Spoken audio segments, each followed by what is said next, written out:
Show the camera what we're doing. Much love to Josh Burha for bringing in the puer tea. $4,000 puer tea. Show him the tea. Damn. All right. $4,000. Tell us a little story about the tea first.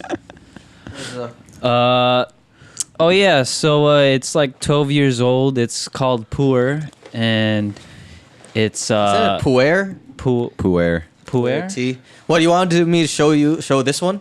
that, and also what we brewed it Oh, into. okay, so like the actual tea, it's all fancy. I'll take it. It's messy. I'll show like a Just show the overlay cake. of Just video. show the cake. Like a little fancy. Show them cakes, bro. It's a whole big old, Just show the big cake. old I think thing. you can take out the cake. Yeah, there you go. Fine. Oh, No, shit. you don't have to It's show all it. messy. Just show that.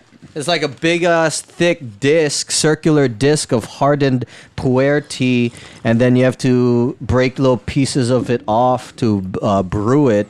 And so puer is actually black tea that is buried right underground for a certain amount of time, aged, and then that gives it its also good digestive properties. So Yeah. they say after eating, it's good to drink puer tea. What's crazy is that we just had some Japanese food, and we had a lot of what do you call it? Fried food. And so this is like pretty good that we're drinking this right now. And how many infusions did we just go through right now? Like more than 10? And you said you feel high? The second infusion, I already started to feel a little weird tingliness.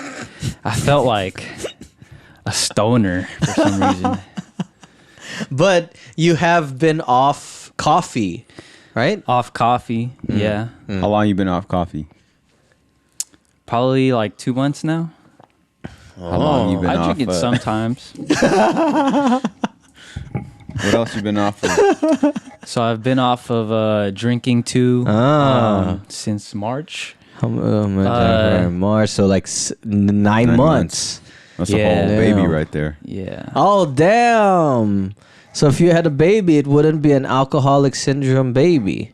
Because that's Yeah. what happens with some babies. If their mamas Yeah. keep on drinking, they have toxic Don't alcoholic fuck syndrome. up the third trimester, women. Damn, how fuck did up you the third know? trimester. What the hell? How did you know about the third trimester? And All that smoking and drinking is gonna cost. Some dude was paying attention in his health class. Oh, that's good. Do you have medical people in your family? Just one. My uncle. He was a nurse in Coast Guard actually. Oh, Sort of like that. And now he's studied in SF State for like 4 years to actually get a nursing degree. Now he's working nursing. But I didn't really learn any medical stuff from him. It's all just YouTube stuff.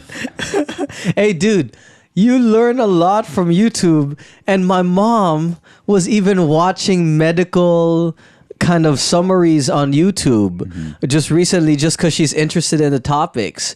And then she was watching one about plastic surgery, and this guy was going into the medical differences of different techniques and what is good and what's not, what are the complications of all this. I'm like, Mom, you're not fucking gonna get plastic surgery, right? She's like, no, I'm just watching. Yeah, it's because she interesting. likes the medical side of it. I was like, okay, that's interesting. But then it's also interesting that this doctor is talking about it online and all that, just giving that information. But it does seem it's also connected with like marketing for his services, right? Because You ever he's see like a the, plastic surgery doctor. The chiropractor guy, No, he like cracks everyone's necks and backs and stuff. I know the most popular is the pimple popper. Oh, the pimple popper. Yeah. Leanne's hella into that. I can't get into Wait, that. which chiropractor you been watching? SoCal? No, chiropractor? it's a dude. He's kind of like jacked. He's kinda Oh, I've buff. seen that guy too. Yeah, those videos are sick, dude. Yeah, see, people like it. It's like it's pretty cool. Oh, cracking in the like neck and cracking your Yeah, back. and I've been watching these neck adjustment ones Yeah, from I forgot, Dr. Thayer on YouTube. He got a pretty good following base. It's crazy because some like his viewers even visit from like even around the globe. Like they fly out here to there's SoCal. another one, the earwax shit. Yeah. Like, I remember Leanne and I were watching earwax videos. And you just She's hella into it, bro. I was I like, mean, she is in the medical field. it was right? like gross. Does she dude. also like watching like when people remove the blackheads. Yeah, from the pores. blackheads Those and are stuff. sick. He's one of them, man. Dude. Really? You like Yeah. watching that? Man, it's weird. It looks like it feels Interesting. good, dude. I like doing it to myself. Or I had this girl that liked plucking them, like the little oil stuff I have on my nose, and they'd pluck it, and then they I don't enjoyed think it. I have that. Like, Maybe so. Like a got a mindful dry thing, face. no? A what? A meditation sort of thing, huh? Maybe. just hygiene. Not I guess, hygiene. yeah. Not gonna lie. Yo, the sometimes earwax stuff's I like crazy. popping my pimples when it has that little white spot. Oh, yeah, and you just, then like, and you put pick at it. and then I it goes. love picking at it goes. stuff. Poop, and then Oh. pops out. The The little- worst is when you're scratching your back and you fucking rip fucking like a back pimple and it starts hurting. Oh, like haven't hell. had that in a while. Oh, you guys don't have? I have before. This guy's thing. What are you talking about? Yeah. Back pimple? Back pimple. What's that? What's that? Gross. Ew. No, I've had that before. I've definitely had that before, and I'm like trying to press it. Wait, but I haven't had it in a while. But like, those Yo. you have to watch out for if you're doing wrestling or whatever, because you don't want no staph shit. Oh, yeah. Oh yeah. Yeah. You gonna say something? The earwax. Ah. This is wild, dude. Like, people are pulling straight up like fetuses out of like ears.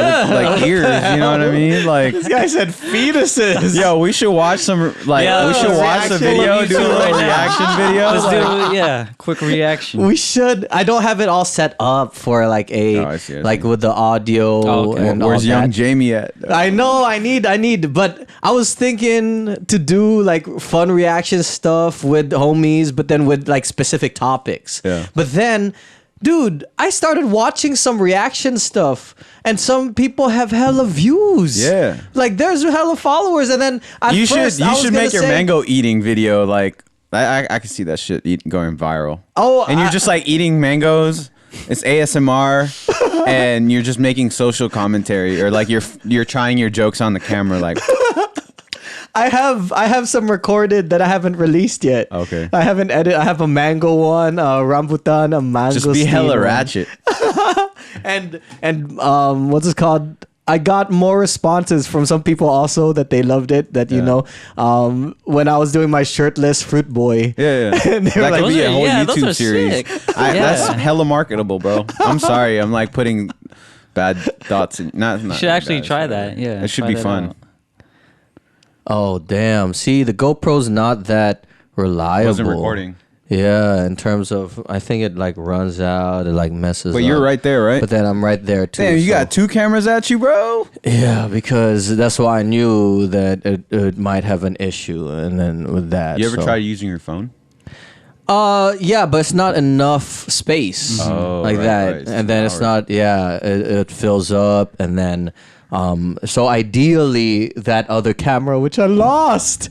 If anybody wants to What about like sponsor, a Sony? no, because ever look into those the Sonys also and stuff? don't do long Oh, shot, I like see. extended plays. Because all DSLRs, like I told you, right, cut off 30 minutes, and then if it's longer, there's higher import tax for them because it's a video cam, right? And so Nikon, Canon, they all cut off at 30 minutes. So I have to get specific cameras. These camcorders, right, go longer than that. So it's just a straight shoot and all. But yeah, that's that. Well, the reason why we're here actually is to do a album listening session. And Are you gonna can- kick us off with your welcome? Like, That's what I'm going to. Oh, I didn't do You that. didn't do it yet. Oh shit! So it hasn't officially started. This is all the pre-show. But it's actually. But I'm gonna post it. I'm gonna include it, right?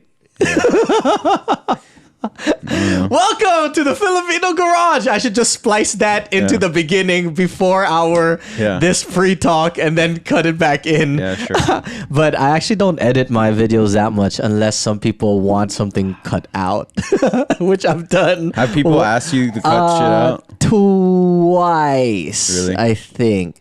But for the most part, no, because I usually What did you cut out? I forgot. I think once it was a homie that wanted just the way they weren't sure of how things will come across if their work sees it. And then another one, I'm forgetting who, but I have a feeling they said something. It was someone else, but I forget who already. Shit. Honestly, my memory's not that great. It's not like I have a lot of guests, but I'm already at 37, right? And maybe 30 different people. Sometimes I forget that they've been on my podcast. I'm like, oh yeah, it was this person. Yo, you should be on my podcast. It's like, I was on it like 6 months ago, bro. Dude, imagine people like Joe Rogan who's already 1,000 plus. Yeah. Bro, they started that like 10 years ago. Like all the conversations and all the different people that come through, like to have a memory. But that's why, and if you're a consistent listener to his podcast, you know certain stories that are brought up consistently. You're like, oh, I've heard this story before. Yeah. So you gotta be prepared, because what if someone uses it against you and then you forget, and then they'd be like, I got the receipts here. Pull up the video. I've said some stuff. That's why I already said I'm not gonna be a politician with this podcast out there. But I haven't said anything that I feel would be like bad. Because I'm even if I'm on video all the time and I talk a lot, I'm still kind of. I think about what I say sometimes. And I at least for the most part, I'm honest, and so everything I say, I mean. So if there's something wrong, then it's something that I'll learn from, right? Because that's what I really mean. But then if it's wrong, then I'll have to learn and grow from that. You know. What you mean, though? What you mean? Okay. So welcome, Josh Berha, Joseph Magsaysay. Both of y'all were guests from previous episodes, way back, throwback, that we actually have to redo them. Not redo, but maybe come back on, right? To like get life updates and stuff. Because that was, maybe 2017? I think I did mine 2016. End of 2016. Damn, Yeah. 3 years ago, bruh. Oh, yeah. Crazy. Damn. Time flies, No way. man. Probably. And then, because it was so empty when I looked at the picture. I showed you the picture yesterday, right? I like how this is like collecting like a lot of character. Yeah. It's gonna go away in like a month or two. We got to get you a brick wall, dude. No, I'm playing. I do like the artwork I've collected over the years, because there's an energy to it in terms of what it brings to the vibe. And when people sit down there and then they take gander around and they look at the things, it kind of sets up a mood, right? Like, and they're all, at least this part of the wall, that's all Filipino American artists, right? Sammy and two from like social media, nice aesthetic. This homegirl who drew, Janae Aiko, Filipina, shots from Philippine trips, and then those are all of Kim Davalos's posters. Those three with the Larry Itliong from the book that was by Don Mabalon. That was the kids book that they launched. And then on artwork right here, this dope visual artist that's kind of low-key with their work. They don't really want me to tell, but so it's a good vibe that I appreciate. It's like a collection of the experiences and the people I've brought on. Yeah, you know? it's crazy because I remember back in my interview in 2017, it was pretty blank. Like, damn, you saying that like it's a bad thing. It's a little diss. I know. It's like, bro, you went cheap with the decor. no, Like, what is this, casting couch? What is casting couch? My point is like, you can hella see or you can't, like how much you pretty much try to invest into this. And it's pretty cool, the come up, you know? The come up. Yeah. The come up. You're still doing it. I was thinking J. Cole. The come up, yep. Was it his, the warm up? He had the come up also? Yeah. The come up was before the warm up. And then it was Friday Night Lights, right? No. And it was Born Sinner. Yeah, the Born Sinner was before Born Sinner. It was the Sideline Story. Sideline Story. Yeah, that was his like first album. studio album, right? And that one was like, and then The Born Sinner was like somewhat of a return to more of the rap, but then he really came through with the 2014 Forest Hill Drive. Dude, that's 5 years ago. Holy crap. Holy shit. That's And I big. still bump that, and it's good music. It's 5 years ago, 2014 Forest Hill Drive.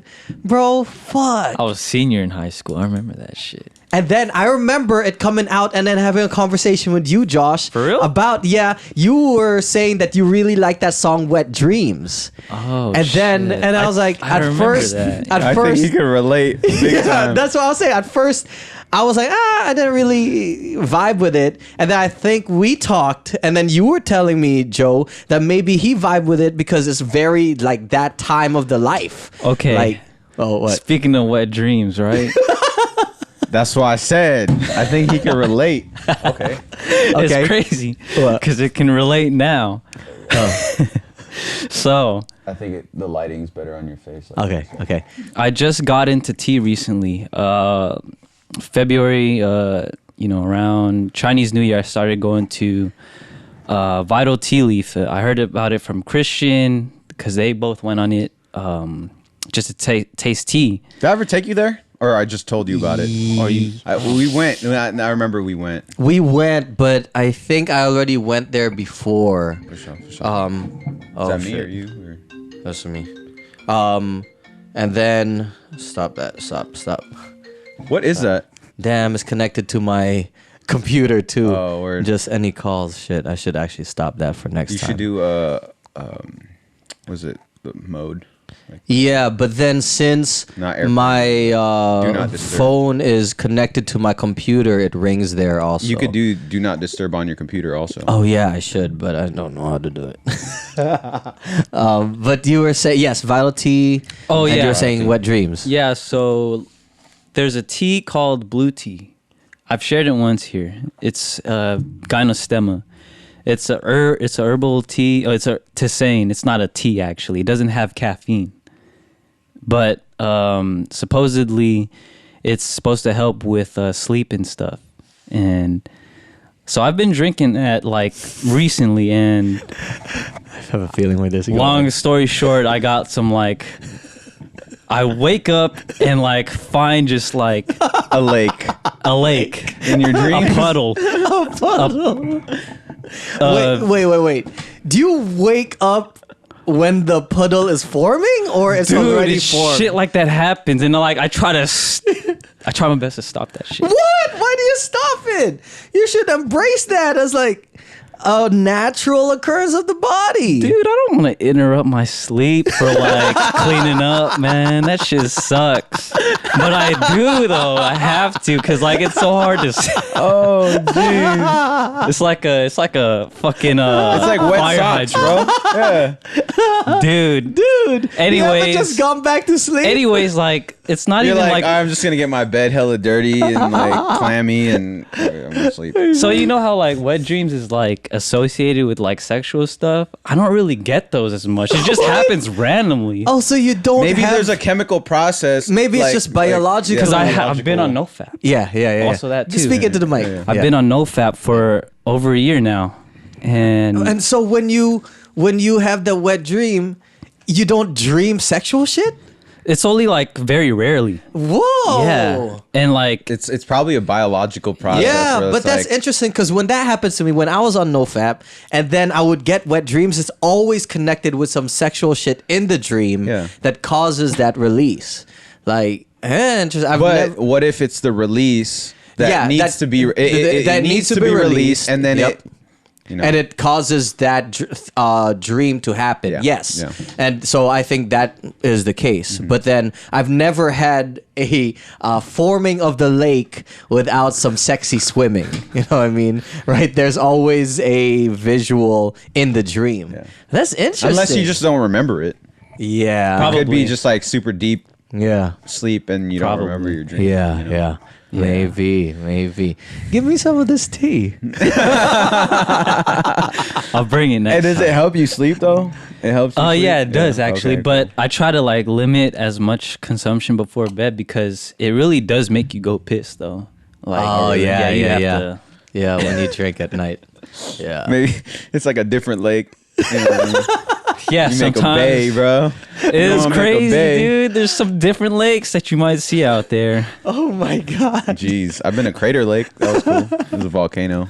The there's when we were at the float lab, this homegirl was showing us Imagine Damiana. No, she was telling me about this other tea that she can get at apothecary just down the street from Float Lab. Yeah. And then I was like, oh, Damiana. She was like, oh, it's good for energy. And then she had a smile on her face. I was like, what? And then I Google it. And then I was like telling her, oh, it's an aphrodisiac. And she goes, yeah. it's like energy. Energy. And then, but I've never heard of this herbal thing, but you can buy it just over there. So I was mean, like, I have to test it. At Damiana. Vital, they have the boner tea. He What? calls it boner tea. Really? It's not technically called What boner is tea, it? Ginseng and but it's not ginseng. I don't know what it is, but it's supposed to help. Interesting. Guy tried.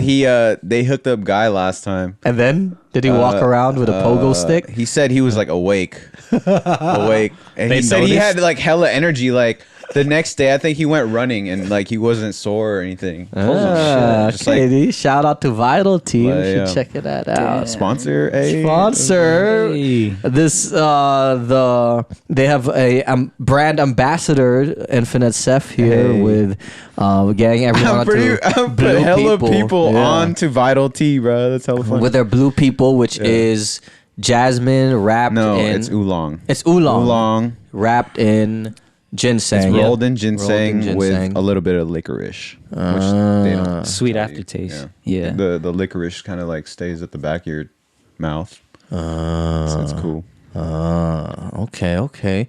So that's a good spot. That's where we learned a bunch. Yeah. That's where I learned a bunch about tea. Like, oh, tea is technically all the same plant. Yeah. It's the tea plant. And then it's all white tea, black tea, green tea, oolong tea. It's all just Blue different tea. ways of processing that plant. And then all these other things, when they call like jasmine tea, technically is not tea unless it has the tea leaf in it. You know what they told me? I brought two of my friends from work there, and they're telling us that, like tea bags, they call them hot dog tea. Hot dog tea. Because that's Yeah. technically what it is. Yeah. Yeah. So It's just like a mixture of it's not quality. Yeah. Yeah. shake. Shake. It's what's that word they use in weed when it's Bammer? bad weed? No, Bammer. brick weed. Shake. No, there's another word. Like it's low quality. Yeah, there was another word. I forgot it. Back in my stoner days. Bammer, bro. No, there's another one, but that's more non slang. But like it's still slang, but then it's used more mainstream in the swag. Swag. Right? That's the word, right? Swag. Yeah. Something Damn. with the SC. I am disappointing my stoner self. My When did you quit? 2011 stoner self. 2013 I quit. How old were you that 2013, 22. Because I was too high at Coachella, I think. That's crazy because I'm at that age right now. I'm turning 23 next month, and I'm going through this kind of phase of like trying to be Quit a lot more shit. healthy. Yeah. Yeah.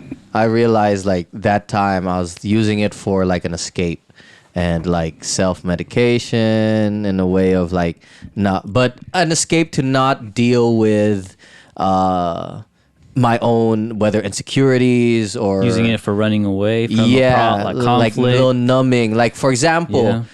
I used to be very actually social when I'm on weed, and then I would went on dates with these girls at the gym, and I would get girls at the gym like when I was high, right? And I would talk to them. But then if I was sober during that time, I wouldn't really. I was like, hi, like hey, da, right? But it made me realize like, why can't I do that if I'm sober? And so I think it was an escape. It was like, oh, I need this in order to feel like to silence the insecurities rather than actually addressing the reasons why I have those insecurities and then building a sense of self-confidence and acceptance when I'm sober, right? And so that's what I have ended up trying to do the years after quitting, right? Like trying to assess, like, why the fuck do I have those insecurities? And then try to address that, right? But then in those middle years, I was like, damn, I was a fucking smooth when I was high though. I would dated like two of the receptionists at the gym, and then they took me out. This girl, one homegirl, like took me out in her nice Mustang too. I was like, damn, like, but I wasn't as like out there when I was sober those like few years afterwards when I was trying to like relearn basically. You know, it's crazy because like drugs can like pull people together, you know, like if you have like right now we're drinking tea, it is a drug. Caffeine, yep. And we had a pretty good time having some like infusions together, no? It's crazy that you think about it. It's true. It's true. That's a real shit. That's a real shit though. No lie. The way that's a good statement. We have had having some infusions together. We've had some good infusions. We've had some good infusions together. That was some deep shit, bro. That's multi-level. But if you think about it, I mean, that's why you have alcohol. That's the number one consumed drug that facilitates a lot of social connections. True. Some to a certain extent too much, right? Or it can be an escape as well, but when it's used like responsibly, it's definitely led to business deals, ideas, connections, and many different avenues and ways, right? Shit, fucking cocaine. How many businesses were envisioned over cocaine? I don't do cocaine, by the way. Just kidding, I don't. But someone offered me outside of the club once, like, do I have a offerable face? You're friendly though. Oh, okay. Yeah, I was talking to this dude outside of a club in LA, and then he breaks out this little, like, it looked like a grandma's little locket. I was like, oh, that's cute. And then he opens it, and he has a tiny ass spoon, like an earwax spoon, and he takes it out, and he goes into it. I was like, what the fuck? We're right in front of the club on the sidewalk. I've and then seen he turns to me and says, hey, you want some? What the fuck? He offers me just right there. I'm like, nah, bro. But I was like thinking, what the fuck am I doing out here being offered cocaine just randomly? I don't even know his name, but we were just chilling. Yeah, that's a little, It's a no for me, dog. I've seen that kind. I know that spoon you're talking about. I've seen that kind of weird spoon in like Coachella. I saw some kids. Ripping it, dude. Like what? Like what? He was full on blow on that thing, dude. He just snorted I like the little duck face. His face was good. His face was good. Dude, that's why. But I also feel the older I've gotten, kind of the more things I'm aware of, and so when I smoke now, those thoughts get too much, and I get anxiety when I smoke weed now. And it just runs in my head a little too much. So I don't like smoking weed now. Like in recent when I've tried, I'm like, nah, it's not for me. Unless I'm with my sister. Shit's getting hella strong, man. Yeah, I think so. That too. A little more scientific with their THC levels and stuff. But I realized I made this little promise. Like, if I go back into weed, I'm going to only do it with family. GoPro. Well, it's fine. It's messing up actually. Yeah. I'll only do it with family or also with the high CBD and low THC. Okay, THC so is like the psychoactive one. They say, I remember hearing of things like, oh, it should be used as a tool. Okay, then what kind of situation would you use it as a tool? Some people, right? First, you're going to the end of the spectrum with medical usage, right? Medical usage, there's a lot for appetite inducing for those undergoing like cancer treatment or any thing which involves pain. Also, there's definite pain relief in there. With the higher CBD ratios, you also start getting into anti-inflammatory effects with the CBD. But also that's that medical end of the spectrum, right? And then there are people who like to use it and are responsible enough to use it with their creative outlets. Some people like writing on it, or there's a whole subset of the jiu-jitsu community that likes rolling while they're high on weed, because it allows them to kind of relax and kind of be creative in the middle of the rolls and things like that. I used to try to roll high before, and it allows you to get kind of more aware of your body, because you're just you break down the old patterns that you have a little more, because you're kind of more in sync with your body. Because one theory is that a lot of the yoga poses actually were very beneficial for those folks to get into deeper meditative states, also with cannabis, because they have a relative cannabis drink in India. I forgot what it is, but some green drink also. But things like that. So, and then of course there's a end of the spectrum where it's all recreational. So depends on what you want to use it as a tool for, right? So arguably I would say, yeah, it can be used as a tool, but I definitely used it as an escape. I can only speak for myself during those times. And I definitely feel when you connect societal kind of expectations of fun to substances, that gets a little bit dangerous, because then kids start doing it for social acceptance and also kind of stunting, rather than understanding it as a substance to add to their lives, right? Just like alcohol, right? Here in the US, we have binge drinking society, especially in once you get to colleges, with I blacked out last weekend, oh my God. And like, I totally forgot. What the fuck you forgot what you did? Why don't you take one drink less? You have less of that issue in other countries that have a lower drinking age, in Europe, or even in other societies, right? Where they're exposed to alcohol at an early level. It's not so demonized that it becomes cool to abuse it and use it, right? So that's where I stand with kind of substances. I think education and awareness is more effective than straight like banning, because kids are going to do it, but explain it a little bit more, so then it's not this cool thing to like let me get fucked up, right? Don't get, I think when it's banned too, the explanation or the education around it is a lot more tainted. Yes.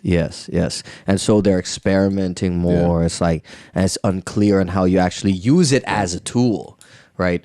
Like alcohol, right? We could use it as a tool for they call it social lubricant over dinner, right? Of like talking, like getting people get ideas, hey, right? When we had the wine tasting, it was fun to just talk around in a circle, right? And versus using it too much to get fucked up, right? So I think that education about using it as a tool is something that we're lacking, but can be very useful, right? And that is why I'm now 28 years old. That's my perspective now as someone who's fucking older, bro. But I never got blackout drunk, but I did get stupid like level and do stupid shit when I was drunk. I got blacked out drunk. Yeah. There were, we used to do like some underage shit. But maybe it's That's also why my I don't body. drink I always now, yak. You know what I mean? I only yak if I get too much. Yeah. Right. Yeah. I don't just black out.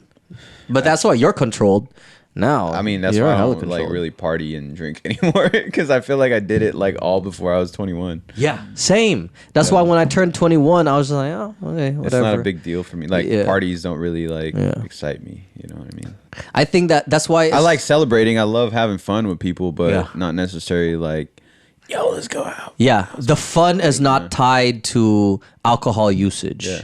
And I think that's something that even I had to learn. I was like, okay, I can fucking go out and have fun without relying. Because I was also relying on alcohol for fake confidence. Ooh, to Fake relationships I relate too, to bro. that, Shit. relationships. Right? Yeah, dude, because okay, so once I started to turn 21, I started to find myself Talking to the mic. once I turned 21, I started to find myself looking where to buy alcohol, and that's when I started to question like Everywhere.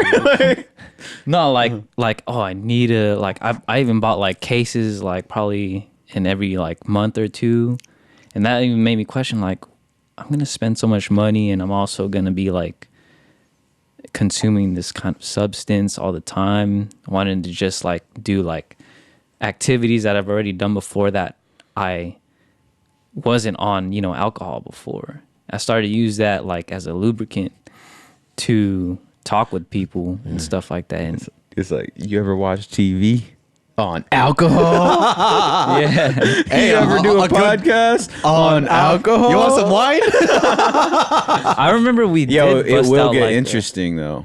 I want to see your podcast on wine. On wine? On Maybe. weed? Maybe. You ever Let's do watch it the next stars time. on weed? Let's fucking have some wine next time when we do your session then. How was the wine tasting? It was fun. I learned a lot. Was that your first time? That was my first Oh, time that's going why- to a wine tasting. That's why you were like super like. Oh, yeah. Why? Oh, because you've known all that other stuff? I've gone wine tasting before. Like someone has done the spiel with me. I think I've done it twice. So I'm just like, I'm over it. That's when I realized I actually really love learning. Yeah. Just outside of the classroom, Yeah. right? Because I learned a lot about wine and grapes. Like, I never knew that each Cabernet or Cabernet Sauvignon and Sauvignon Blanc, those are all from grapes. different grapes. And then the growing timeline, 5 to 7 months, to the processing, and then just the different flavors that come out. But also it was dope just to be at a winery, talk about the bouginess of wine and how it's all marketing. Once you get to the higher end, once you reach a $40 bottle, that's good. I feel like the same thing with tea too, though. What do you mean? Once you get to yes, you get to a certain- that's what Vital Tea folks just said. Yeah. They're like, it's the same. Yeah. Even the ones selling the expensive ass tea, they were honest with us. They were like, yo, it's really just the same. It's just some are harder to get to, right? Some of the sources and people like this high mountain one for whatever reason. Same with ginseng. Like, there's a lot of fanatics about ginseng and other herbs and all these benefits. And I think in the Chinese culture, they favor the ginseng that looks more like a human, and that if it looks more like a human, if the ginseng root itself or if it looks more like a human, that'll cost like $3,000 compared to like the shitty looking ginseng, which will cost like $30. We should make a rap about ginseng. Why? It'll be a gin song. You want to drink gin too? We should do it. We should do it interstate. Hey, you listen to In that Virginia. Brockhampton album? What? It's called Ginger. It is though. You want some drinks though? Ginger ale. You ever mix tea with alcohol? I heard you can No. do that. Yeah, that's a hot toddy, right? Isn't a hot toddy tea? Arnold Palmer. Oh, I guess that's like lemonade and tea. Yeah, there's a I bunch see, of tea. There's like tea and alcohol Yeah. drinks. It's good. It's actually nice because you drink it hot too. It's like, oh, it kind of feels healthy, and the alcohol is killing the germs too. That's what I think sometimes. I got these antioxidants going through my body. Exactly, man. You never know. You might be onto something there, man. But It's like eating McDonald's and eating broccoli like at the same time. You're like, oh, I'm good. it's a burger, bro. It has a lettuce. It's a full meal. I have carbs, protein, and veggies. That's why I get the whole grilled onions in the In-N-Out, right? I get veggies. Onions are veggie. Yeah. Right? There's fucking layers to that shit. Hey, that's the beauty of tea. Like there's levels to the game. And a shout out to Vital Tea. Shout out. I like that. They're good folks, man. They're That's what good Josh folks. and I were talking about is they're good folks over there. They'll like educate you. They'll give you free tea and like they welcome people into like the world of tea. Yeah, and this lady. I feel like did you talk to the everybody lady? loves tea, bro. Everybody loves Not tea. everybody, bro. There's some people who don't like tea. Yeah, I agree actually. A majority, like a good amount of people fucking love tea. Yes, yes. Like you're kinda boba right. has exploded within the last decade, bro. But that's because of the sugar, fam. But I mean, it's still like people still appreciate, like that's kind of like the next phase into tea culture too. Like Yeah, tea but shops, that's, you know what I mean? Yeah, but that's arguably a mixture of hype, sugar. And sugar. And the actual boba balls are and good, the boba though. balls Yeah, are yeah. chewy, and because it's Yeah. sweet.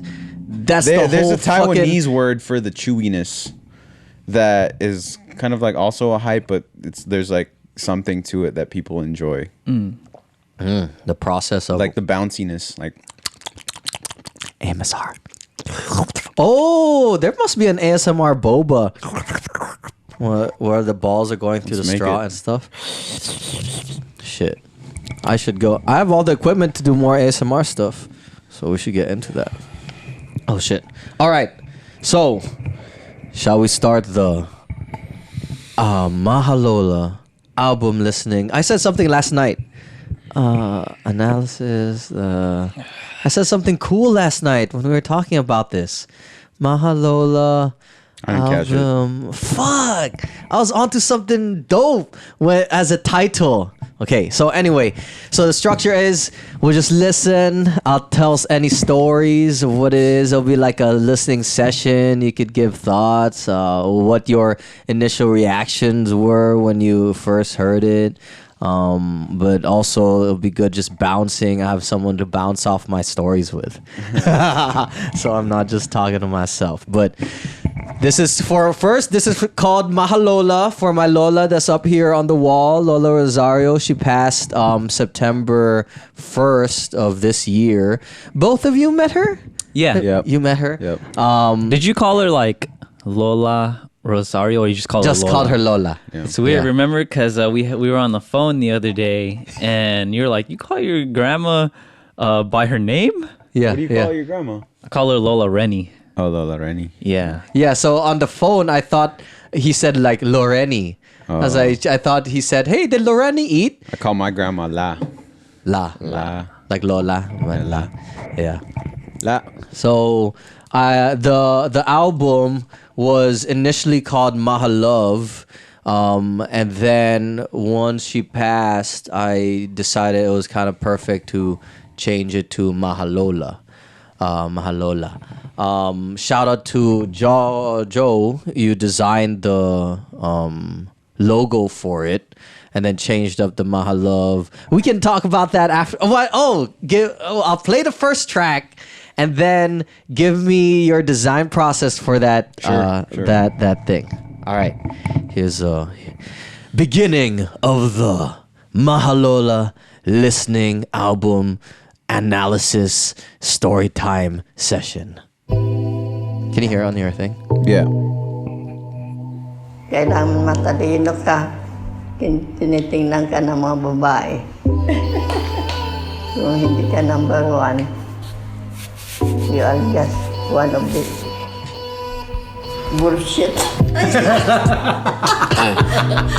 It's for Lola. For all you Lolas.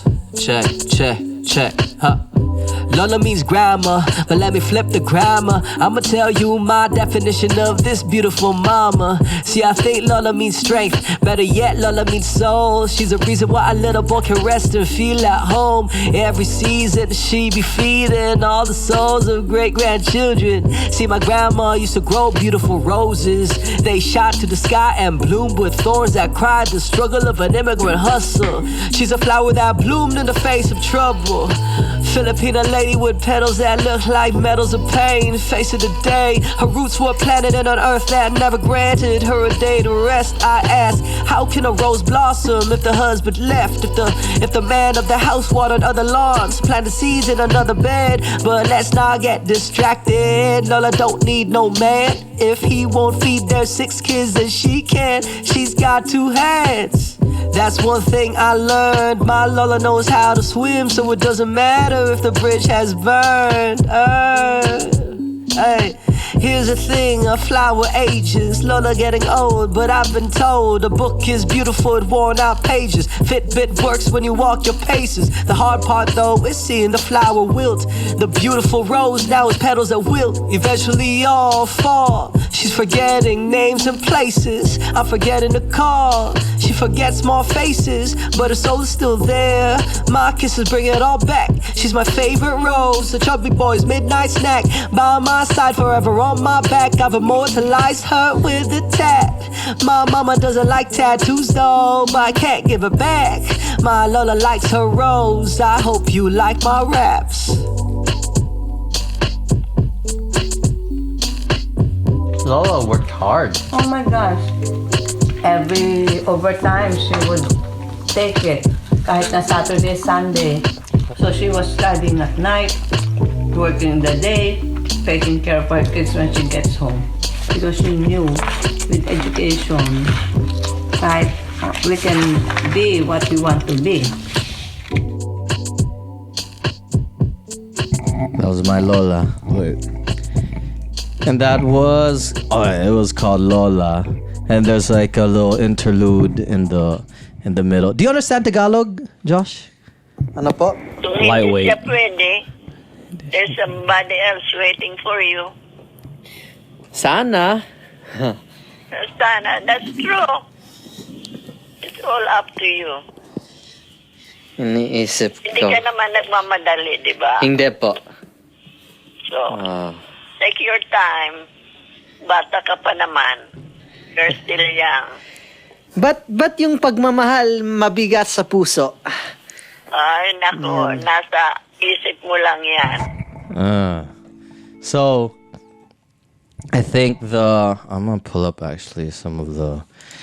So, my Lola was actually, like I said in there, I think the thing that stood out to me when I was re-listening to it was she fucking raised her kids like pretty much on her own. I had a Lolo that passed away before I was actually born, and I never got to meet him, but like I heard stories of how like this dude was like a babaero, and like she would like have to get him from the homegirls' houses sometimes, like have to go. One time she like brought her what's that thing, the balisong, to go get him, the bolo, not balisong, that's the bolo, Yeah, just to like, oi, come back home and shit like that, like to the person's house, to the homegirl's house and all, and like. And then I think he told me this story. yeah, I was like, what the fuck? Did you really do that? And then and then that was a story that was told to me by my auntie, and how like she had like 2 degrees, one in like accounting, master's, and also a degree in like education in the Philippines, and then she was the first one to like travel to the United States, right, and then immigrate here. And then I actually wrote that rap as a spoken word piece and did it in Janice Apigao opening event for one of her books, like her book launch, right? And then I think that was a moment when I realized that my Lola was getting old, right? Because in the end I was talking about how a book has worn out pages, right? How a flower ages, right? And then that's when I was like realizing that, she's kind of getting dementia. That was a good really remembering, Yeah, that was a good analogy. That was the one that mostly stood out to me in that song, the first track. The whole flower aging part. Yeah. And her name is Rose. Yeah. That's why I have hella roses now on my body. I have 2 roses. I think I'm gonna add some more. I'm a fucking garden, bro. Yeah. But yeah, I think that's when. And then in the snippet, I was saying, did you understand, Josh? There was like, but minsan ang bigat ang pagmamahal. Like, was it the heavy? Beginning? No, Or- what No, did it was she? it was an interlude. It was right? in the Oh. interlude. I'm actually trying to look Was for she the basically lyrics. advising you to be patient with your love life? Yeah. I thought it was funny at the beginning. I Why? really the intro like definitely captured me. It was a good hook into the album. Like, oh, he's going at this direction. It was super heartfelt. Because she said, There's like- "Kailangan." Oh, what? But in the beginning of the song, At the beginning of the song, it's like you either have to be first, but if Yeah. you're not first, you're just bullshit. Yeah, And I yeah. thought that was hella funny. Like, it's super heartfelt. Like hearing the words of like. I remember when I first listened to this, I got like the chills. I was like, oh shit! Like, and it's because your grandma just passed, right?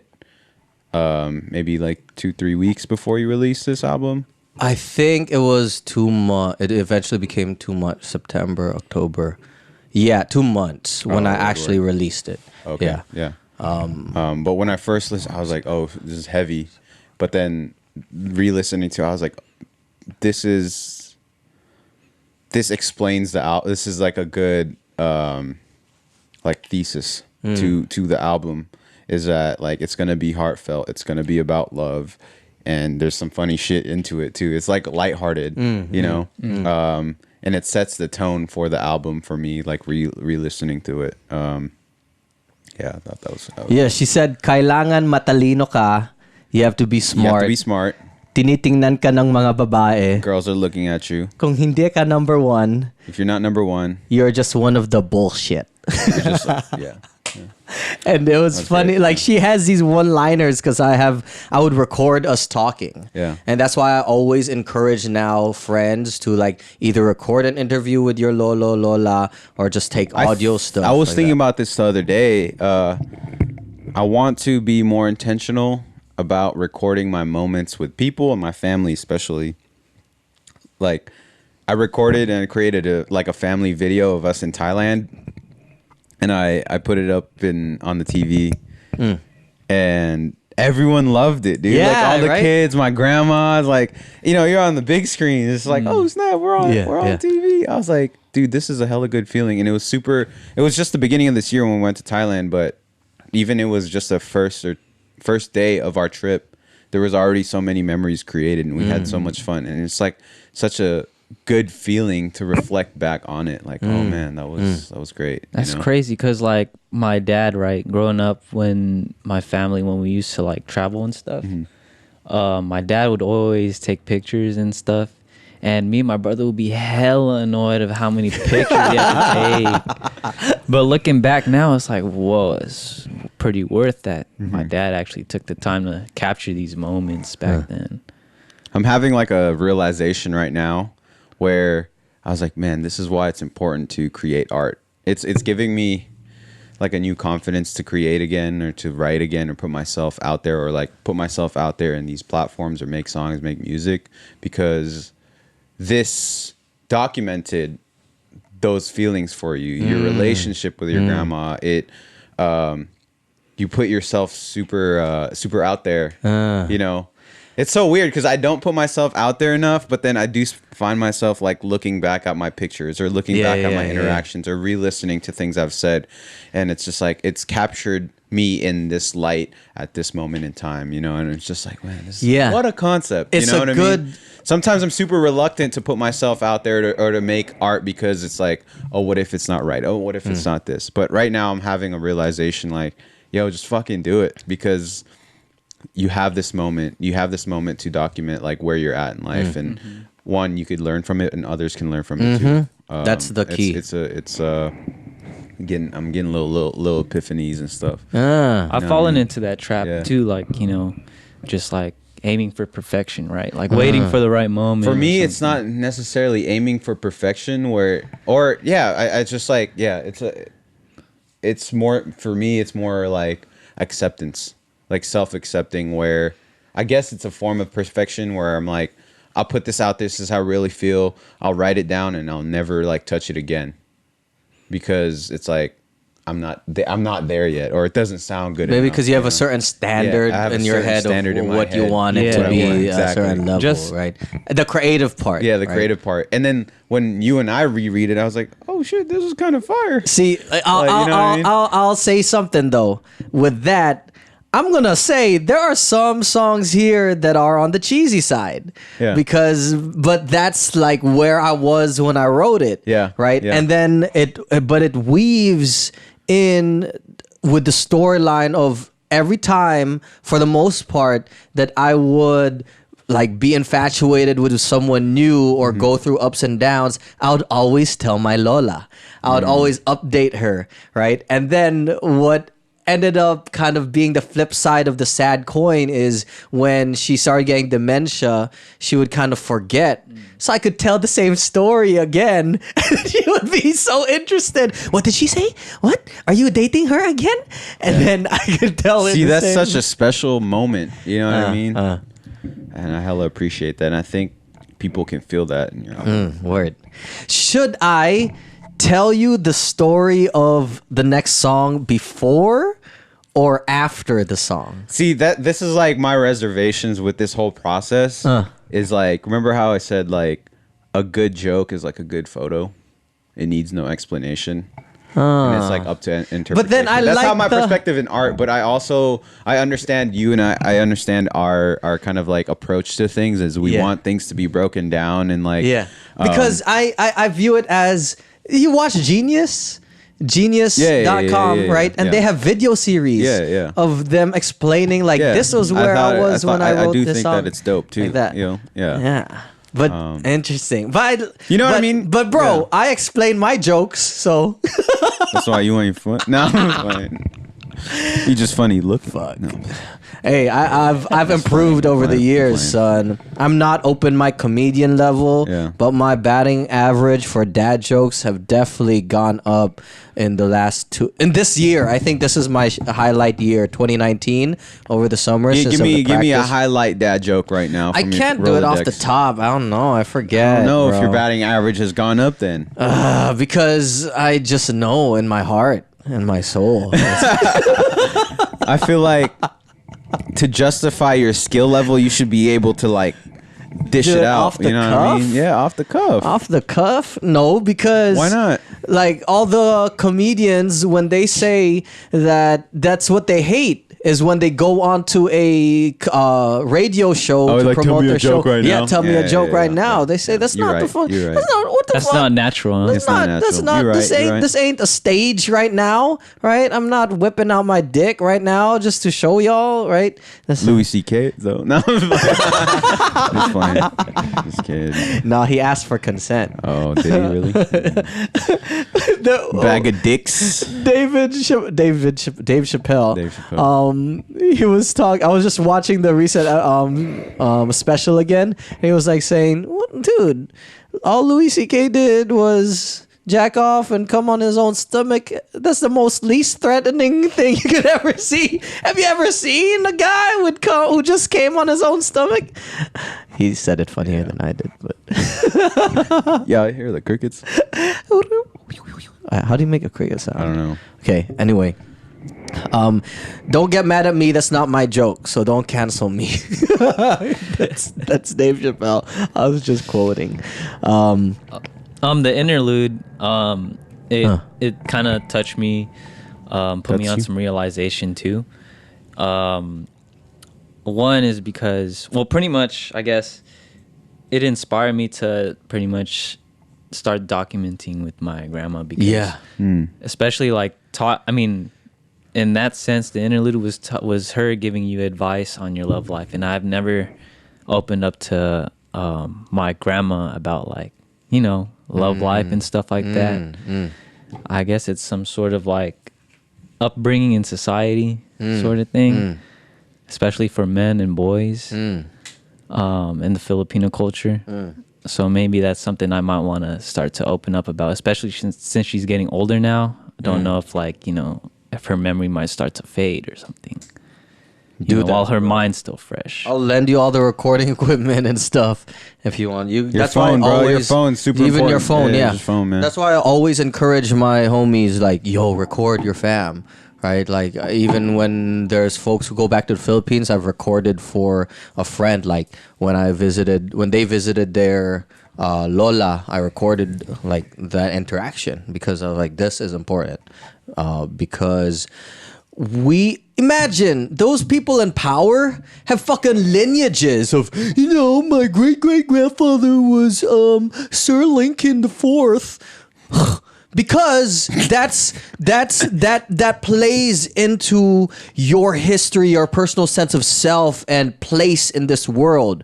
There is a sense of power taken away from a society when you erase their history, when you disconnect them from their past, because they think then that the society that they're born into now, or what they have their Lolo was born into, that's how it's supposed to be, and that they survived rather than thrived, right? Like, I'm grateful for the survival, but I want to see. I wish I knew more about about her parents, her great grandparents. Yeah. Right? They fucking survived, right? And they thrived, but we don't have that because they didn't have Instagram back then. They didn't have Instagram. They didn't have They weren't in the position of power to be recording their lineage in a way. Yo, whose grandma was it that just wrote stories about their family?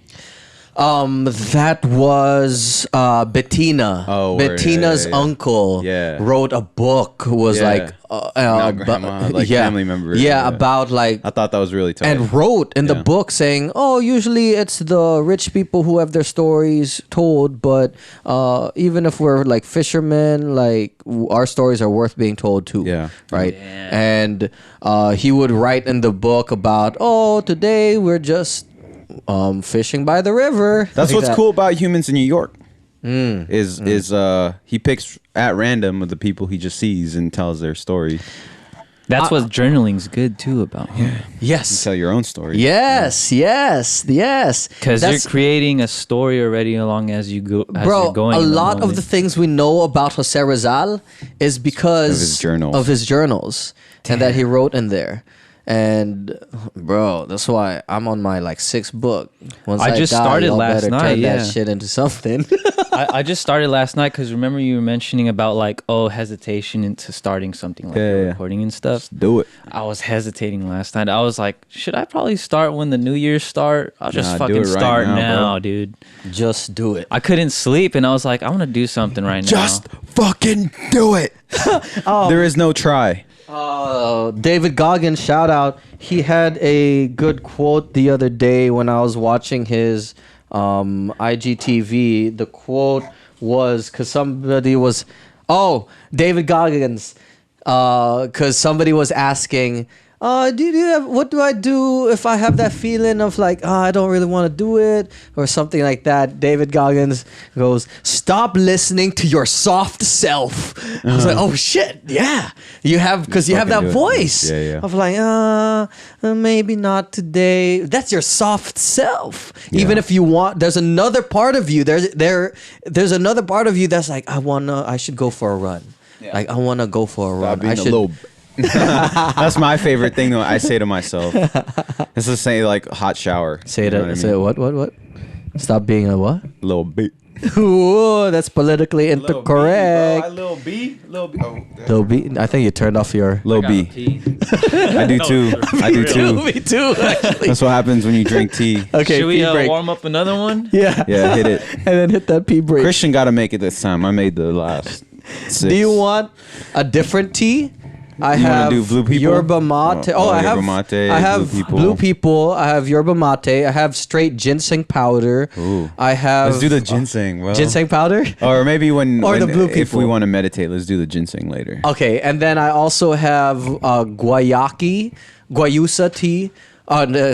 Technically, it's not tea because it doesn't have not tea from leaf. Chile. It's Let's do that. It's an herbal. Let's do it. Oh yeah, concoction. Okay. What's up, y'all? Like I was saying right before we get into this track is I do not know why I've always just been drawn to women. Like but on some points has been like unhealthy, but mix into the romantic or the cheesy. Like I like that. But I remember even as a kid, like I was 7 years old. We went to this hotel wedding out in Hong Kong. I think I told you the story where I was looking at this woman, like this full-grown woman. I was like, wow, I thought she was really pretty. And then I vividly remember just watching her at the reception. I was 7. I was playing my Game Boy. And then I was looking at her shoes. I remember her as a woman with the pointed shoes. I thought she was a witch, but I also thought she was cute. And then she came up to me like, oh, you're so cute. Pinching my cheeks, and that made my day. I remember just being so happy, but I was a fucking kid looking at this full-grown woman. So I wonder if that's social. Some people would argue that's socialization because of the patriarchal society that makes you look at women a certain way, maybe. But I've also met some dudes who are not that crazy about females. So I don't know. I haven't really talked to my tarot card reader. Yeah, I have a friend that's like not like, you know, like you're saying, you have some guys that aren't really, I guess, girl crazy. Yeah, like I know some folks that have grew up with that, weren't like that, and they were heavily into games, like more specifically like Nintendo games and stuff. I guess it has to do with a lot with upbringing. Should have been into the Xbox, bro. No, I was into Nintendo, bro. I was into Nintendo. Shit. I played with Pokeballs all day, bro. No, I just thought it was funny where he's like specifically Nintendo. Nintendo. Like, those dudes, bro, they're not into girls, bro. Nintendo's about to sue your ass. All right. So I got the idea is for the next songs, I'll give a little setup and then play it and then maybe give more detail like that. So the first one is Closer, and then this song is actually one that I wrote my first year at Cal, but spring semester. So this is like 2018, I think. I started talking to this girl off just IG because I posted a song. I think it was, I forgot her name, Naked by Ella. I was about to say, her name is Naked? No. Okay. Yeah. And then they were like, oh, that's a cool song. Right. And then we started talking on IG, and I got swept up a little too quick, right, into this person, like just in my head. Even if we haven't hung out in person, we were just like chatting. And then it was like finals week and whatever, and then I wrote this song. Let's see.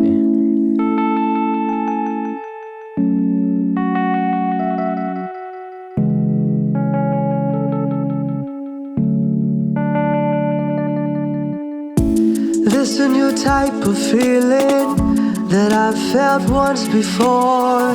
We've only started talking. I wonder if there'll be more. I like it when you tell me the songs you like to sing. I try to learn all the chords, hoping that it can bring us closer. Can we get closer? I wanna get closer to you. Oh, closer, can we get closer? Drink a little coffee so we can get closer. But if I'm being honest, there's still a lot left to learn. What makes you cry? What makes you smile? What makes your world turn? I wanna know it all. Every secret, every shame, every corner and every crevice of your beautiful dimpled face. Closer, can we get closer? I wanna get closer to you. Oh, closer, can we get closer? Drink a little chai tea so we can get closer. But hold on a minute, we're moving too fast. Thinking of you way too much. This ain't good for my soul, gotta do better. I keep digging my grave. Cause before I got the chance to know you, I'm already pushing you away. So forgive my infatuation, it's just a foolish phase. Forgive my infatuation, I'm hoping that you will stay.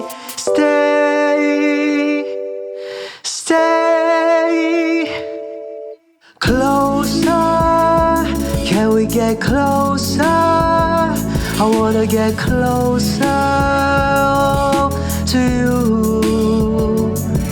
Oh, closer. Can we get closer? Drink a little boba so we can get closer.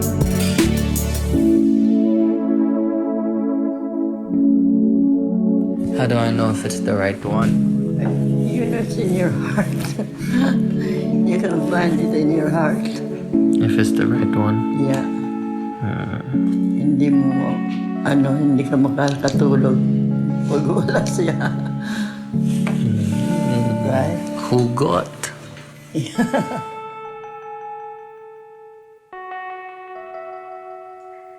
She said, hindi ka makakatulog, which means Yeah. you'll not be able to sleep. You've been That's- having sleep problems, right? Maybe you're in love. No. Might be. It's cool to get that, like, you know, that raw female perspective, especially from a different era. Like, it's harder to get, I guess, that kind today. A lot of people are, you know, I guess with digital kind of age now, it's a little hard for people to express themselves, and that's a little different wisdom that we can get. You said something important I actually wanted to backtrack on a while ago, where you were saying that you haven't opened up to your Lola in that way about relationships and romance, maybe because you just, as a dude, that's not something you're normalized to do, right? It's like I'm afraid, I guess, like or a little shy to even open up about that. It's a little, I don't know, I haven't got over that kind of into that kind of conversation. What's the closest, I mean, say deepest you've gone with your, say, your grandma? Or a family member for that matter, besides your brother? I mean, I've only got up to that kind with my mom, like relationship wise, like for asking for advice, like around relationships. But I've never gone to like my grandma, and I'm pretty sure she has a lot to tell. And like what your grandma said about like the sleeping part, damn, that's legit, dude. That's a real thing. I find it funny too, though. It's like, but if you don't have a girl, you still feel like you can't sleep. You know what I mean? If you're like trying to get at someone still, or not necessarily, but if you're like you and I have talked about this, where like, oh, I feel like my focus is on trying to get this relationship, trying to get a girl, and if you stress that so much and still don't have a girl, you're still gonna feel like that sleeplessness and stressfulness. You know what I mean? Yeah. Does that kind of make sense? I don't know if it's. I think the advice is not necessarily literal. Yeah, like, of right? course, like, yeah. I'm still trying to fucking sleep if I'm in love, right? Right. But then it's like an indicator of the importance, Sure. right? If Hit me though. That hella hit me when I first heard that line. I was like, "Yup." Yeah. Yeah. I was like, damn, I've been, I'll be honest, like I've been denying that shit. Like, holy shit, that's actually real. Like, I feel like that may, you know, I've Denying experienced what? that. With his coworker. No. don't say that. Why you gotta put him on blast, bro?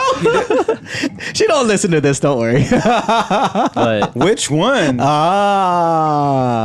Which exactly. coworker? This dude got 2 jobs. Look at Josh shaking his head. I'm sorry. edit that out. I was like, hey, Christine, I did this podcast over the weekend and it was like really fun. You want to check it out? We should go to 2 minutes. They should go to 45 minutes and 7 seconds. You should check out that bit. Just that little section. Let's see what you think about it. Wait, are you saying you're denying about that? No. Or Like, what she described about the sleep thing, right?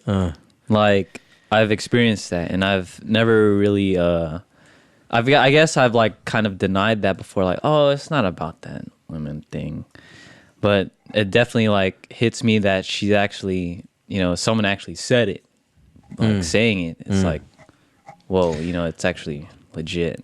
I want to make a difference though between like this assessor of love versus the effects of infatuation, because I can definitely feel that like, oh, I can't sleep when I'm infatuated because you're thinking so much, right? Yeah. So it's not like this is the end all be all answer, but it's an indicator, right? Because to kind of circle back is like when I talk about infatuation in the song, the thing with this girl did not work out, right? I got too thirsty. I was like messaging like too much, like, hey, and then they just fell off. Like they lost interest and everything. You could tell on over the messages and stuff.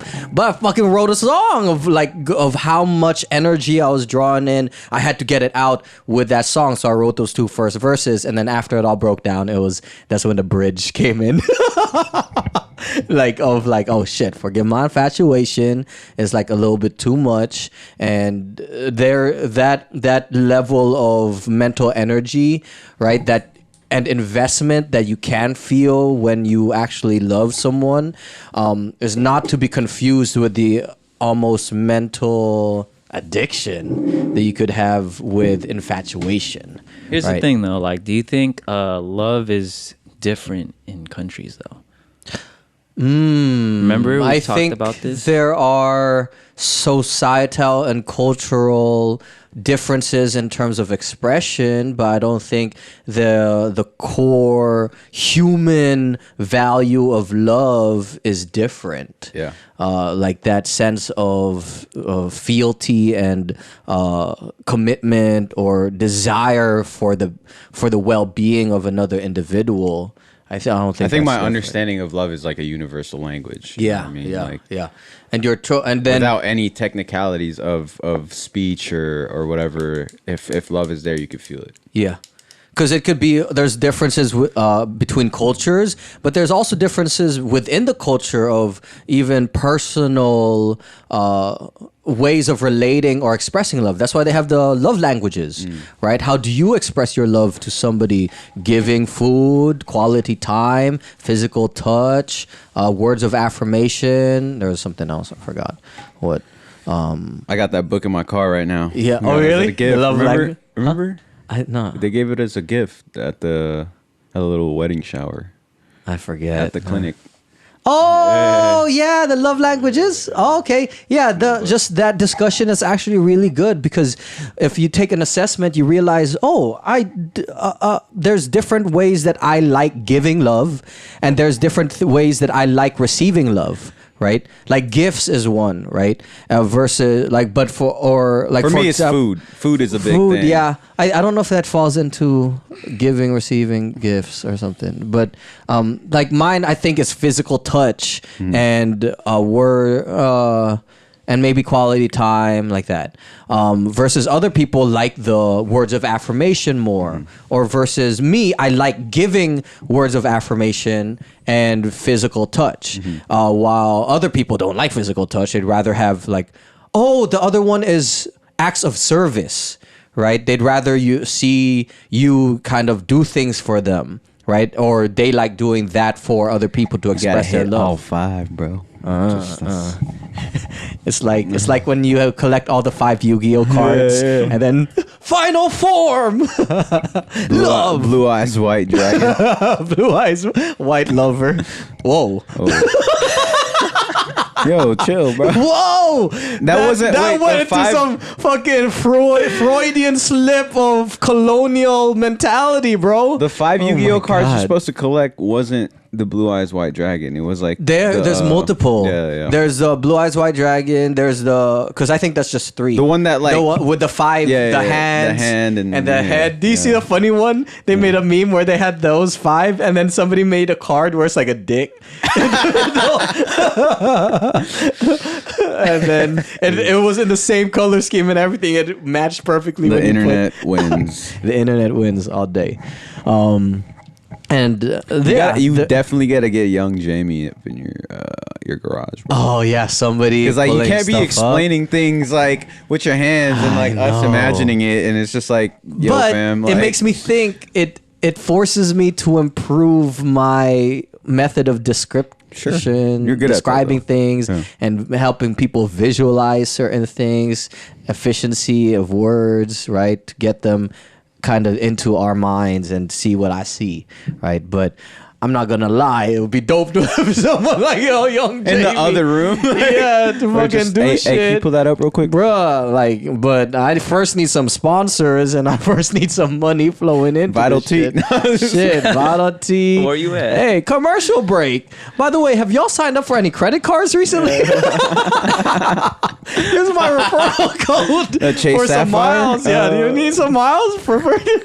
Or do you need to host anything on website? DreamHost? Yo, check out my Patreon. Shit, I've been shout planning out to on all making my a Patreon. subscribers. Like, it's hella funny.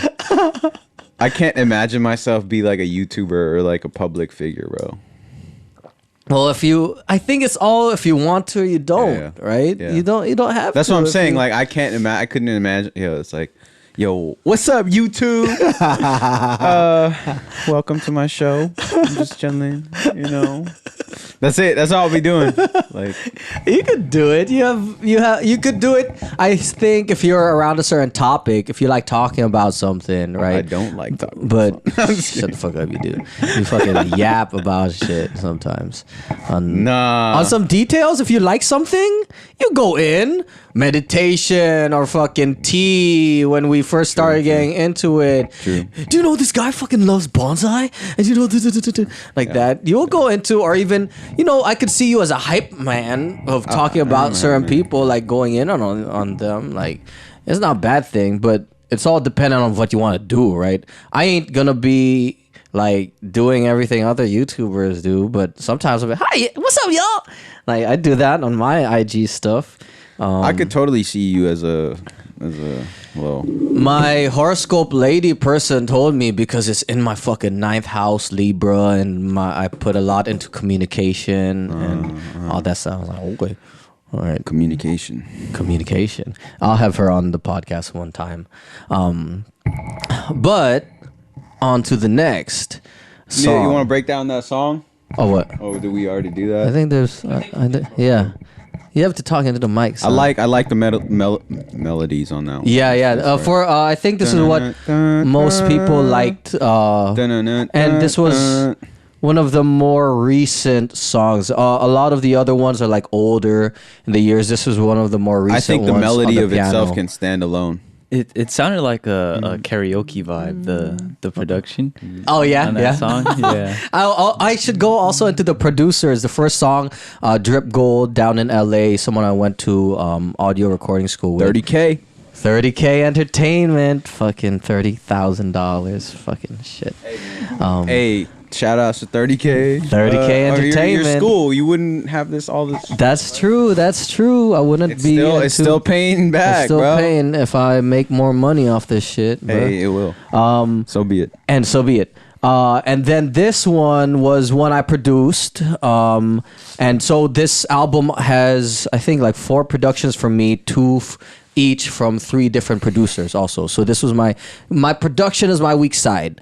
But it's something I'm practicing and working on also. So this was actually a good process of learning how to put together the tracks, the productions of it, seeing the structure of it. Because me personally, I'm not the best musician, I would say. I'm not, I took piano lessons way back, but I quit because my teacher cussed at me, and I was like, Mom, I don't like this.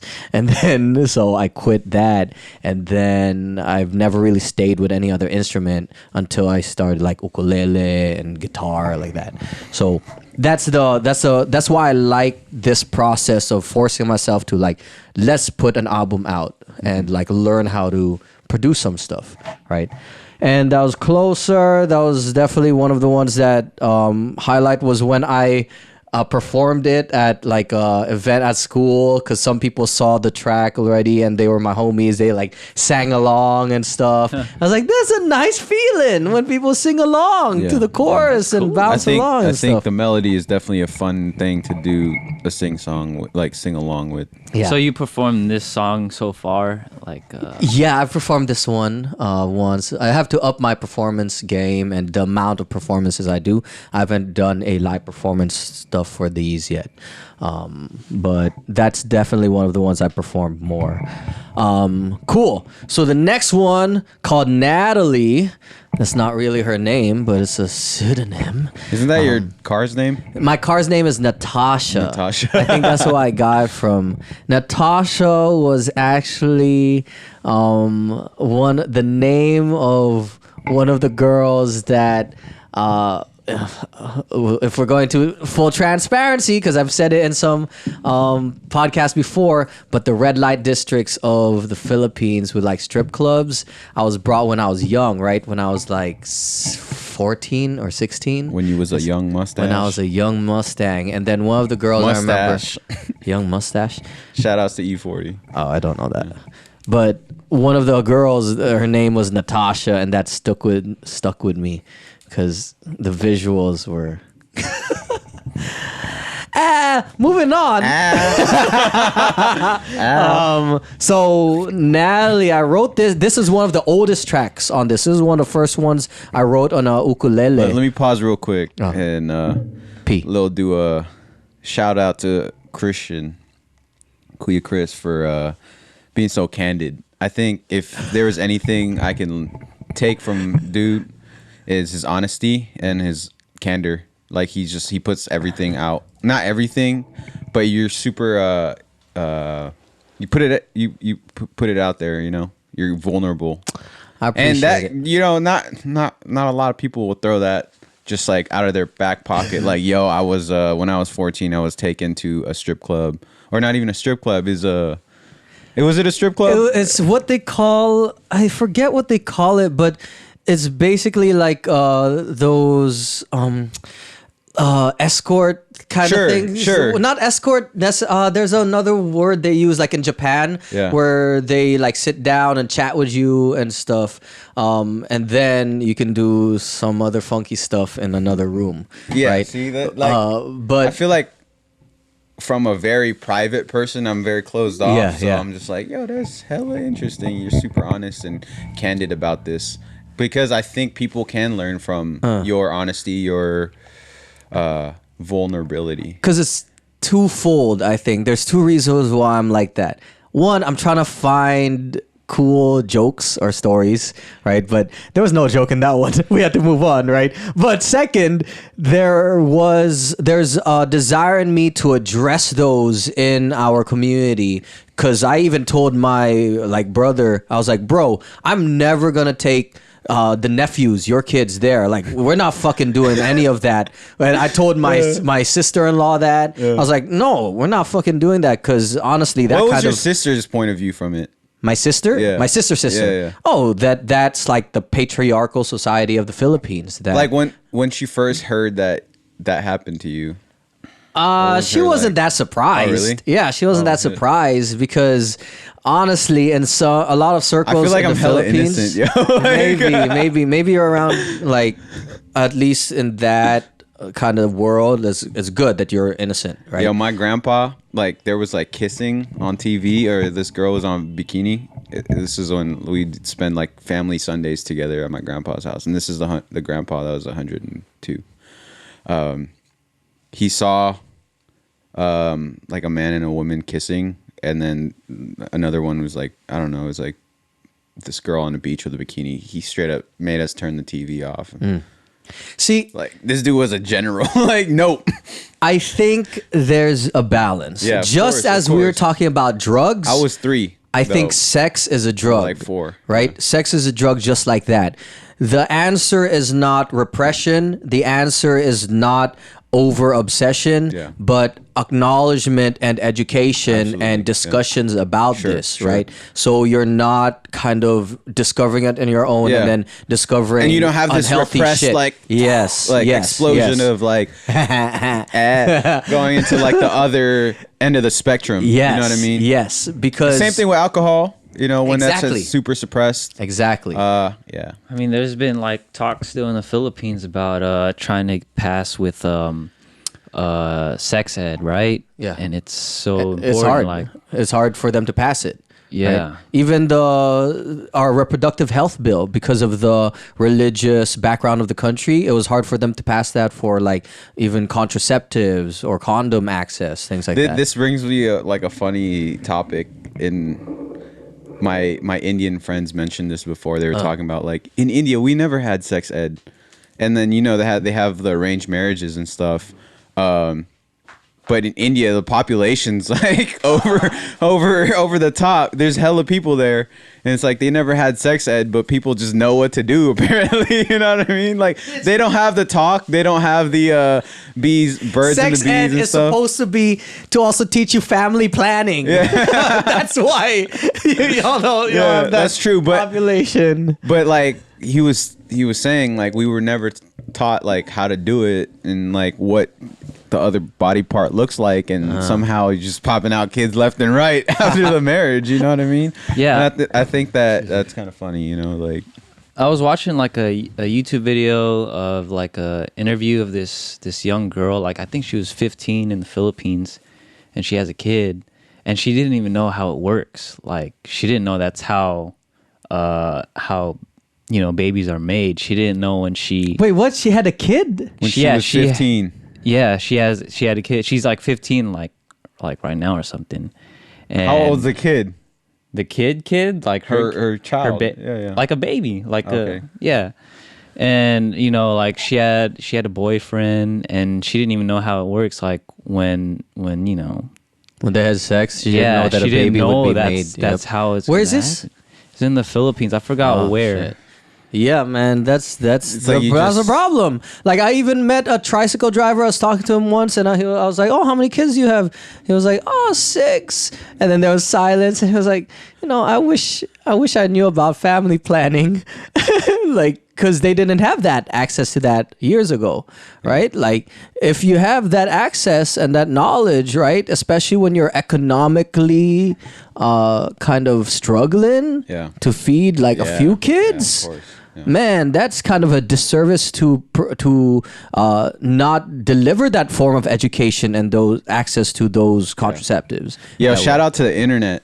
Yeah, shout out to Quick internet. shout out to the internet. But think I about- feel like with the development of technology and internet, I feel like people are being more and more educated about it, and there have been more and more couples with like that education. Yes, which is good. you know? But even access to it, like think about it. True. Minimum wage in Manila is 500 pesos a day, around that average, right? That's in Manila. That's one of the highest paid regions, right? That's $10. $10 a day. For You folks. go to the 7-Eleven there to buy a condom. That shit, a pack of like 3. That's just 115 pesos. You're telling me you're gonna spend a fifth of your daily income to pay for condoms, bruh? And then think about that. How much would you make here? Minimum wage, $10, 8 hours, $80. What's a fifth of that? That's 131, $16. Imagine paying $16 for 3 condoms. Jeez. That's why there's Yeah, some issues there around access too, right? And so a lot of we are a little privileged economically to be able to access some of those stuff. If And you are how in many the people Philippines. are being taught about condoms back there too? Like, that's kinda what I There's wonder. still also a lot of negative view because of the religious institution of Sure, any sure. form of contraception. Any form of contraception is yep. bad, right? I feel you. I know all about that. I just took my a God. Catholic wedding class. That's bad, bro. Stop using condoms, bro. No. Just kidding, kids. Don't use condoms. Do use condoms both for safety. What are condoms? Oh my god. What are they used for?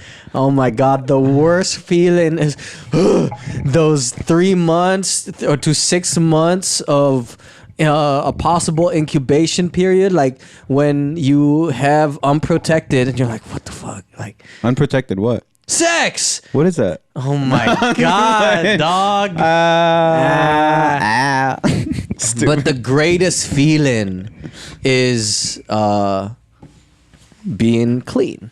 Like when you get a negative test result back after you've taken the time that it's a good feeling. But there's a new thing too. We're just also not supposed to demonize people who test positive. Also, because I posted one time on Twitter, I was like, "Yo, I'm happy that I tested negative on the STD stuff."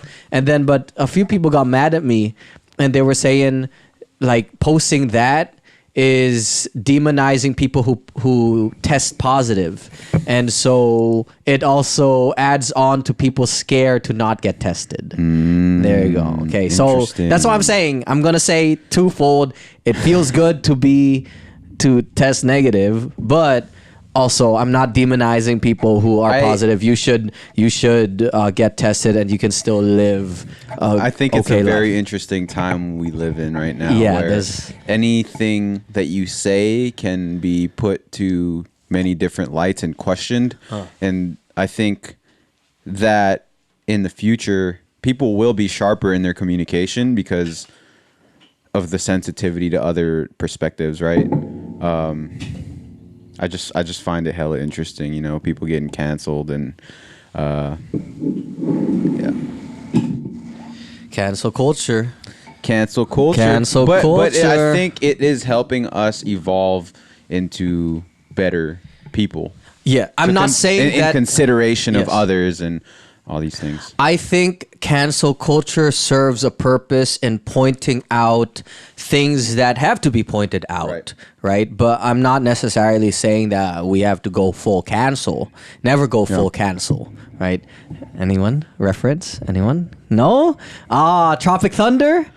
No? Oh, the one of the lines is never go full R word. So there's a full R word. What's retard. Oh, okay. See, I'm telling you about the times we live now. Yeah, we because fucking that Tropic say Thunder, R word. that Tropic Thunder movie. Yeah, they have blackface. Yeah, and they're not gonna be able to make a lot of The Office, Office episodes. You would not make that in today's climate. It's crazy the time of and crazy, when you but watch just it like right it's now, interesting. Yeah, and I watch it, I'm like, now. yo, even if it's satire because they're kind of making fun of the political incorrectness of Michael Scott in The Office, you can't make that some of those jokes and stuff now. It's like, oh, shit. Like, I was listening to Jay-Z, like he was saying fat, like that was hella normal. I guess it was hella normal back then, but nowadays, like, people will look at you funny, bro, saying that shit. Even you saying that, explaining that word could be problematic. Just because you said it. Just because I said it. Yeah, it's crazy. That's the problem. We gotta cut that out. We cutting that out. I'll beep it. Beep okay, it. remember. Okay. Beep. See, but part of me too, I know this is problematic thinking, but part of me is like, yo, it's just a fucking word. Yeah. If you put energy to it, but I understand that there is already energy and to that word before me even saying it. It was like what we were talking about, right? I put out the poll on Twitter, right? Like, is it problematic to call my female dog a bitch? Yeah. Because that's the technical term for a bitch, what the definition of bitch is. It's like, are we canceling words now out of the lexicon? Maybe. Like, right? I mean, because there's one that we can agree on. Huh? Right? The N-word, that's definitely not like to be used by certain people. By certain right? people, yeah. Right? Yeah. And so then that's a whole nother discussion with other stuff. This is why it's interesting is because we are reframing our understanding of vocabulary in this day and age, because I mean, I feel like vocabulary is constantly being reframed anyway due to the context of how people that's how communicate language works and how people use it. But even more so because of the platforms that are set up like Twitter. You know what I mean? Josh does not look interested in this conversation. I was about to say, because He like was thinking. He was processing. like there like if you think about it, for like for the United States, like throughout history, it's been about improvement. So this is one of those eras. Interesting. I would say for the world too, though. Yeah. Interesting. So the N word today is Natalie. That's the next track. Nice segue. Nice segue. Nice segue. Segway. So I wrote this as this is like 2012, maybe 2013. It was kind of on the very simple, cheesy tip. But I played this song actually to this singer, because we through the recording school we get to go to some events. I forgot what singer, but Alicia Keys? No, she's like this folk singer that we went to like a backroom thing, songwriting thing, and then she liked the chorus of it. But the reason I wrote this was I met this girl while doing yoga. I was super into yoga 2011, 2012. And then I was trying to get at her.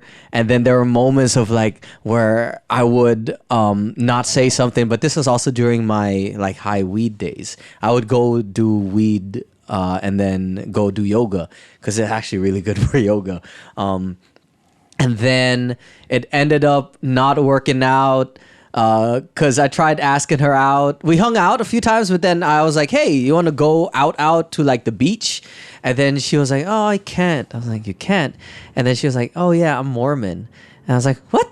You can't go out to the beach? Like, yeah, there was something. Can you explain that? I have no idea. We didn't really go into it deep, but that's what she told me. And then... But she could go to yoga. Yes, but I think it's Was it like a clothing thing? date, like maybe, Oh, a date or also a clothing thing, maybe because she What was did she never. wear for yoga? She was fully clothed. It wasn't nothing revealing, Uh-huh. like and stuff for yoga. And I think she wore yoga pants, but I don't really remember. But then, Man, I feel like I have to be careful about my language now, especially on this. I'm just like, yo, I forget to censor myself, especially when I'm hanging out with you, because like it's like I feel comfortable communicating with you, but like now it's like I'm public. I'm about to be canceled, bro. And the thing is, I know that I don't mean malice. You have there's no malice in my communication, but I think with the different lights that it could be taken to, for sure it could be like twisted. Like, yo, why you still thinking like that, bro? Are you in 2002? You know what I mean? See, Like, but and then I'm not on Twitter. You know, I'm not on Twitter. I don't know like the new trends of not trends, but like politically correct, language. Yeah. You know what I mean? But I think it's at least for me, I'm willing to be corrected. Yeah. And I am too. We all are. Yeah. But I know it's also That's so problematic, Christian. Yeah, it's hard to be, because at least this is the way I view it. I can hold myself down when it comes to theoretical discussions about problems and what has to be addressed and not. So I have my own personal rubric and principles to live by. So I'll go with that until those get improved upon, challenged, transformed, things like that. So I don't intentionally try to offend, right? I'm not trolling people when I say things, right? But then I'm learning to like, all right, let me put things out there. If there is something to be corrected, let's engage in a discussion. Because I've had like engagements like on Twitter. Sometimes I have to step back, but I never attack when I'm responding there. I'm like, all right, what's your point? Let me give this, and this point, right? And I usually leave up responses if I was kind of incorrect. I was like, maybe, and then I'll try to acknowledge that. All right, yeah, and then I'll leave it up that was a wrong perspective for just for the record, in a sense. But yeah, I don't know. What's Dave Chappelle said? He goes, I haven't done anything wrong. I mean, I don't think so. So we'll find out, right? Yeah. Things like that. But yeah, that's Natalie. I asked another homie about the instrumental. I thought it was a little basic, and then the dude was like, a producer friend Ray was like, "Yo, just keep it basic. That's more. That's kind of like." Instead of adding hella layers, the homie Miko put the drums on when we had a little jam session. So shout out for the drums. And then what drums did he use? He had just a MIDI drum kit tight. that he brought in, and so the sounds are directly from that unit. I don't know what the specific unit is. And then Suck my unit. Where's that from? G unit, huh? No, I don't know. That's from Tropic Thunder. Really? Yeah. Damn. Yeah. And I'm here thinking I know Tropic Thunder. And I was like, oh shit. And then this was not the original bridge. I added a rap instead because I wasn't feeling that original bridge anymore.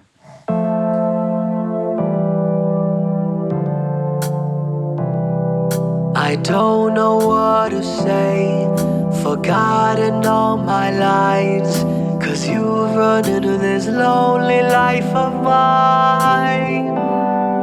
I try to play it cool, but you make me jump inside. And when you walk right into the room, I start to lose my mind, 'cause I know what you are thinking, I see it in your eyes. We both just want some kissing, but we keep these thoughts inside. Oh, cold and lonely summer, without your tender hand. I swear next time I promise that I won't waste my chance. Oh, cold and lonely summer, this feeling I can't stand. I swear next time I promise that I won't waste my chance. Whenever I look around, I'm hoping to see you. It's crazy how you've got me all mixed up and confused. 'Cause are we only friends, or is there something more? I'm waiting to find out what this life secretly has in store. But I don't need a lover. Wait, maybe I really do. I don't have all the answers, but I know that I want you. Oh, cold and lonely summer, without your tender hand. I swear next time I promise that I won't waste my chance. Oh, cold and lonely summer, this feeling I can't stand.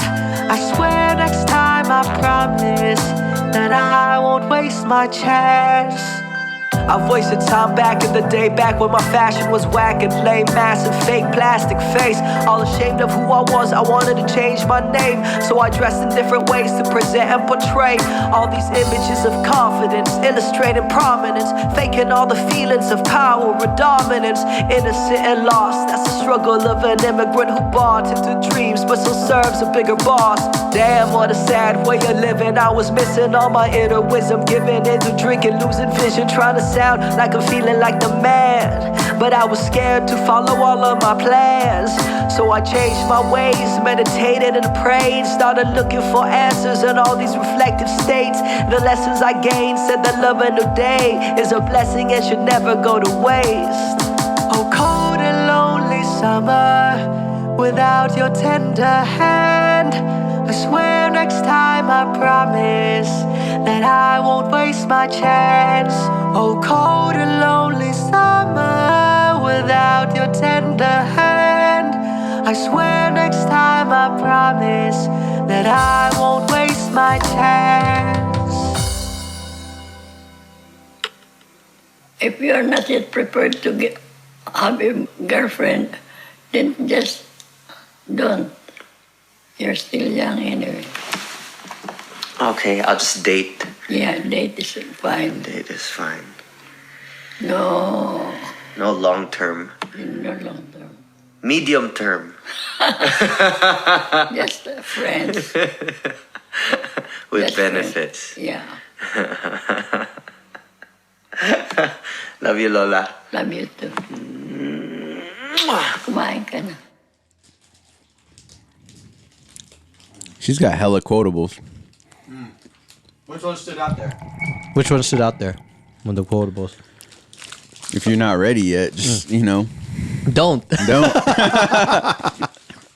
And I loved ending it with the kumain ka na. Because that's like a very Filipino, hey, kumain ka na ba? Kumain ka. Kumain ka na. Like, like our discussion about love, right? Mm-hmm. There's societary, cultural, that's a kind of a love language that's been embedded in our Filipino culture about giving food, right? And sharing food, things like that. It's a sense of care from the culture. Yeah. And then I think what was interesting for me to listen back to was that rap was written like 5 years after the original song. And so that rap was kind of a reflection on where I was when I wrote that song. And a lot of what I was writing about in the rap was during that time, there was a lot of faking it, like faking it till you make it kind of mentality where... Or just lost, but I was really faking. I was faking a lot during that time of like trying to be confident, trying to look confident or act like, how does a confident person act? Like very tough or very like high proud, like, and then escaping through drinking and getting my confidence from drinking. Like the whole message of a song, right, is cold and long summer. That I wasted next time I won't waste my chance, right? That idea, because I think we were talking yesterday about how before I had this kind of reflection on myself that I would be mad that I didn't do something, whether that's confronting someone or telling someone I was into them, right?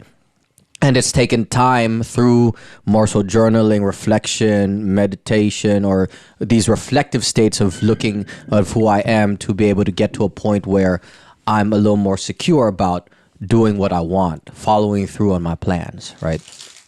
And yeah, I think this was a cool project to like get done because it's like the oldest song on the album, like to finally get it done like on page and like record it. Your first and second verse like done at the same time? Yeah. Okay. Yeah. That's why I was like, because you did your backstory. You did your backstory, right? And I could see how the chorus, the hook,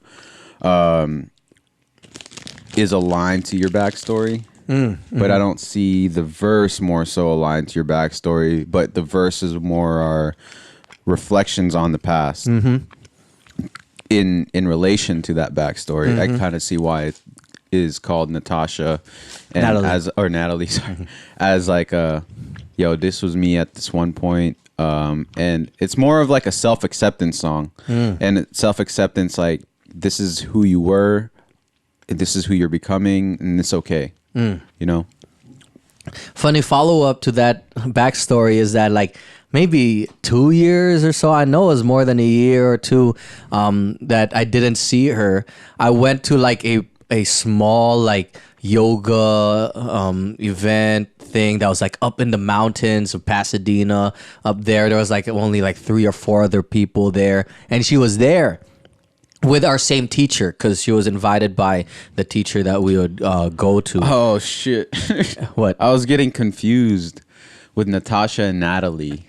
I was like, this is the same girl? I was like, okay, it makes sense. Yeah. So the one from yoga, right, that I initially wrote this for, who's Mormon, right, that we didn't pursue anything further because there was restrictions on who she could date and stuff like that.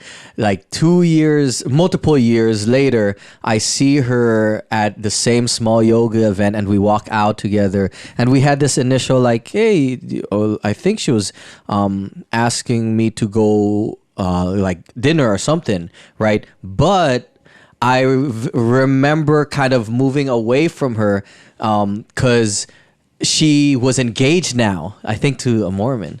And then I was like, nah, let me not, because I know I have different intentions. Like that. Respect. Yeah. Respect. But I remember that like transition of like it was a few years and then seeing that same person and then like having a different perspective and like and like that. Even if I had that chance, quote unquote, like this isn't the time to pursue that, right? Hey, bro, you got some more tea? Yeah. So Let me Wait, make we'll do the same another. one, different one. What do you want? I have blue people. I have Let's save the blue same people for one. last. Okay, I can do another wash of this. Is that a big blue people?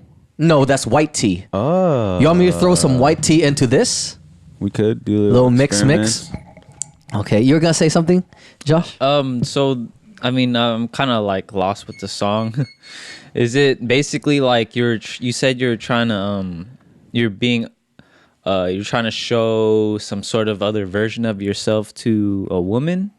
Is that what you're saying? Oh no! Sing the hook. I don't have all the A cold answer. and lonely summer without your tender hand. I swear next time I promise that I won't waste my chance. A cold and lonely summer, this feeling I can't stand. I swear next time I promise that I won't waste my chance. So this was kind of like a self-anthem for confidence when I wrote it. Like, oh man, I wasted my chance. I didn't ask her out. And then I wrote this song. And then the next time I seen her, like we would talk more than I asked her out to go to the beach. Then I found out she was a Mormon. And then, but that general feeling of like, man, I wanna do something. I wasted my chance. I've had a lot of those moments in life, and both romantically or even actually most romantically. I don't waste my chance when it comes to professional development and like academics and stuff like that. Dude. I'm pretty on point, but a lot of the regrets was that. So the idea was like this was my anthem that like I'm not gonna waste my chance next time because it feels bad to be like, oh, I wish this, I wish that. I'm curious about like where that comes from, because I feel like it's sort of it's pretty relatable. Like, do you feel it comes from self-sabotaging yourself by having all these negative thoughts of like, oh, it might not come off right or something Just like like insecurities Yeah. starting to like come up when the opportunities come through. You're I being can tested. only speak for myself. I don't know if this is the cognitions for everyone else who has that experience of self-doubt and afterwards disappointment. But for me, it was the fear of rejection. I didn't want to be rejected first one-on-one or even be seen to be rejected by other people will see that I was rejected. So that social pressure, right? And so that's one, like, why I wouldn't do something, right, before. And yeah, I don't know, just fear. I think it was more so that conditioning of being bullied before and now wanting to fit in and not be the center of attention or not be not risk being made fun of, quote unquote. But that was all in my head. Who cares if you get rejected? Now it's like whatever. I don't your shot, care. boy. Yeah, like it's more like fucking everyone gets rejected, but it's more like those are cognitions of that have been ingrained on you because of social pressures and social bullying or things like that, and then you become your own police person. Like you're policing yourself. Would you Nobody say it's a else level is- of maturity then? that has Something you kind of like mature out of those insecurities and I think it's dual again. It is aging out, realizing that those cognitions are not helpful and those are rooted in unrealistic or unfounded criticisms, right? And second, building confidence through other means of like being okay with myself, right? And building real confidence, Which of comes with doing time, Which though. comes with What time and experience. doing things, Yeah, right? experience, And getting yeah. good at certain things, Yeah. right? So it's not an overnight thing, right? But it definitely comes with time, maturing, and like learning about and unpacking, repacking, right? I'll be honest, I'm kind of in that situation right now where I've sort of, self-sabotaged myself by having those kinds of thoughts of like, it might not even be like right or It's natural, right? With your I've- coworker from I've- Starbucks? From Starbucks, right? From Starbucks. But it's also because a lot of that I theorize comes from social pressures. A lot of the things in our past have made fun of even by friends, quote unquote, of you lame ass, right? Yeah, I feel like I get scared of things that. we Like, see in the or things we media. see in the media, right, of being made fun of, and then that gets into our brain, and we think of the possibility that will happen to us, and then we don't do what we want because of that fear of criticism. But then you become your own enforcer. You become your own bully, but with those cognitions, it's not helpful, right? And shit, I still have those. I still have the cognitions. I'm not fucking Zen King and shit. Damn, you put hella. I it. feel it. And so it takes time to deconstruct those cognitions and then to rebuild it now with better. Surround yourself with better people who develop your own capacity in other ways that you feel okay with who you are, right? And it's a process, and people have different methods in doing it. I don't have the answer, right? But journaling helps. Don't have all the answers. 'Cause I know that I want you. Oh, cold and lonely. That sometimes some of my hooks I actually sing to myself. Bro, your when- hooks. That's one thing I commend about the whole project is your hooks. Your hooks, the choruses, super melodic. It reminds me of John Bellion. You know what I mean? Like, I think the chord progressions very similar, I guess, maybe. My chord progressions are very basic. Yeah. But yeah, I like those things because it's something I sing even to myself sometimes as therapy. Yeah. Like that comes up like, fuck, I won't waste my chance. Like it'll go through 'Cause my head. when you even sing it, like you just sing it in person, I was like, oh, this bounce. Yeah, it has a good little. I can remember it. I could like replay it in my head. It's super happy. Like Yeah, a lot of the yeah, tones are yeah. super happy. Yeah. Yeah. Major chords. Major chords. Yeah. That's why I get the John Bellion Human Condition vibes, because a lot of the chords are major Cool. chords. Thank you. He's I think you played me some of his music, right? I haven't listened extensively to his. But yeah, I like that. I like having happy scenes with some kind of sad-ish content, right? Because it kind of creates a sense of hope. I think you could go harder Right. on the verses. Harder on the verses. Okay. This was 2012, fam. No, actually, I have. the verses weren't 2012. You said Oh, the rap verse. the rap verses. Oh, okay. No, All in right. general, like Call it as is. I'm gonna call out as is. Like, I feel like you could have gone harder on the verses in general. on the project. Okay. And this is me just being Okay. As a real. hip hop, Yeah, as a hip-hop, fellow like, hip hop I've head. seen you come harder. Okay. Whoa, where? Yo. He said it. I didn't. Who wants to go sauna this Sunday? I've seen your writing be better. Word, In terms of like, no, you got some good writing in there, but I think it could be better in terms of your delivery too. There's some parts in your verses throughout the album where I was like, he could go harder. He could go harder. Okay. Just that's just me knowing you though, you know. But Cool. so I think- that's my perspective on your album is like, damn, I know he could have gone harder on the verses. Like melodically, shit sounds good sonically. You know what I mean? But think that would have made a little bit more depth and richness to it.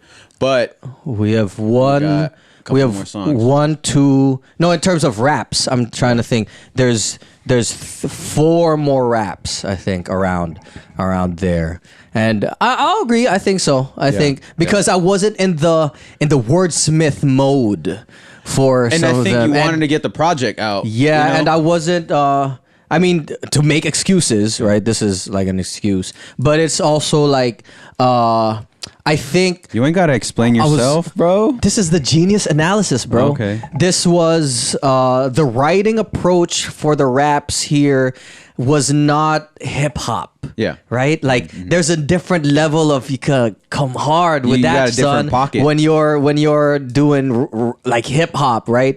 This one I feel I was writing raps for the songs rather than writing raps. Right. Yeah. And which definitely is not the strongest. I'll say. I think one of my. I'll tell you which one I think is my hard verse, but once we get there. All right. And this is no diss, fam. Yeah. This is like just my. Rap beef. Let me call up Vic. I'm just kidding. No, I appreciate that, right? Because that's why I asked the both of you to be 100 when you come on this podcast, right? Like, give me the thoughts or reactions, especially from a hip hop head. I definitely see that, right? Anyway, Just as your friend, though, like, you've gone harder. I know. Okay.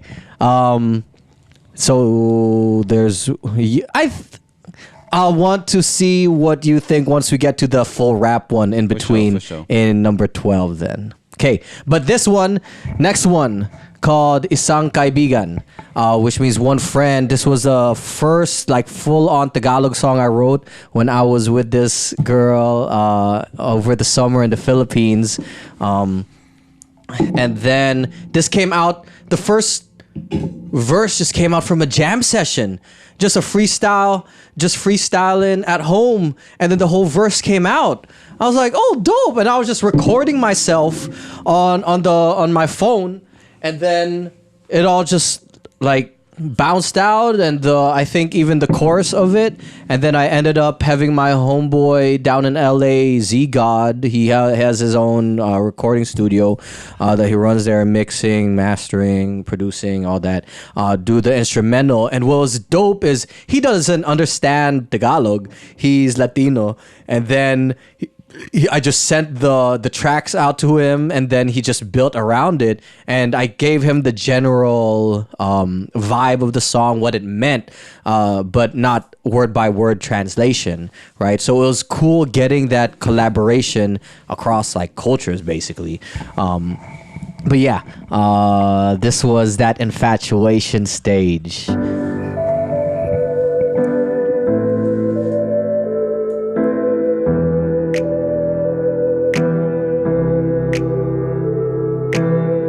Bakit ka ganyan palagi? Bakit ka ganyan palagi? Nandito lang ako, iniintay ko lang kung masasakyan mo ang biro ko. Gusto ko lang sabihin sa iyo na masaya pag nakasama kita. Ngumiti ka lang palagi pag nandito ako. Ang mga problema mawawala sa'yo. Nandito ako, yakapin mo na lang pag may problema ka. Kasi ako ay isang kaibigan, hindi mawawala kahit ano mangyari. Ako ay isang kaibigan, ngumiti ka lang palagi. Bakit ka ganyan palagi? Maldita at medyo maarte. Bakit ka ganyan palagi? Tumabi ka na lang sa akin. Naalala kita bawat buwan at taon. Hindi nawawala sa panaginip. Gusto ko lang sabihin na sana masaya ka kahit malayo na tayo. Ngumiti ka lang palagi pag naalala mo ako. Ang mga problema na wala sa panahon. Nandito ako kumakanta na lang pag nararamdaman ko ang damdamin para sa'yo. Kasi ako ay isang kaibigan, hindi mawawala kahit ano mangyari. Ako ay isang kaibigan, ngumiti ka lang palagi. Bakit ka ganyan palagi? Maldita at medyo maarte. Bakit ka ganyan pa lagi? Tumabi ka na lang sa akin.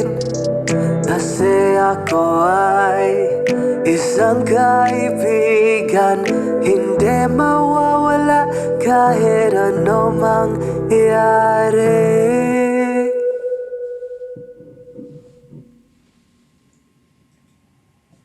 And then there's an interlude there with my homegirl, but we don't have to play that.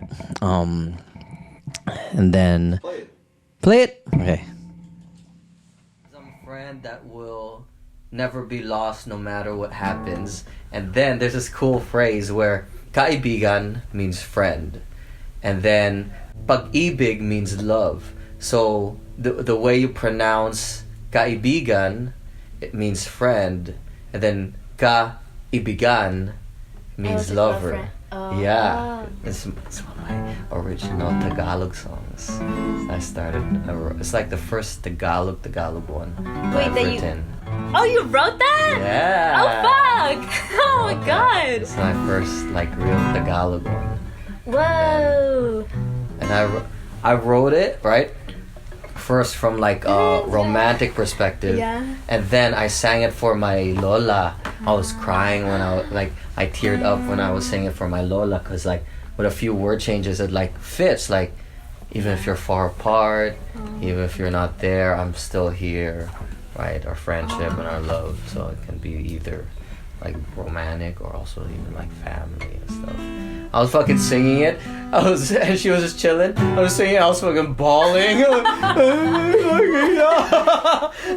And she was like, "Oh, good job." That's so Yeah, that was basically the story that I was just gonna tell y'all. Where the dust is coming from? Where? It's right here, dude. Oh, really? Oh, shit. I should clean that. My bad. That's the record player in that area. I should move the air purifier over there. I'll just dust it down next time. My bad. But this song, I actually was thinking, I literally sing some of these songs in person. I vividly remember being with this girl, and then after I wrote it, I was singing it to her while we were hugging and, Hugging? Yeah, while we were hugging. And then, it was in that moment what I felt. I'm a friend. I'm here, right? And then it actually didn't end up working out. We tried to do long distance, and then it's hard to do long distance. This is from the Philippines. And then we tried to do it long distance once I came back here. But there was a little ups and downs with that. She still follow you? No, but she follows me. I know. She checks in. Yeah. She drops a like once in a while to my photo, my stuff, my That's posts and stuff. So she a friend. So I think we're friends, with boundaries like that, because they also I sent my song to her. I was like, "Yo, remember this song? It was Was that wrote it her? for you." Yes, that was for her. No, was that her in the recording or not her? No. This is someone else. Yeah. The one in recording is actually the next song is about the girl in the recording. Chick Right boy, there. huh? No. What's this called? Too Girl Crazy. But this song, what I actually appreciate why I included that story is because I literally when my Lola was in the care home, there was a piano there. So every time I would visit, I would try to sing for her, right? And then I'm actually not that good at other songs. So, but I'm able to play my songs. So I end up singing my songs for her. And then this is one of it. And then I really it was a highlight when I was able to share some of these, like not fully recorded, but like snippets of it for her before she passed. Right. And then she would be happy with some of them. Right. And then when she would say, I've been getting better, I'm like, fuck yeah. Right? That feels good, right? Course. It feels good with her. And then I get to play the same songs again and again because she's got dementia. So it's like a new concert each time, bro. And so that was definitely the highlight. In that story, I was legit crying one time when I was singing it for her because I changed it to instead of ako ay isang kaibigan, I'm one friend. I was like ako ay isang apo, like one grandchild, right? And so that this has become one of my more favorite songs off the album, especially just Tagalog. There's some heartfelt shit there. It slaps, bro. Yeah, thank you. This will be the one that's the next music video with some funny footage. That was hella fun. You know what's crazy, like about the dementia thing? Yeah. So like my grandpa has dementia too now, and whenever I walk into his room, he's always asking me like if I'm working, like what am I doing, and I literally could say anything every day because he doesn't remember. So next day I could say I'm a doctor, or next day I could say I'm a lawyer, and it'd be so cool just to say any like, oh, I'm making this much, this X amount of money. Won't you feel bad doing that? I feel terrible, but I feel like this is a funny like comedic bit, like stand up. I could see that as a good stand up, but it's hella funny. Like, it's for a messed family up, bro. thing. Wait, when you think about it though, wait. But yeah, if that makes them happy, is that a good thing? If you lie, you know what I mean? Like, if it actually makes them physically happy. Does it make you happy? No, well, like think about it. I'm not a doctor. What if it makes them happy? Like, damn, you're a doctor. Yeah. You're doing well. I'm happy for you, right? Is that bad? I'm just asking. Could be. From who's like bad on him? I don't know. My personal principles and perspective is like that's bad, right? I'm not gonna lie to mine, right? Yeah. But that's what I'm asking, just in terms of theory, right? If you're talking about like what's good for them, if it's bringing them joy, right? Would and then they don't remember. I feel like I would try to find them other things to talk about that's real. Yes. That would bring them joy, because like just lying will make me feel, not good. Yeah. Like, Not saying I do that, but I'm just saying like, because it sounds like you guys are saying, damn, you lied to your grandpa. no, that's not what we're saying at all. It's just like the concept of lying to your grandfather, Yeah. or your family member to bring them joy. It's because I brought this up to my family, like, why can't we just switch it up, like every day? See, I think that'd be a funny ass bit, dude. Like, My it'd be mom's hella like funny. laughing, like, yeah, you know what? Because he even asks like, how much is his pension, his Social Security? He always asks that. So now my mom wrote it on like this piece of paper, $1,000 a month, and she posted it on the wall so that he can no longer ask us, but he still asks like, what is that? And then like, like I was like, Mom, why don't you change the numbers now, like each day? It just make him hella happy. He's like, even like with $1,000, he's like, wow, I'm making more money than the president in the Philippines. And like we're like laughing, like, oh my gosh. How old is he? He's like 94. Oh damn. Yeah. I kind of like how they made light of it. Yes, yes, yes. Because dementia is. That's the thing. Like, I'm not saying Yeah, that we're making a joke out of it, but like, we're You're making light of it, for it. sure. Even me, my little comments of like I can sing the same song, Yeah, right? yeah. That's Right. trying to make light of it, but it was hella Exactly. sad. It was hella sad, It's like- hella sad for me. Like I could cry easily if I think about it too much, man. Like that's just fucking sad. Like I'm about to, right? He's about to. Because that, like, she was here when she had the full faculty, man. Yeah. And then like She had there was a moment where she had like an accident, and then it was a slow decline afterwards, and we were like, bruh, what's going on? Like, and I did not know how to handle it. Like the first few, why are you smiling that I'm crying? I'm not. But like, no, it was hard for me to like, what the fuck is going on? I'm answering the same questions.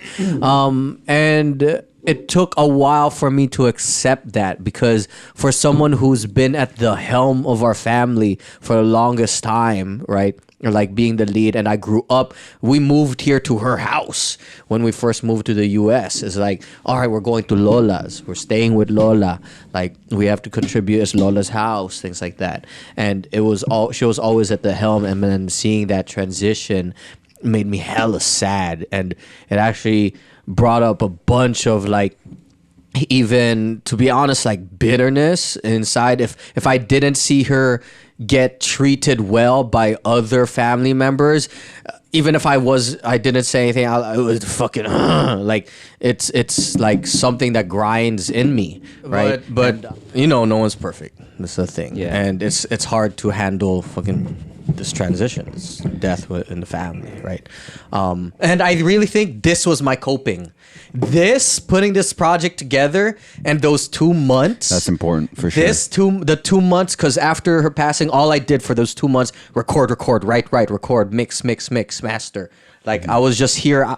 I was mixing in front of this computer for a few hours a day, and so I would get to the point where I smell myself, where I'm like, "Oh my god, what the fuck is that smell?" Like I'm mixing, and then I reach up. I'm like, "What the fuck is that?" It's me. It's my armpit, because I'm just sitting here the whole fucking day, just like mixing. You should have done like time lapses. Oh yeah, yeah, that would yeah. have been cool. That would have been cool. This man hasn't seen Civilization. Just to get this Shit. album Yo, out, I right? just thought of an interesting angle. What? Like from the top, or like from up there, of like the podcast. Time lapse? Not necessarily time lapse, but just like the angle of the podcast. But you don't see people. You don't But see. just like the situation, you see the setup. You know what I mean? I don't know. Maybe, yeah. But you get that with the You view kinda from get it, here a little bit, right? That setup would be cool in a larger, like if I have a house and I have house parties, and you kind of see where people go. And because they do a study.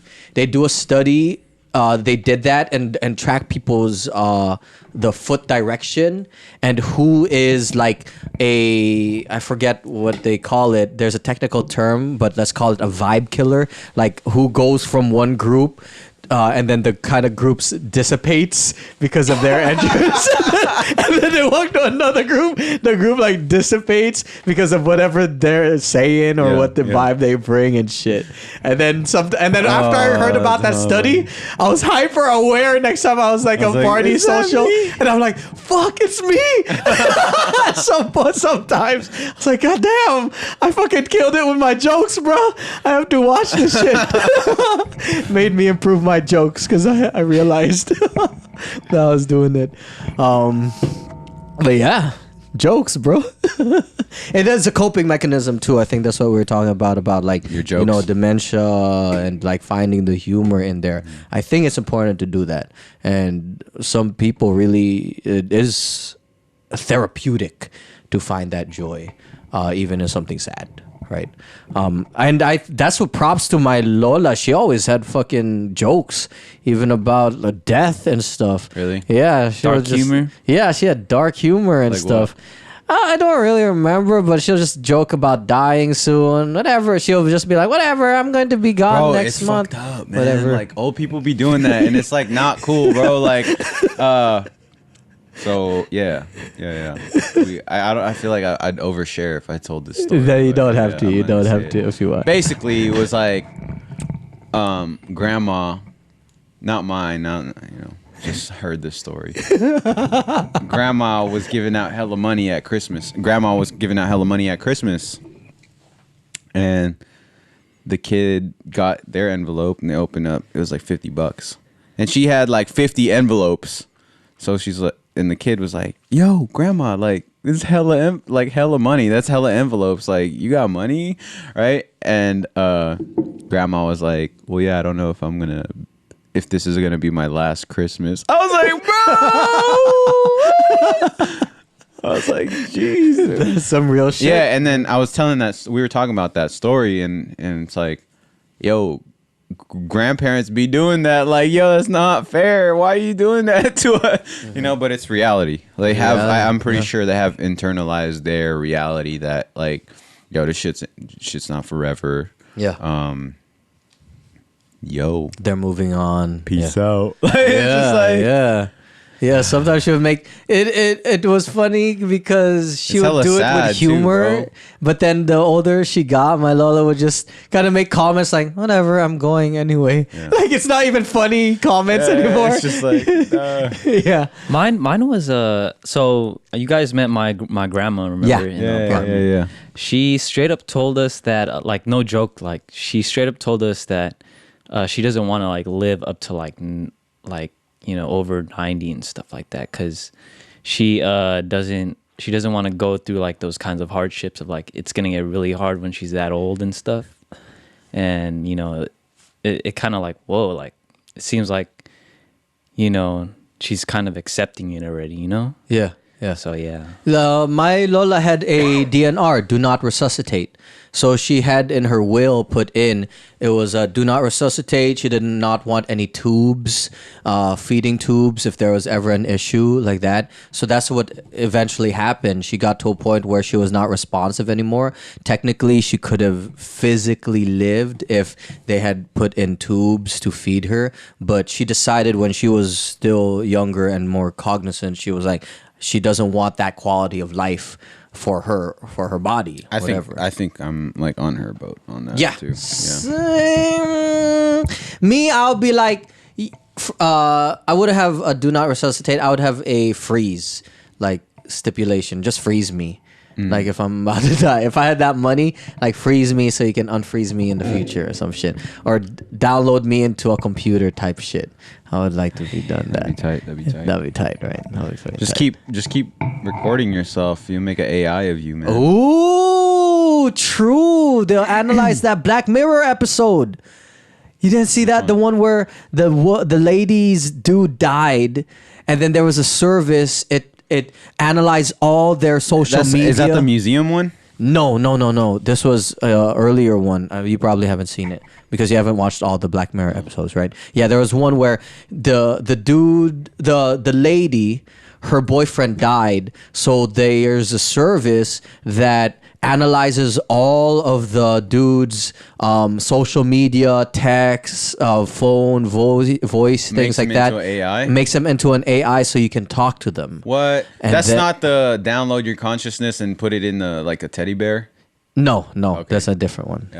Yeah. So That's the museum. and then there's another twist on this episode with that premise. Interesting. Black Mirror.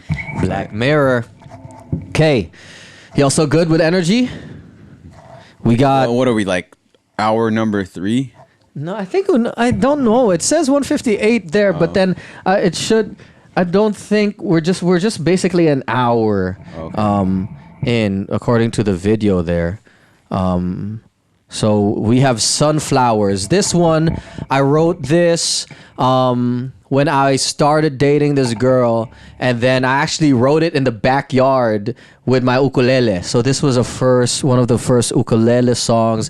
The vibe is like where we were at the point where we were getting into a little bit more serious, and then they kind of wanted a little bit more commitment in a way, and I was thinking, well, bro, I can't. The hook is basically I can't fucking promise you forever.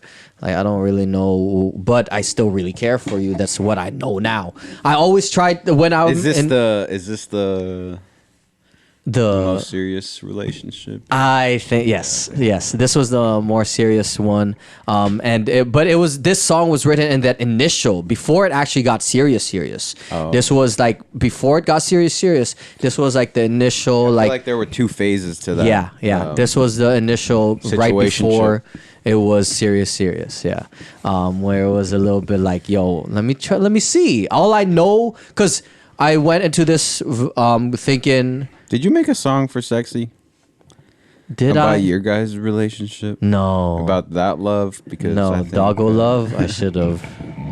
I have her in one of my old songs, like an old one. I mentioned her, but it's a song that I don't really rep because it's not really that good anymore. Is she the same girlfriend before? Papa.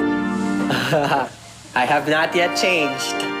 Still the same. You have not been changed? No. No plan. No plan to change. You mean to say that's it? I'm just trying to see if what we got is worth the time. Cause what if it all falls down? No one knows tomorrow and no one knows forever. I just wanna take some time to tell you I'm sorry. I don't have all the answers. You need a promise, but I don't wanna lie. Cause you deserve all I got to give.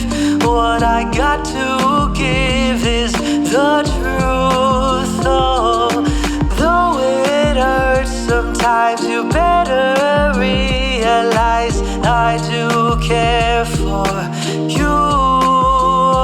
Oh, I do. Ooh, I do.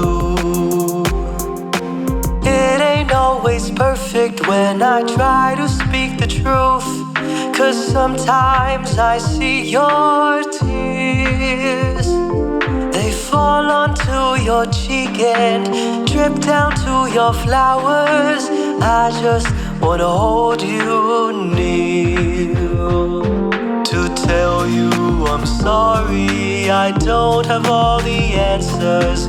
You need a promise, but I don't wanna lie. Cause you deserve all I got to give. What I got to give is the truth. Oh, though it hurts sometimes, you better realize I do care for you. Oh, I do. Ooh,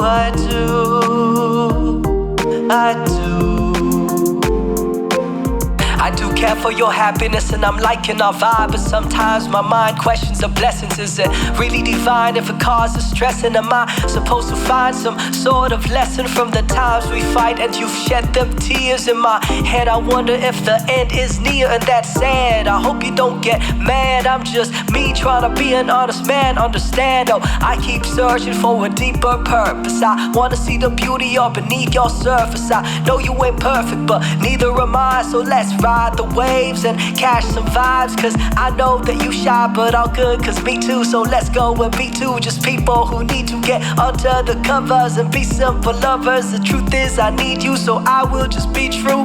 I will just be true and say I'm sorry. I don't have all the answers. You need a promise, but I don't wanna lie. Cause you deserve all I got to give. What I got to give is the truth. Oh, and though it hurts sometimes, you better realize I do care for you. Oh,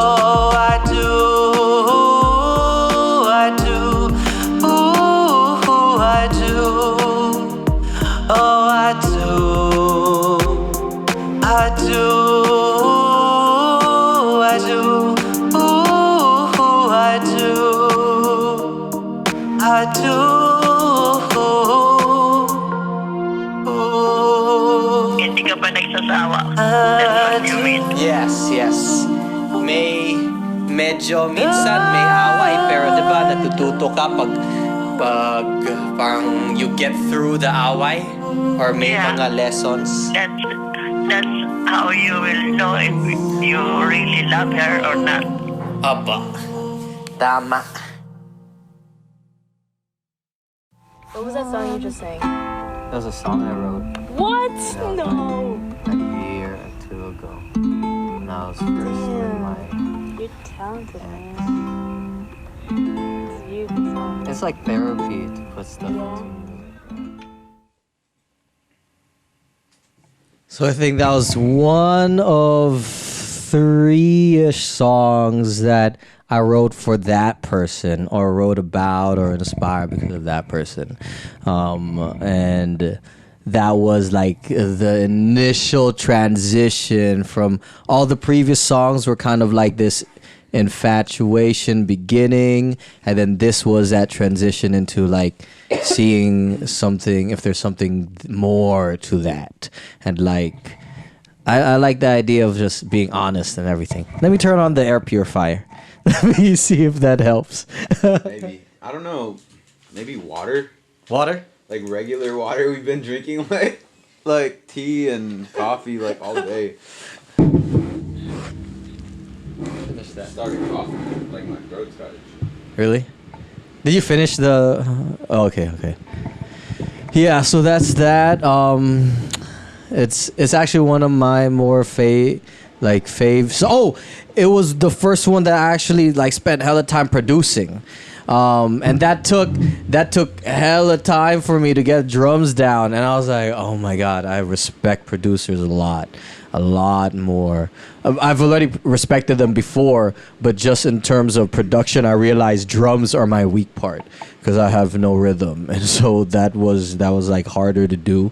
And then it's the one I performed at one time. We went to some open mic, I think. And sunflowers, because I always used to get, and I still get, the $3.99 sunflowers from Trader Joe's. That is my go-to spot recommendation for folks for flowers.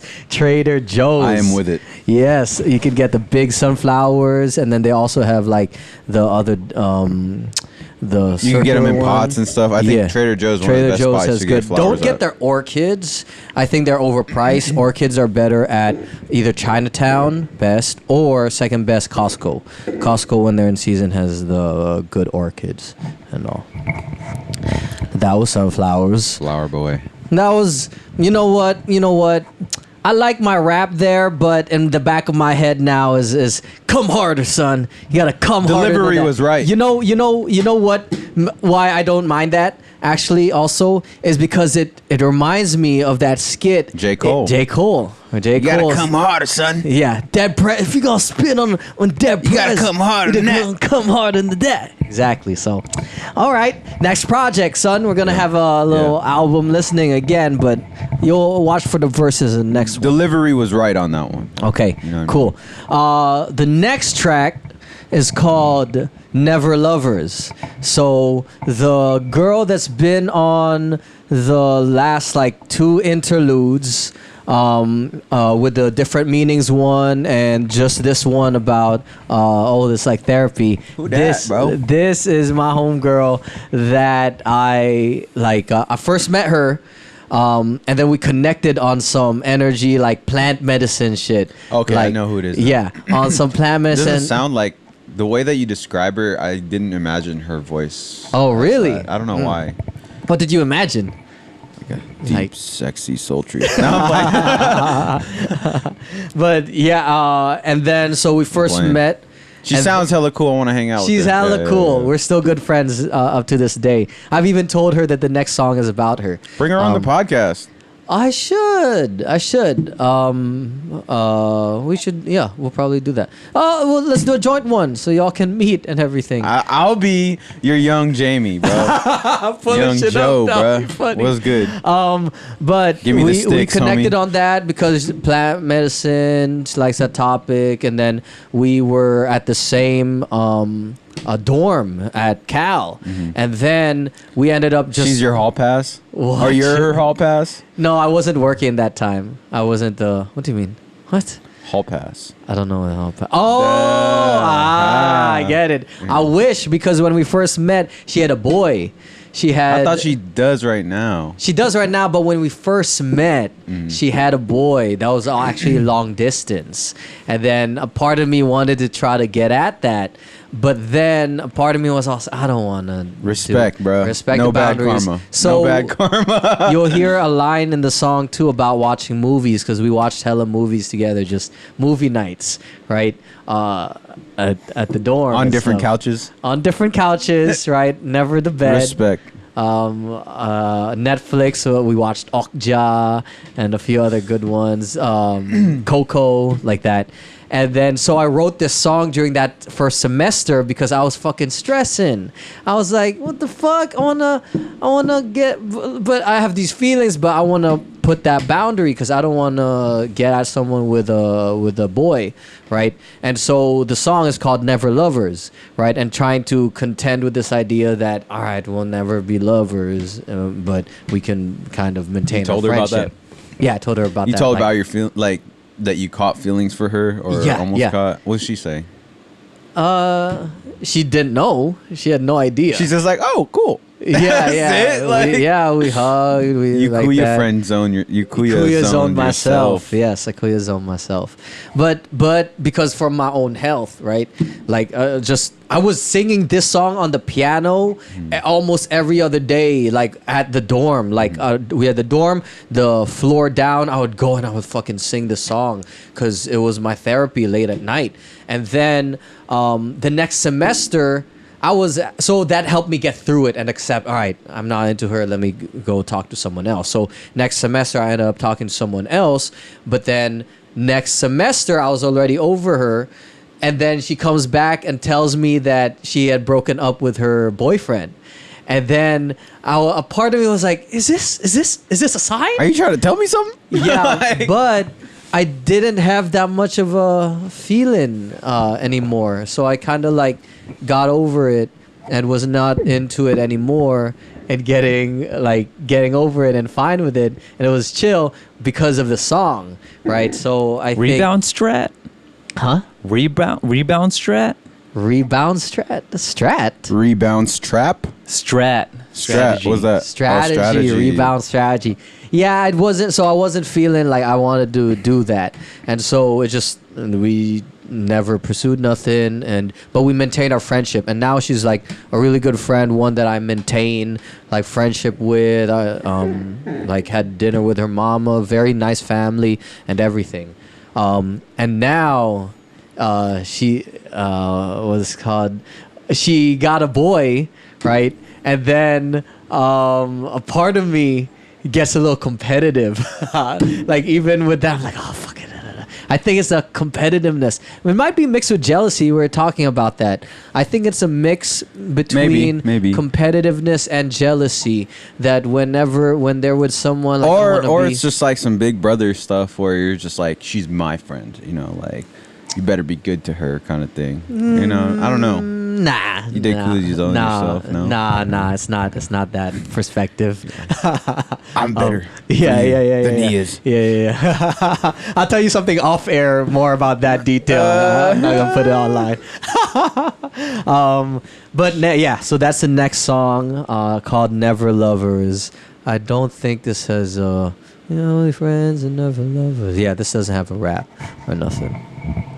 Cool. Let's go. Get it. Get it.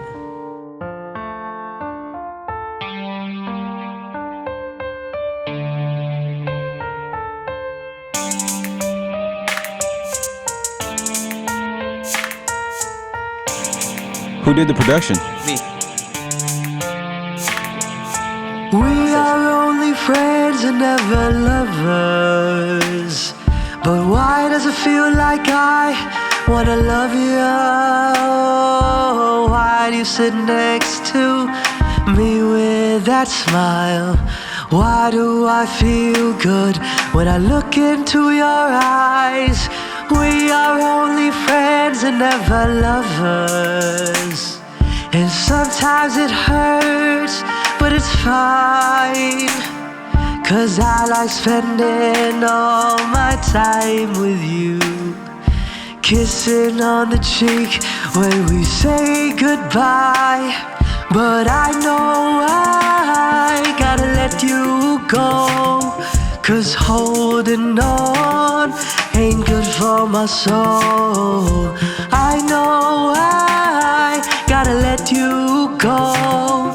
'Cause holding on ain't good for my soul. No, no, ain't good for my soul. You have someone else you are loving, although you spend some of your nights with me.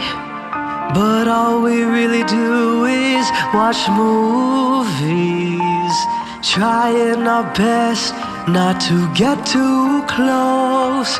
'Cause you have someone else you are loving, and I don't wanna cross none of them lines. But I like it when you're right by my side. I wanna ask you to stay the night, but I know I gotta let you go. 'Cause holding on ain't good for my soul. I know I gotta let you go. 'Cause holding on ain't good for my soul. No, no, ain't good for my soul. But the other night you said the two of you are done. Should I make a move? Can we have some fun? What are we doing? Why are we waiting? Can I hold your hand at least for a minute? 'Cause are we only friends or maybe lovers? Will I get the chance to finally love you? Or should I keep it moving and dance with someone else? If I'm being honest, I think I should. 'Cause I know I gotta let you go. 'Cause holding on ain't good for my soul. I know I gotta let you go. 'Cause holding on ain't good for my soul. No, no, ain't good for my soul. No, no, ain't good for my soul.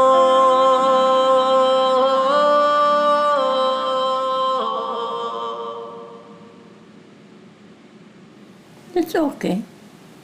At aantay niya, nakakita ka naman ng panibago. Baka. Yeah, that's natural. You're not yet married. Yeah. There are too many possibilities. Mahirap humanap ng bago. Kasi hindi yan hinahanap. It comes by itself. Talaga? Kailangan ko lang focus sa trabaho. Yeah, that's right. Yeah, eskwela muna. Yeah. I am grateful my Lola always had something to say. She has Right. wisdom. She had always, whether it was the ups or the downs, the breaking off or still with the same person. She always had something to say that fit in, right? And I'm always grateful for that. And this was definitely my homage to her. Is that correct? The whole project. Yeah. This was definitely. It almost. I did not realize how much she weaved into my story of relationships and love until I put this together. Because I had the concept, I was like, "Ooh, it'll be cool to have little recordings," but I never finished listening to all the recordings throughout the years until I did it for the album. I was like, "Oh, damn."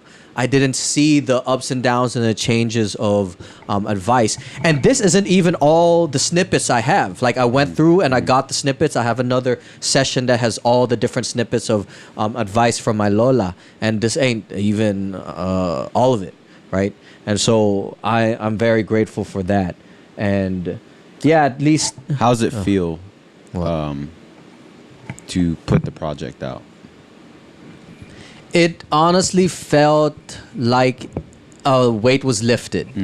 That I was able to do something in honor of her.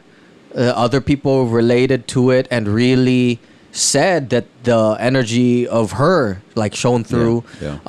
And that was one of my first comments was like, I felt like the presence, you know, like I got chills every time like I would hear her voice, especially with the first intro. I was like, it's heavy, you know, but it's a good heavy where you feel a sense of warmth, like, and authenticity with the content that was said and you put out. Like, you put a lot of like energy out of it into it, and people feel it. No lie too, though, this was a lot for me because of some regrets in terms of me spending time with her or not making the time or the effort to go spend time with her. Because, for example, she was always telling me to, hey, just graduate, finish, right? After graduation, I did not make the time to go down to LA. There was one opportunity maybe like in March or something where I could have. She went to your graduation though. No. So this is a different Lola. My other Lola from the Philippines was able to make my graduation. This one, Lola Rose, was in LA in the care home. She needs full mobile support. She's not mobile at all. She needs full assist to like stand up, sit down. She's in a wheelchair. So it's hard to bring her places. She couldn't even go to my sister's wedding like that. And so there was like one weekend where I wanted to go down, and then I guess I got too busy, quote unquote, right, with school and work and all that, and I didn't. And then I took it for granted because I graduated, and then I flew to the Philippines immediately for the study abroad program. And I was still there. I was scheduled to come back home actually September 6th. My Lola passed September 1st, right? I only came back early because my sister called me up and was like, yo, dude, fly back, right? ASAP. I was even thinking of, oh, she'll be fine. I'll wait until September 6th to go, right? I flew in. I got in here the 31st. Of June or 30th, 31st of August, right? And then I got to see her just one day, and then she was already like not responsive, but she was still alive, right? And I got to like whisper to her like, yo, I graduated. And then our joke is like, damn, she was waiting to hear that, and she was like, good job, peace. And then she passed the next day, right? The day after I arrived here, man. And then that was like, fuck, like if I waited another day to fly back, bro, like I would not have made it and stuff like that. But at least I was able to tell her, like whisper to her like, yo, I finished with school, right? And so there was that regret of like, fuck, I didn't make that time that one weekend where I could have gone, right? And then because I was fucking prioritizing other bullshit, school, work, whatever, right? And so on some level, this effort to put this in and the amount of hours and the intention behind this was also for me to give something, right? And to continue that promise, like telling my Lola, hey, I'm gonna release these songs, because I would sing them for her, right? And then I would tell her I'm working on the album. I'm gonna do it for her, right? And so it lifted a lot of burden off. It was my a grieving process in a way. Like I don't remember crying on maybe 1 or 2 times. Like I'll just break down here in the kitchen, and then I'll go back to work on mixing and all that. So as much as it is a dedication to her, it was the process was a lot for me also to work through whatever I was feeling through the music, right? And especially the last verse on the album, because that was written like in the midst of that, like a month after her passing. So that's what is there in the end. So thanks for that question. Quick comment. Like the air is like I could breathe. That was crazy. So the air purifier I feel works. like the air was stagnant. I was like, like Maybe like the air you know is why? like Because moving there's no central air here. We only have a the heater. air wasn't flowing. Okay, Yeah. cool. So So airflow. good to remember. Yeah. I should keep the air purifier Interesting. on. And maybe you drank water too. And I drank water You too. drank I don't water. know what it is, but like it just feels better in here now. Cool. So we're more than halfway now. We're now transitioning to I like to call this the not so perfect side, right? Because you have the image or facade of perfection in the beginning with all the love songs that's very like la la la, right? You know what's crazy? How you brought up. You know what's crazy? How you brought up with when your grandma, passed, and then you made it time to at least show your face and talk to her. It's crazy because I was thinking the other day about my other grandma that passed away. I think in 2016. I was working at the time at my dental's clinic, and that's when I got the news of one morning, like, oh, I have to come home. Grandma's passed away, and I was thinking the other day, like, did she ever like pass away with any peace or something? That's what I was thinking. And it's so hard to like, I was thinking like, damn, it really sucks when you're so busy with work and stuff. It's hard to make time for any of events that happen like that, It's the issue of social economic pressures that prevents you from having family time that grinds on me too personally, and that's why social political people will critique me for my desire to succeed in capitalism as in its current form. But honestly, what happened with my Lola is one of the reasons why I'm making sure I'm going to succeed in this system right now.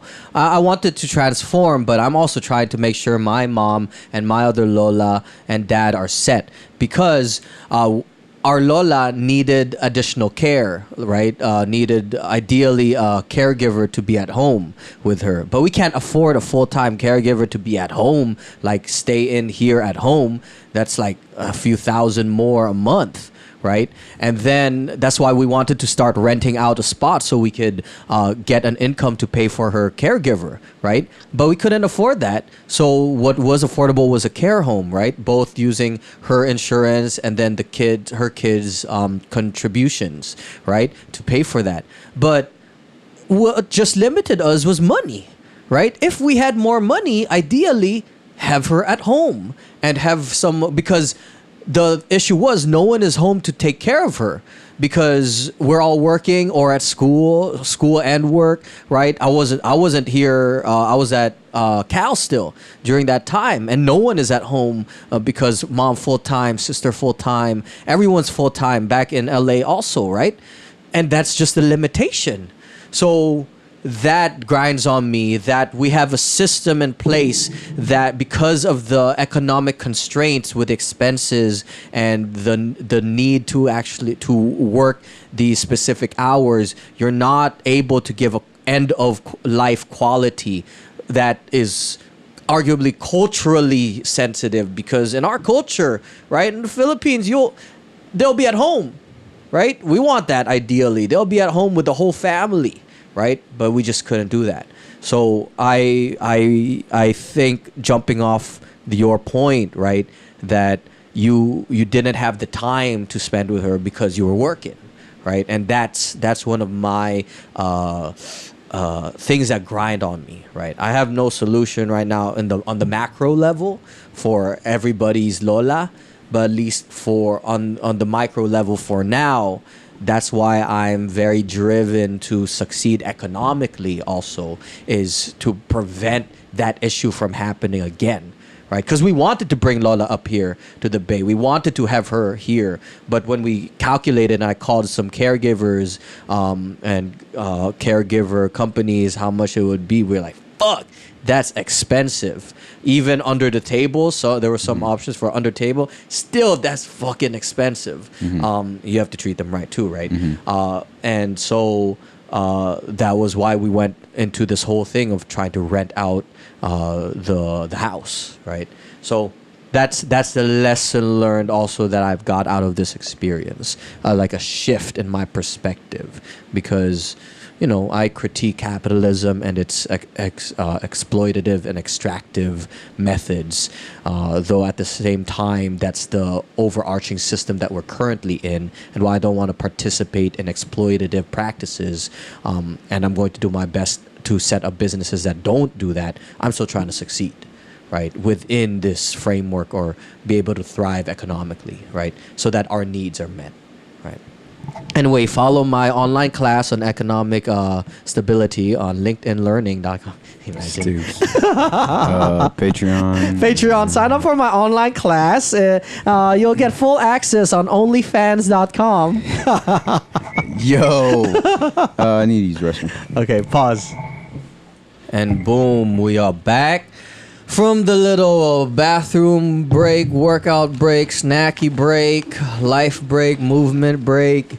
Sometimes you gotta go through a break to feel good.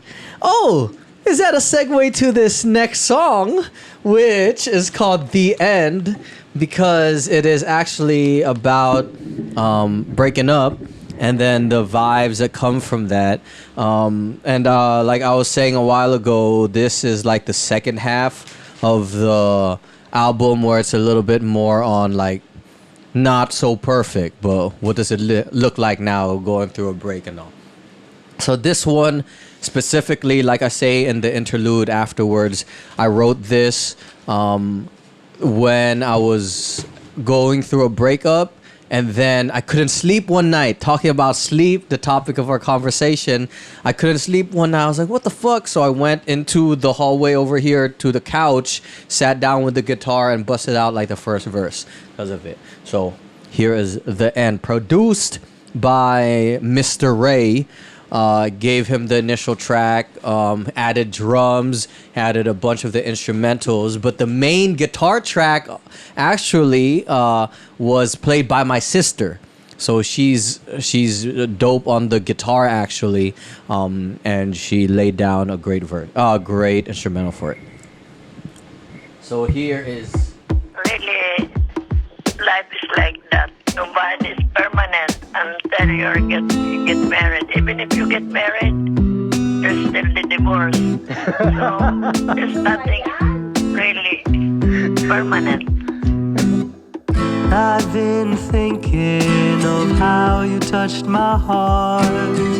I've been singing alone in the dark, 'cause I can't sleep. I miss your touch when you were next to me. It felt like love. We went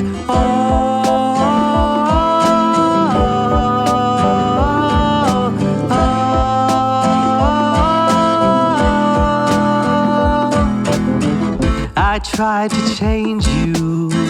I I tried to replace you, but no one out here sings the way you do. So I write my songs.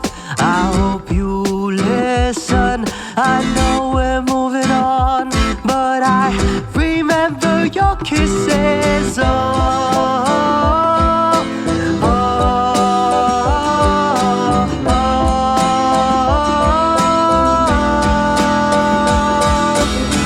Can we turn back the time and take back the things we said? 'Cause sometimes the words we use, they pushed us closer to the edge. And I know that we ain't perfect, no one ever is, but there were moments when I thought that we'd have kids. No,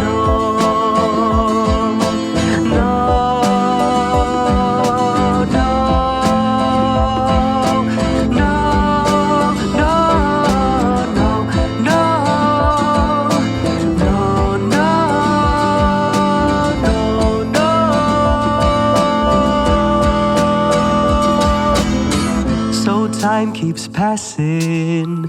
It's been a month. You're hanging with my friends. Looks like you're having fun. I see that you are smiling. I still wish you the best, but I guess I gotta learn that the two of us have come to the end.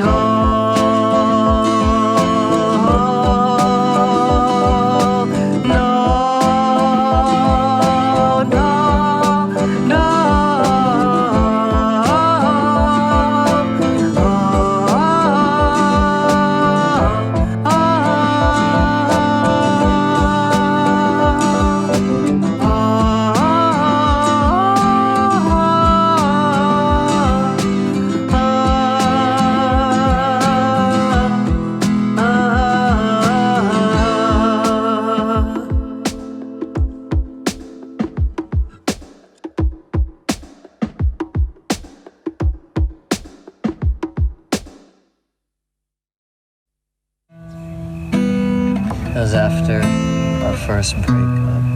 First breakup. Breakups were there. It's 2. How long ago was this? How long ago? This one was in March. Oh. And then we broke up for like 2 months. And then we just broke up last month. So I have to it was helpful to write the song. I remember I couldn't sleep one night. And then I really couldn't sleep. And I just started writing, and then, after the first verse, I was like, I can go to sleep now. And then I was awake. So that Is one... that the same homegirl? Yeah, same homegirl. Same Her voice homegirl. sounded a little bit different. Maybe were there more mellow real or crickets? Yes, I think that was outside when we were chilling. Oh, that's kind of tight. Yeah, we were chilling outside and Where they got crickets at? Y'all on the hills? Down in what the fucking... I forgot what... Clark Kerr. Yeah, I guess your dorms were Yeah, Clark Kerr. This was right outside of the dorms, right on some grassy spot. We're right by the hill there. Yeah, I remember you told me you'd be in a hammock over there all the time. Yeah. The hammock life. That was good. I did a lot of hammock life with that homegirl too. And then, damn, that just gave me flashbacks. Hey, you wanna go on a hammock again? So that one was the first time. That was the first time I went through a breakup within a social circle that saw each other more, and then I was part of that social circle. And that were you? And that last hanging with your friend, hanging with my friends. I don't know. I'm not trying to be specific or nothing, but that you're hanging with my friends. Looks like you're having fun. That was the time when I was like, what the fuck? It made me. I realized that feeling of being triggered of just seeing someone on your story. I had to ask one of my friends y'all can hang, but could you just not post on the IG? It was a friend. It was another friend. Wasn't me, right? Huh? No, I don't think it was you. I think we talked about it though. But it wasn't me because I never post nobody. Yeah, maybe. But and then I was like, y'all can still hang, but then I'm not telling you not to hang, but could you just not post? Oh, quiet. Hella funny. No need to say names or nothing. But that was the first time I had to handle that. That's I was hella like, funny. what's going on? And then and it was That was funny. Why can't we say names? I don't know. Do you want to? I don't know. I mean, I'm not trying to say names of that person. but and make it of that friend that you're saying. I don't know, because then it'll You know make who it is, right? Yes. It's hella funny. Can we just say it? You can just say it. Who was that friend? It was me. Yeah, it's like I thought it was me at first, and then I was like, no, it wasn't. Yeah, and then But we talked about it. yeah, like That's hella funny. so that at least I got actually a lot of lessons from that, where like I had to learn how to Camping was lit. be respectful. I had to learn how to be respectful of people. It's like you're still friends with that person, right? And I'm not trying to. I don't want to tell someone not to be friends with someone, right? Just because how I feel, unless they're like a dick. And then I'm like, don't be friends with that dick who's making fun of you. Then I'll tell someone like that, like, oh, don't be friends with that person. But then just from a relationship wise, like I don't want to be the person like pick a side, motherfucker, right? But that's where that line came from. There was a little bit of like pick a side. I never really. said. Not I re- never no, you from didn't. me. I'm saying, never but just from, like I would say it wasn't from her either. Yeah. But I'm just saying like maybe just the vibe. the vibe was like y'all weren't cool, and we couldn't be cool. Like we couldn't show you or her that we were cool with you, or we were cool with her like separately. It's kind of weird, but it wasn't necessarily like you guys said it like yo, but it was bound to happen. I guess. I don't know. Hey, I was thinking of this the other day. Every one of my exes have blocked me on social media, but then also unblocked me. Oh really? Yeah, eventually. Like block, unblock. That's like understandable. that. Yeah. Block, unblock. Because you could be block, too much like that. sometimes. Yeah, I'm a little too much on social media sometimes. Yeah. This last summer too, when there's another verse for this girl from over the summer, and then they had to block me after our like talking period ended. I got a little too ratchet on Twitter, and then they didn't like seeing that. Lesson learned. Sometimes that comes with you being so candid and comfortable.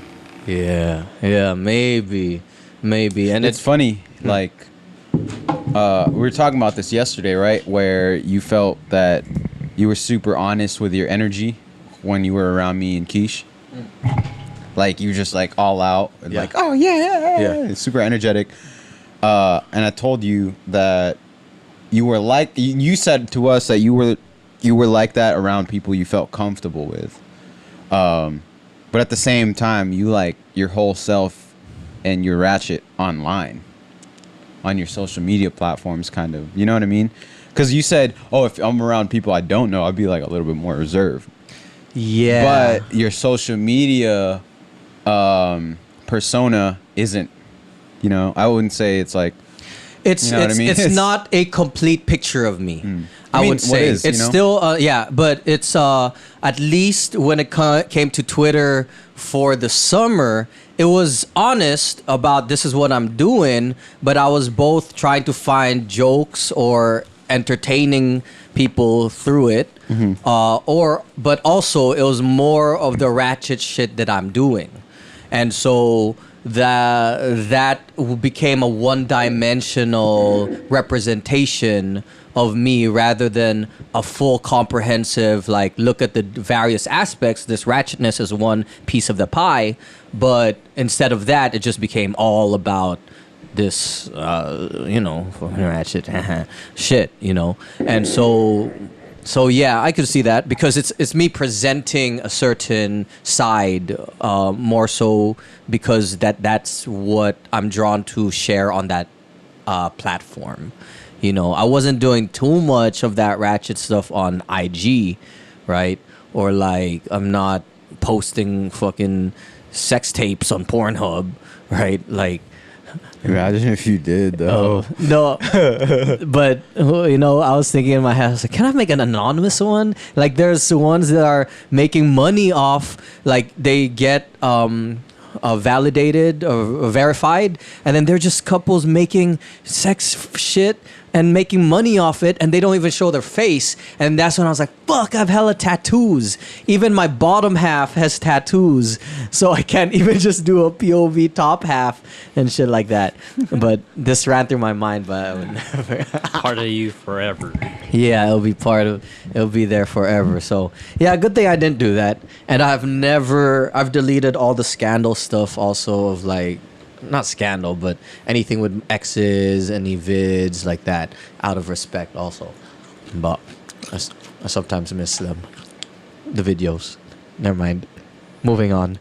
Anyway, Josh, what you got to say, Bray? I mean, back to that thing, like, I'll say, like, I respect, you know, both people. Like, I don't try to put, like, oh, whose side I'm on. Like, if they've treated me nice, then that's, you know, I don't want to be choosing any side of, like, oh, you know, this happened or whatever. If they respect me as a person, then, you know, they're kind and stuff, you know, then I don't want to be starting, like, you know, putting on that drama side. and to be 100, I never put that pressure, right? No, of course Did not. I? No. To be honest, I did feel like, a little? Oh, shit. wait, why is Christian trying to dictate whatever I post on, you know? So So that's on me. That should have been on me to like I mean, but handle you why I feel that way. But you did have like a valid emotion response to it, right? You know, I understand that. But, you know, I was like, If you got a problem with the things I post, that's your problem, not me. Right? See, I do isn't this cool that you're fucking 100 with me? Yeah, of right? course. Isn't this good? Fucking therapy session and shit. He almost didn't say it. I had to ask him. No, I'm just playing. Nah, yeah. Well, that's what I was about to say. Maybe it was never my intention to do that, but it That's comes how you across felt that at the way. time. Yeah, and then of course that's definitely a valid like. Yeah, why is Christian telling me what not to no, post? that's 100% like valid, That's like hella valid. Too.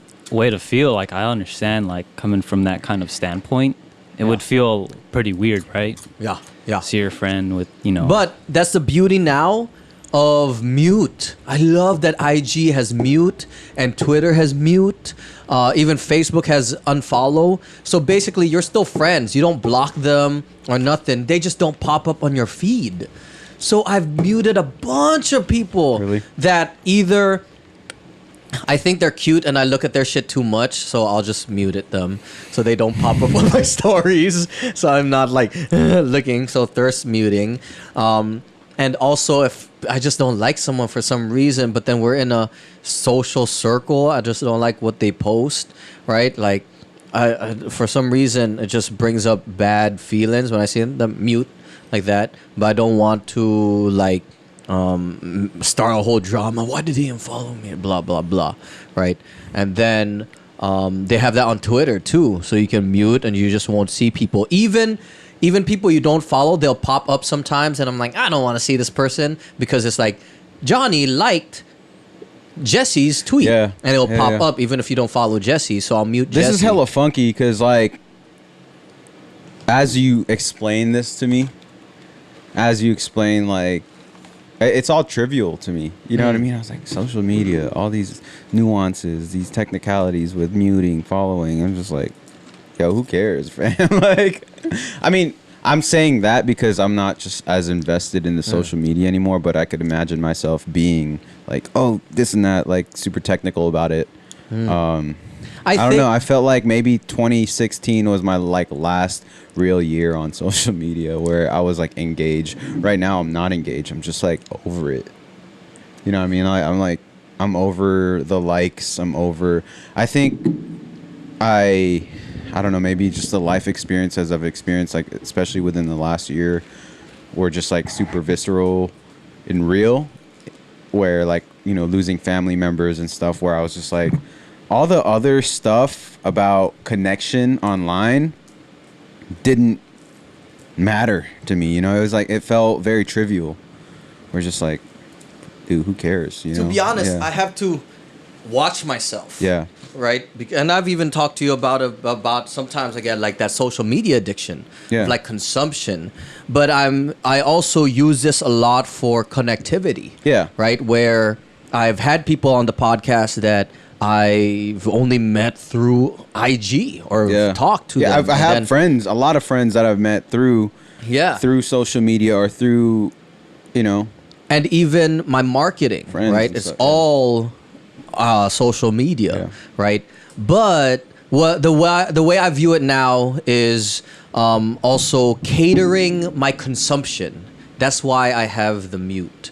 Right, it's being aware of what comes onto my feed and who I'm allowing to enter my psyche through this little stream of information, because it's basically like another TV, right? Even if I used to say I don't watch TV, then I see my screen time, it's like fucking 5 hours in the day. I'm like, oh my god, bro, this is a TV, right? Yeah. So I view it like that. But I can see the triviality of like, oh, don't unfollow. No, but yeah, I feel like I need to do some social media hygiene, because the easy thing to do is what I do is a lazy thing to do is just like not go on it, as opposed to be more aware, be more mindful, and take the time and effort to watch what I'm following, who I'm following, instead of just like mindlessly scrolling. But it's effort, and it's sometimes like, do I want to take that effort to like weave through my following list, my friends list? This, yeah, it is, because it's hygiene, you know what I mean? But at the same time, it's like, or do I want to spend time to cater to my own craft, my art, or my relationships? But at the same time, it's like, yeah, you know what I mean? J. Cole had a great little snippet on a podcast he was on about social media, where he said he took a whole break from social media, a jump off. With Angie, right? Yes. And then he gets back on and he realized he's doing the same patterns. So now he's on it in a way of learning how to live with it as a tool. Right. Like how to consume with intentionality. It's a sense of curating too. What I meant with hygiene is like, instead of like at one point in time, or say today, like I feel inspired, so you'll be like Oprah, you just like everything you see, and then like everything that's on your feed or whatever, or your explore page, then social media will curate things that based on those likes. But if you're not careful, if you don't have that personal hygiene to sort through, your likes will be constantly be influenced by your feeling at every moment in time. You know what I'm saying? Instead of like retracting back, reflecting on your values, the things that you're actually into, instead of just like the quick, instant, you know, instantaneous like feeling response. It's so reactive instead of like being proactive with your use of social media, where you separate yourself. This is who I am. These are the things I'm into. You actually search for things there, you know what I mean? And see the connections, or look at the things that the people that you're into, what are they liking? You know, what are they talking about, to get more into the unknown as opposed to just the known. I think that's maybe why I got tired of social media or bored of social media, is because I wasn't it's still in my comfort zone. Everything, like after a long time, like, well, how long we've been using Instagram? Like 6 years now, or oh no, it's been 8 years or something, you know. So it's like, you know, how much more interesting can it get after a while? Like I feel like you've seen everything. Like people have gotten super good at photography, like jumped in terms of skill level and in terms of numbers. Modeling, like how much more IG models. like influencers, after a while, all that stuff becomes the same, you know? Like AI has figured it out. Oh yeah, you know what I like mean? that AI influencer, right? That AI website. Basically, we've created so much data where it's predictable, where it's you know, you could modulate it, and it's just like, that's why I felt like it's kind of hard to navigate through social media nowadays. It's just like, it's so much of the same stuff, right? And it's really hard to find genuine authenticity, or just like real. What's real? Because after a while, it becomes the same. I think just like we've talked about drugs, sex, and coming here now to social media, it's a tool. Yeah. Right, that we're still calibrating, and we gotta constantly recalibrate on our relationship to it. How are we using it, or are we being used by it? Right? Are we consuming or being consumed? Yeah. Oh, that's a fucking rap line. I mean, it's like hygiene. Same thing, like just a mental hygiene or emotional hygiene of like, I think it's healthy that people, I think it's healthy that people should look at who they're following, their friends list, and reflect like, yo, is this giving me value or not?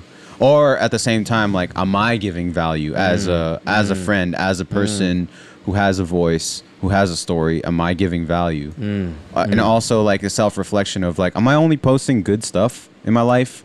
Is this twisting my perception of reality? I would say that that's a commonality with a lot of people, is that they only post the good things on their social media, and then you have this facade, right? For me, I've been hella reluctant. I've been putting up those walls where I curate my stuff, where I'm just only posting landscape photos, and I'm being more mindful, because it's like, I feel like I have a lot of different people on it, you know? Which sucks, because I feel like I'm muting myself. I'm muting myself for other people in that way. And people want to... Oh, go ahead. People want to be connected. They want to know what's going on. Yeah. You're saying? I know this dude. He's like a streamer on Twitch, and I follow him on Instagram, and he's like 30 years old, around that age. And, you know, just recently he started to become a lot more carefree of what he posts now on Instagram. And I can definitely tell how like that makes him feel about expressing himself. And like, he may not even care about the likes or whatever, but at least he's expressing his full self through these posts. I don't know why I started caring. I mean, more. I used to be a lot more like, whatever. But you no, know? like you said, because you're different circles that you have followed. And so there's that consciousness. That's true. That lightweight explains the phenomena of Finstas. Why do people have Finstas? Fake Instas. Yeah. And that's where they post all either their ratchet shit or their sad shit, when they go in on paragraphs of how they're not feeling good, but then their main IG is still all aesthetically clean. Yeah. Right? And why do we have that differentiation? Because of the reward mechanisms within how the app is built, right? And the society is built. I think it's you're also like, rewarded with those aesthetics, right? it's like what you put out into the world. Yeah, but you're not necessarily thinking or deconstructing your intentions when you're using it. It's not the guidance, right? No. Yeah, but the guidance of the app, the way the app is set up, it's not telling you to reflect on what you're putting out. Yeah. Right? Yeah, but you're just people- doing that yeah. because you're a little more reflective than average, or just in general, you like being reflective, right? And that's good, but it's just not how it's built. So majority of folks will follow the trend or follow the mechanisms of how the app is built. That's why now you have more people who are like ethics and technology or ethical. And you can hide framework. stuff now too. You know can what I hide, mean? archive stuff. Yeah. I know a bunch of people who've archived like their exes, and then it's still, but they don't delete it, right? Yeah. That's what's. And I've had conversations with some people about that, because I keep all mine there. I don't delete. I have some family members that they don't even use their full name. They have a totally different name on Facebook. Yeah. Just because they want to be, that. I see that all the real time. private. Yeah. Yeah.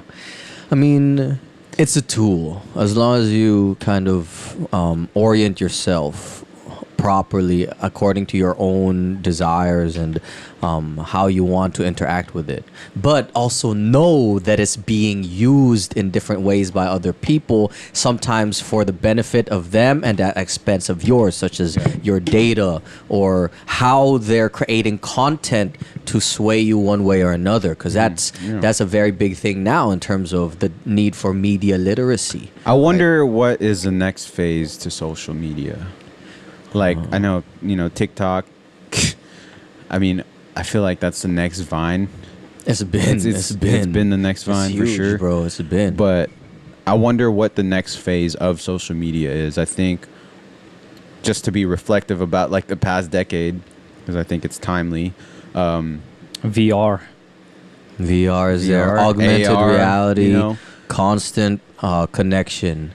That's something that's going to happen. Damn. Because telepathy, bro. like a Telepathy. Exactly, neural networks. Yeah, they're neural networks. supposedly like a sandbox augmented reality. You see like you put on the they have headset, stuff already, you see right? them. And you can move stuff around in your like that's there. But I mean, how is that? Yeah, I mean, I feel like we can't even imagine, or maybe we can. We could think about it. We could sit here all day long, think about all the different possibilities. But like, who saw social media coming back in like 07? Shit, it was MySpace and Friendster. Early 2000s. I would even say a great parallel in terms of how ingrained the internet and social media is in our life is our perspective on online dating. When we were young, I remember there was a lot of stigma. There was hella stigma internet, about it. Yeah. Fucking eHarmony, you're fucking online. Yeah, no, quite. And then now I know people who are fucking married off Tinder. Yeah. Like hella people. Yeah, Like I was yeah. like, what the fuck? And then it's become a norm. And then there's a lot of internet relationships like that. That's bumped off. I'm technically a child of internet relationship. Thanks Really? to MySpace and AIM. Yep. So, and even on the next level, like people who didn't even go to the same damn school or state. I had this homegirl who she said she was talking to a dude for a minute from another state. And then I was like, and they've never met. He just hit them up and they were talking on that level, Do you think Instagram is going to be here 5 years from now? Yes, I think. I'm not sure, but I'm not really up on the. What about Facebook? Yes. hell yeah. Yes. There. Yeah. The four most downloaded apps globally on smartphones this year was Facebook, Messenger, Instagram, and WhatsApp, all owned by Facebook. Fuck, bruh. WhatsApp is owned by them? Yeah, they were bought out years ago, owned by Facebook. Wow. Instagram owned by Facebook, right? And globally, right? They're What about number the one. Chinese version of it? I know China is using WhatsApp. They have but they have their own. What is they it? have Weibo WeChat. or something? Oh, WeChat. They have Oh, WeChat. yeah. You WeChat. actually have to be like authenticated by somebody who's on it already. It's wild how China has They have the their own. authentication where you have to. I mean, like with the blockchain stuff back then, or Binance, right? You had to take a picture of your ID and everything. I was like, wow, this is interesting. Yeah, it's still going on. Yeah, it's still They're going on, running. you know what I They're mean? still- Yeah. Binance is still one Yeah. of the tops. Yeah. I still have my shit on there. Yeah, same. All right, let's get through this. We have 1, 2, 3, 4-ish, five songs. All right, so this next Can you one. move the highlighted on the Oh, on your iTunes? we're down Yeah, here. Okay, cool. Okay, Just throwing me off. so this one was another. This one is called "We Don't Speak" because we don't speak no more. There's two verses on here. This is a track by Drip Gold down in from LA. I wrote the first one actually. The first verse was this last summer. I wrote it after a Daniel Caesar concert because I was talking to this girl and then we were trying stuff out, just talking just to see if it'll go anywhere. anywhere, but it didn't work out. But I was like, all right, whatever. But then I attended the Daniel Caesar concert, and I fucking cried at the concert, bro. But that's because you a crybaby. I'm a crybaby, but I didn't know that I was sad. I didn't know that I would actually cry. But it only came because of one song. It was Best Part. It was like, and then if life was a movie, then you're the best part. Then I was thinking, you were the best part of the summer. Like that fucking sad ass shit that I fucking cried. You hella simpy. I'm super simpy. I'm super simp, man. I don't know why. I don't know if it's like so raised a certain way or what I ingested a lot. I don't know because ingested a lot. Ingest in terms of media. Yeah, media. Yeah, it just whatever. sounds. Yeah. I feel like ingestion is eating. Yeah. I don't know, or there's like a natural inclination for that kind of ethereal relatability. Maybe some my Libra shit. Maybe it's all that. My moon is in Cancer. That's why they say I feel emotions deeply. And that's what they say. And then some other shit. Oh, and my Venus is in Leo, bro. That means I really Josh's face is like really needs affection, and like in this love, the love aspect is very strong. Whatever. I learned a lot of co-star this last summer because the girl was into co-star and the pattern and all. And then the second verse I wrote during the writing process, and let's see what it goes.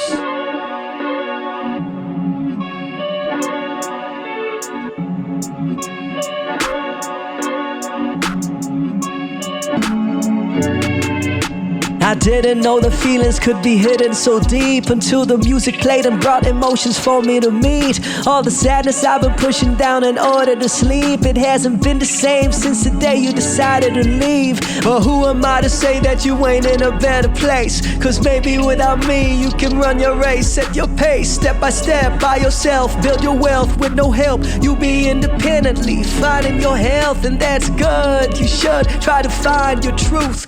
But I still wanna be the one in bed next to you, with your head on my chest, lay your worries to rest. You the best part of this movie, and I'm blessed with a view. But you're stressing to choose between the old and the new. Always searching for some answers in the rhythm and blues, looking for all the clues, never willing to lose. All the pain from the past is just killing the mood. So I sing to the moon, Leo season is soon. You the type of woman I don't ever wanna just lose. But what can I do? Feeling lost and confused. I wanna make us work, but working needs the both of us too.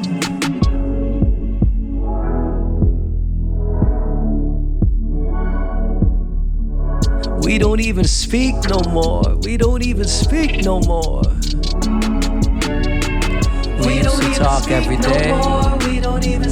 She used to call.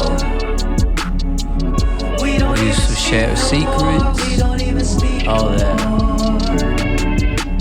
Used to talk on the daily, even thought of having babies. Now we strangers and you blocking and you blaming that I'm shady. What's the issue? Did I hurt you? Thought we ended, understanding that we're moving on to better places and a friendship could still happen. But you bitter melon, I'm just kidding. This is how I cope, making jokes, finding hope out of the pain of the lows. Lost a friend and a foe, don't even know why you be acting and doing the most. Running into each other and you don't even say hello. That's a blow to the soul. Never knew your blood was cold, but I slow down my pace. Gotta give you grace. I know you got your own process to work through all of the trauma that you holding from the past, and I'm just hoping that you find that inner peace. Cause you a powerful part of the picture of the people who made a positive impact on my life, and I just try to let you go, even though you know all of my inner demons and pain. But today I still say that I am grateful for the way we happen to cross paths, and hopefully you live a life of happiness. And even though we don't speak, I still wish you the best. I still wish you the best. We don't even speak no more. We don't even speak no more. Oh. As we don't speak. And you know, one of the highlights of listening of the responses is like when homie like texts me, bro, we don't even speak no more. Or when I think Aristel came over and the first thing he says, bro, we don't even speak no more. So I like those little hooks. You went in on that one. Yeah, I think the second verse, that was more like in general, because it was like a conglomeration of multiple exes. Where like, yeah, there was one where I saw them at an event, and they said hi to my homie right next to me, and they didn't say hi to me or not even. And there are times where I say hi, like, and then they're like looking around and like avoiding. Cold. I was like, oh damn, all right, if that's you, like, I'm not gonna push. And then there's others where like just the idea that you're talking every day, because I've had that multiple times, like where you get so close that you're talking every day, the depth, the length of the conversations on either FaceTime or on the messenger, like essays and stuff, or like just books full of cute shit, and then it's gone. Just like that jump, right? Like just the idea of connecting with someone so deeply and consistently, and then it's zero, right? Like whoa, that's a trip. Like I still, and that's only happened with someone I've been romantic with.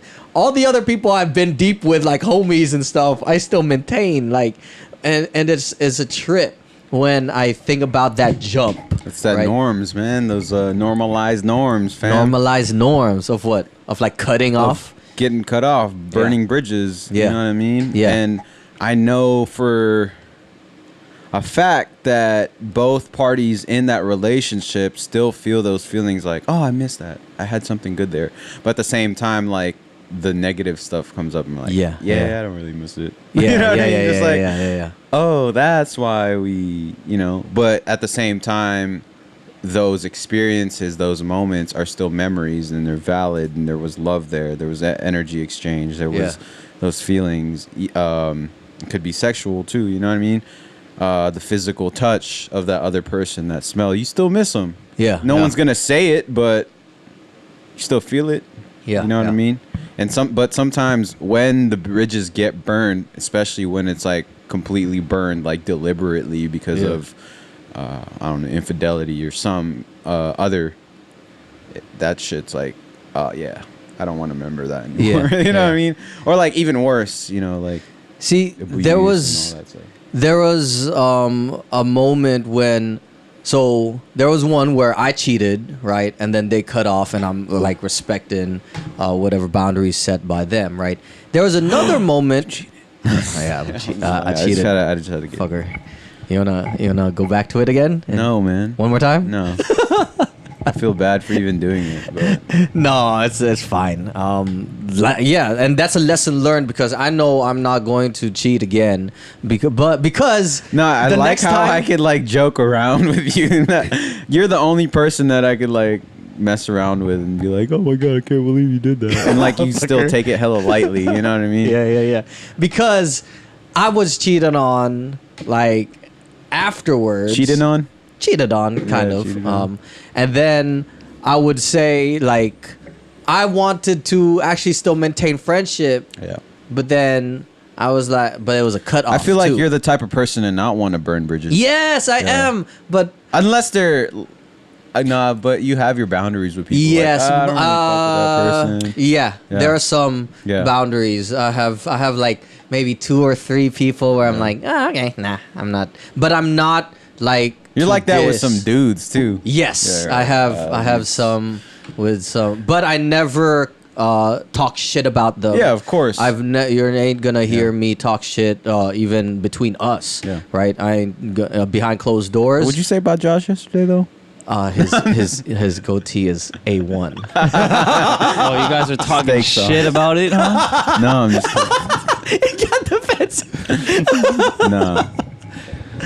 Nah, I'm the type where like I'm gonna say it to your face, and but in terms of relationships, ideally, I wish that I could still maintain those friendships, but that's a fine line, dude.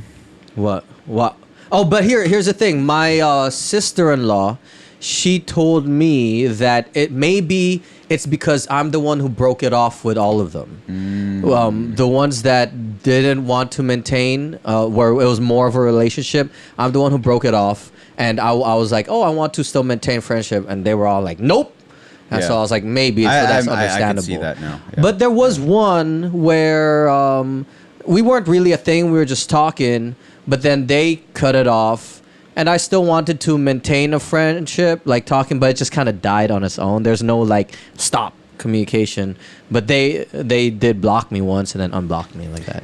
I think there is I think there's an understanding with the burning bridges, you know, because like if you think about it, for the other person, it depends on what happened to them. And I think from also my experience, it's like the associated memories. That shit can trigger someone, dude. Yeah. And, you know, it's a little hard for them to kind of reconnect on that kind of level. Also, like, if you're not the person burning the bridge, you're like, I want to maintain that connection. But if you're the person that did... Oh, yeah. Hold on. Say you broke up with me. Yeah. You burned the bridge. I wouldn't want to be friends with you anymore because it's like, how do you want to be friends if you're the one that burned the bridge? But you know burning what I mean? the Isn't bridge that- is different from a breakup, right? Burning the bridge is like, I never want to talk to you ever and fuck you, right? But can't that's- you have a breakup where it's like, hey, we're not good for each other. But like, and I don't want to be in this romantic relationship, but I still want to maintain a friendship because you have become someone important to me. Yeah. But sometimes though both parties may not be on the same page. Exactly. Of Yeah. like, you know, like say this one person is fully invested in this relationship, wanting to make it work, wanting to try it out, and you're like, no, I kind of see down the road we're not gonna do it, so let's end this now. But them having those hopes and expectations, It's just like- not it's good like- for them. It's basically like Yeah. killing their hopes. Yeah, They're like, yeah, oh man, I thought we had something good. Yeah, yeah, And then yeah. so that in itself is like, oh, I feel like you're gonna start burning the bridge. Yeah, You know what I mean? And it's like, we could have been really great friends, but weren't even willing to try. And I don't know, maybe one can say that person that you burned the bridge from could be like, you lost a friend. You know what I mean? Like it's totally not fair because I wanted to try for us, for our friendship, see where this could, you know, maybe if we let this go down the line, we could have not necessarily cut the bridge off like as abruptly and as hurtfully, I guess. It could have been a lot more subtle. Who knows? Because not in the future, this alternate universe crap. But that's just a perspective, I guess. It sounds like it's also linked to like some sort of closure that you're seeking, right? Would you say? I don't know. I think it's just maybe a part of it is my I want to fix everything type of feeling. And So that is closure. No? I feel like you approach things very much like an engineer, Really? where it's like you're very step-by-step approach to things, you know, and you're like, I feel like if we don't end this now, it's gonna go bad, or or it might go bad, and it's like I think you're super logical about it. I'm pretty sure you have thought about this or the outcome of things multiple times, and you're like, I don't see it, and then but that other person still being emotional and vested into what it could be, kind of gets their hopes shot down. You're like, and then that's where like you're putting you made a cut, then you put put salt on it or something. At least these experiences I've learned to just accept, right? I've learned to separate what I want versus what they decide also, because I've accepted that other people may have different healing processes than me, and for them it might be that cutoff, right? And I've learned to accept, all right, even if that's not my process, if it's healthy for them in the long run and they know that that works for them, fuck it, I'll accept it for what it is, right? I can't control that. At least from my perspective of that one situation. I'm talking in general. In general, because there's multiple things. Sure, Yeah, sure. I'm not trying to go specifics with one person like of that Well, because because my perspective of your general is based off of that one scenario. Yeah, Because yeah, I feel like you and I haven't really unpacked and processed the other ones. Oh yeah, You know what I mean? Yeah. So my understanding is a little bit skewed in this topic. But yeah, I see where you're coming from. You know, it's like that dynamic of like just cutting it off is disrespectful to that person in a way, but cutting the hopes like that, and then it's just not good for me to be in that person's life. And understanding like afterwards, right? And understanding that, accepting that, and that's the reality. Sometimes I've learned sometimes in unhealthy relationships, or you might be the unhealthy one, and that's something that I've had to like think about. Oh shit, right? Even if I'm Mr. like, let me analyze and I want healthy relationships. What if I'm the one who's causing some unhealthy triggers to the other person? So learning to accept, all right, I'm blocked, I'm out. Let me not push. From this process? I'll respect that though. I'll say I've never crossed the boundary past like, you know, those thirst motherfuckers going like, block me, I'm gonna email you. I'm gonna fucking call you. I've never called. I've never I think done that. So I know how to put that. Like if there's a boundary, all right, that's. I think postpartum, you've been really respectful and you process it well, in a way. You know, you respect other people's boundaries. My question is, from this process of creating this project, what were some of the unhealthy things that you learned that you've uncovered about yourself and learned from in these interactions with people? A lot I got from this last summer. In terms of unhealthy that I've seen. You don't have to say it, but like, I mean. Just the lesson. Is like I've seen my codependency inclinations, which leads into unhealthy relationships. And if we're both codependent, that's a fucking blow up. Where I sometimes want affirmations and confirmation that you in this, because I'm in this. You in this. Show me that you're in this, right? And that how is that different from your friendships with like us or something? Because I don't care if you. I know you'll. I don't know. I don't. Because here, no. I have the perfect one. All right. I do some things sometimes in relationships or romantic, even talking, where like, I'm gonna do this. I'm gonna send this cutesy shit because I want that cutesy shit in return. All right, that's a process in my head. Like that's kind of sometimes subconscious, where I just want. I'm gonna send. Are you searching for affirmation back? Yes, and when we're in that romantic vibe, like one time I sent this cute rap thing, and then I wanted like, that's cute. I was expecting that. Right, I was expecting like, that she'll like it, and then she'll feel that romantic vibe more, right? Versus if I'm with homies, I'm just telling y'all what I feel. I don't care. I know y'all vibe with me. If you don't vibe with me, you'll just tell me. I don't. So I'm not doing stuff to homies. I think you need to mimic that. Yeah, exactly. That's what I learned. That's why I learned. I was watching a YouTube video on some guy giving advice, and he said that in anything, give your 100% effort, and it doesn't matter about the result. Yep. Whether it's good or bad, it doesn't matter. So that's what I'm saying. I realized that this last summer of that unhealthy pattern because I like the affection, right? It's almost like selfish love. Yes, exactly. Yeah. So I had to acknowledge that. I was like, fuck, that's it. Because when I'm with my homies, even the homie I was with in the summer, like, I was like, I love you, bro. Like that. And even with my family, even my sister who doesn't like my kisses sometimes, she's, like, I'm like, love you. Mwah, mwah, mwah. Right? I kiss her all the time. And that love that I have for family and for friends, that's just give. Or sometimes if I don't want to give it, I'm like, whatever.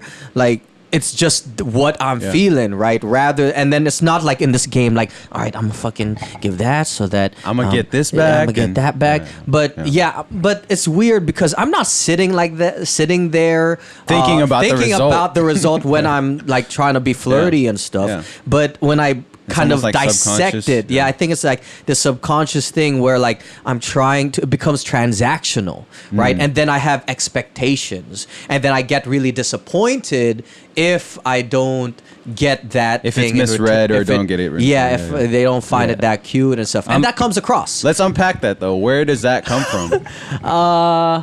I think it's I feel like that's a good question to kind of explore, because maybe other people might be in that position. Yeah, I've been a victim of expecting too high and then getting shattered down so hard. the expectations Based off what you give and expecting something in return. I'm just saying that's been a Like, where's relatable that? thing. I think it's a mix of first the media, right? You have the inculcation of give flowers, give these monetary things, these But the time through expectation of media. getting something back from your giving, where does that come from? That's what I'm saying, because some movies construct the storyline in that way, where there's a sacrifice, where there's a giving of this and that, flowers, even marketing, bro. A lot of that is give, and then you'll get something back, right? And the classic flowers or poems, or do something and they'll like you back. Right, that's been like the norm. If I'm trying to think, because I'm trying. Like what movies? Like, Do you think Hella it's movies. rooted in patriarchy? I think so too. The idea of I'll provide and you love me, but then that provision is now different markers such as is it? I mean, I gift feel or- like maybe it stems from ego also, like a sense of like focus on self. You know what I mean? But why don't I have that with family or friends? It's Because of specifically- your perspective, not yours, but of a perspective with like, because it's like if you're in a specifically- relationship. I remember you like used to strive for being in a relationship, right? Did I? That was your main goal. Your grandma said that. She's like, stop focusing on getting relationships. Focus on yourself, then the relationship will come. Yeah. And I remember you and I unpacked this for so long. And maybe it's like, oh, if I'm in this relationship, it's more of like a saying to yourself. It's like an achievement. You know what I mean? And so But that doesn't answer the transactional part. No, but I'm saying it's more so like a sense of ego. You know what I mean? When I'm doing this, I feel like I'm achieving something back to myself. You know what I mean? This also ties to like the advices from your grandma. I've noticed it all sounds similar. It's just all in different words. She's been trying to get that in your head, dude. But it's just kind of hard. Maybe. But that's one reason why I enjoyed making this album with the advice. Because I've listened to this again and again and again, over and over, to sound egotistic to listen to your own music. But the reason also, like, I have those little snippets of my Lola, like, constantly in my head. And I don't mean to say like you're egotistic, but I'm just saying maybe that tendency comes from a sense of like, you know, egoism, egotistical tendencies where, because I feel like maybe when you're with friends or family, the ego disappears because you don't feel like it's an achievement to be with your friends. You're just chilling, you know what I mean? But like from your previous perspective of like being in a relationship, that was your goal. So when you're like investing into your goal, you're feeling accomplished, a sense of accomplishment for yourself. You know what I mean? Okay. That's just my breakdown. I got totally another wrong. theory too. I got another theory. Okay, Sure. we're gonna get into the weeds of fucking vice and shit too. I two levels. First, maybe because it's not. I would agree with that a little bit if it was also apparent in my friendships or family. Like if I've normalized. But your friendships weren't goals. transactional. No, of course I have goals to have friends. That's actually. Yeah, have you ever never made sought like- out like he was saying earlier? Remember he was saying, yeah, my goal is to get in a relationship. Was that the same for friendships? You never had You just let it organically Yes, I do. I have Bro. goals to like. to have friends. And I know, social- but it is not to the level of priority where you put women. Yeah, your relationships, your relationships with women was like Yes. you wrote that I'm gonna have a relationship with this girl. I'm gonna have this girlfriend. So I think in your mind maybe just I'm just shooting shit. Is that this relationship with this girl was like an achievement? The epitome Is the achievement. Yeah. epitome So I'm doing achievement everything to like. to You're get setting it a high It's expectation. more like for your ego. It's because of the goals. Yes. And your friendships with us, with your family, that's normal. That's Yeah. and You're not even that's what worrying about that. That's what Josh was saying earlier. Is like maybe if you switch that approach to like kind of like letting it flow a little bit more, where it's like natural, where it's not ego based, it's not an achievement to have that relationship. Maybe you'll enjoy yourself a little bit more. You know what I'm saying? I think you're right. I think because didn't we have a talk? Maybe I don't know if it was just one-on-one or something, but I remember telling you that I attached a lot of confidence to me being with someone attractive. Yeah, even Right? in our discussion about like your relationship, you have qualifications. You've qualified what a relationship with women with someone else would be. Remember, at the bachelor weekend. Like what is considered a relationship? No, not or considered. what you but want like in you a relationship. qualified what you want in a relationship. What you want. Is that from this, bad? No, I'm saying. It was that epitome. It was that goal, and you quantified it and qualified it so much where it's just like, this girl, she's about to be this tall, she's about to give me this, and I'm gonna feel that, and like, you know, when you have a goal, you put yourself in that goal, and it's very self-based when you have a goal. I feel, you know, it's for your ego sometimes, unless it's like, you know, you want to build a church, but at the same time, I'm that builder. It's that legacy. I think so, yeah, because like the connected to the ego that I'm attached to the outcome because I want to make it work.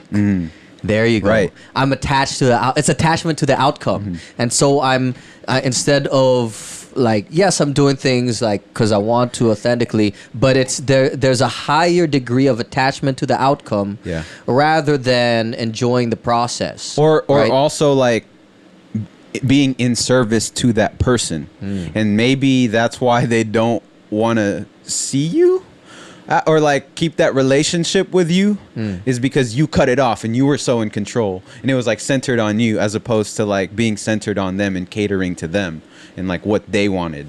You know what I mean?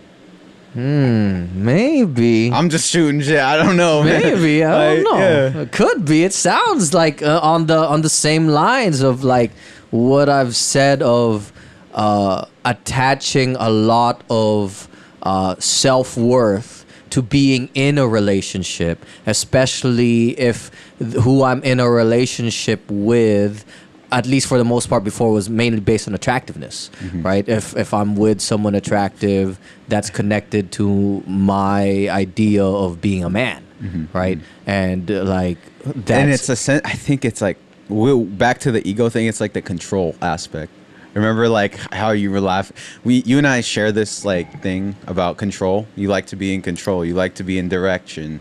You like to control the conversation. And I feel like maybe that's what I'm not saying like maybe if I was in a relationship with you, that's how you would be like. You're like, oh, let's do this today. We Let's have do a this friendship today, you know? relationship. No, I know, but I'm saying with a woman, if I was, I'm just putting myself in her shoes. Like maybe if you were in a relationship with a girl, you'd want to be in control the whole time. Is that true? Maybe. Maybe if I'm gonna be honest, but maybe. But I'm trying to be like I'd guide it, and I feel maybe some related to some patriarchal shit. Yeah. I think my sister would agree, right, that I'm a little bit in charge because I'm very also let's talk about it. Okay. Like that. If I'm being honest in one-on-one, I don't know if my exes will agree. But even you saying let's talk about it is still you leading the conversation. Yeah, but I'm still trying to get like guiding. consensus. I want your perspective, right? Right. I want your perspective. If there's no guidance, that shit fucking goes everywhere, right? I want some structure to this communication, right? And then, but I'll be honest. I don't think that I'm dictatorial. Like this is how it's supposed to go, right? I'm very bitch. I couldn't even break up on my own. I had to have fucking friends to fucking facilitate a breakup for me, bro. I couldn't even fucking say no. I'm fucking done because I have a little caretaking too. Of course. So I wouldn't say that I'm like the leader in a relationship. Yeah, but that sense of wanting to have control is still there. Yes, and I didn't say you and were a participate. dictator. Yeah. So I mean, like, I would say I would say, but I don't know what other people would say, right? I'm not gonna speak for them. I would say that I strive to have as much of a healthy balance as possible. I want to have. It'd be hella funny to just like watch reaction to Mahalola from your previous relationship. I have a feeling one of my previous relationships would be down to have a podcast and talk about. Oh, really? Yeah, one of them would be down. I want to know about the. That would be interesting. I think that would be good. I remember one other podcast. Somebody had their ex from way back, like, come on and be honest about what was wrong, what you didn't do, and stuff like that. I was like, I feel like that could be like triggering. Yeah, what's the dialogue? But I mean, hoping maybe to y'all are in different spaces in life where it's not. You know? I don't know. Who knows? It could be. I mean, I could just fucking listen, but with fucking 1,000 eyes. Yo, how did we get here? We're talking about transactional. Yeah, like because I had the expectations. Yeah. Like, why do I have expectations, or why am I attached to the outcome? Why do I want to make it work so badly, right? And then that taints the communication. Because I remember that one time where I tried to do that a little bit more. Because there was a moment where something was a little rocky. We had, instead of me being fully honest about how I felt about a certain topic, I kind of caretook a little bit, and then caretaked. Yeah, caretake. I was caretaken, and then tried to do something like sweet-ish to kind of mold the thing to make them feel a little bit better. And then girls have a fucking 8th, 9th sense of that shit, and then they're like, nope, and that's when they cut it off. And so I think they can see through that, right? And that, once I reflected on that, I was like, oh shit, why the fuck? I think I did that because I was trying to get a certain response, and that's when I realized. I'm like listening to you, and I'm just thinking like, yo, it sounds kind of fun experiencing all of this as like lessons. But at the same time, like, nah, I got my own lessons to take care of. Bro. I don't know. The Pattern app. The Pattern. What is that? It's another one where you put your date of birth, your title, look up all your signs, but it doesn't give your signs, but gives you patterns of how you communicate and stuff. And one of it was like, you have a lot of lessons to learn through relationships. I was like, oh my God. And it sounds like it. I've personally gotten a lot of life lessons, communication-wise and self-reflective, through relationships that I've had, both romantic and with friends. How do you hack the system? How do you hack the system? I mean,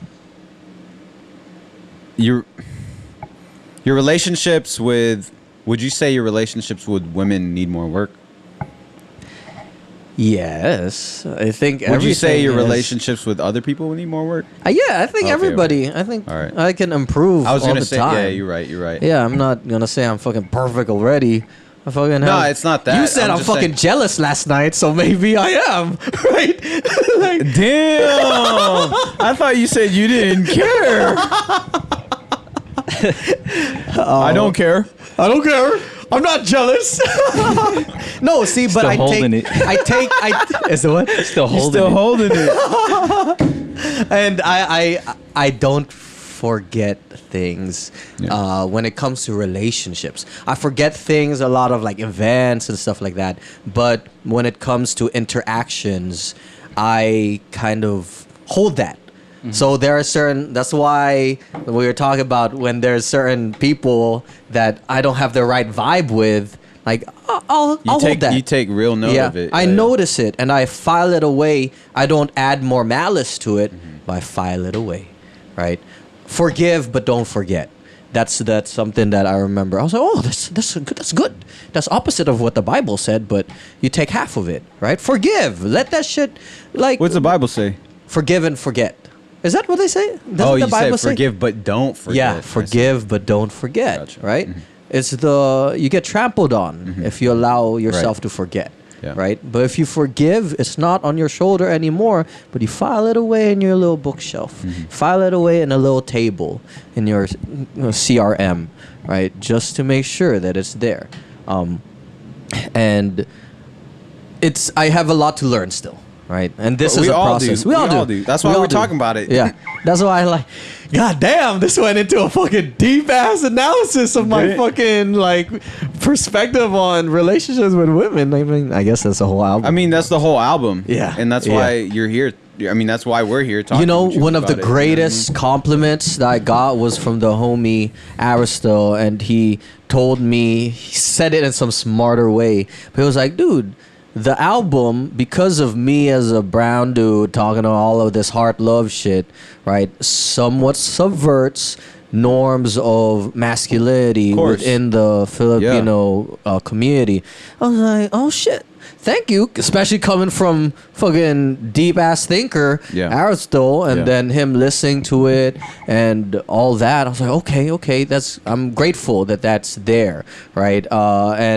I think, I definitely have some of that perspective and that desire because I have a lot of fuck ups in fucking female shit, right? But at the same time, I have my beautiful Lola, right? So I wanted people to relate to music, but also see my Lola, and hopefully the real desire too is that it reminds them to talk to their Lolos, to spend time with them, and like to record more so before time passes, right? Like for our ancestors and all. So that's one thing I'm grateful for in terms of the album and all. We got a few more. Fire. Y'all still got a little fire bit for the last ones. This one, I'm gonna actually pee when I play this one, but it's called Bakit Minahal. Shout out to Mr. Ray. Mr. Ray got another fire track. This one started out as just an instrumental that he gave me, and then I started writing to it, and then he did a full-on breakdown with stems and everything added on. Mr. Ray, I gotta say, in terms of a musician that allows you to blossom on his music without like direction. He won't like tell you what to do. He'll let you go on stage. He sets a stage with his music, lets you try stuff. Then he'll add settings. He'll add additional stuff that makes you like, what the fuck? Fam, the ending of this, you have to listen to the ending keys on this track. Just like, I love listening to that part, and it frames with the sample of my Lola in the end too. But that's all because of Mr. Ray, Bay Area legend.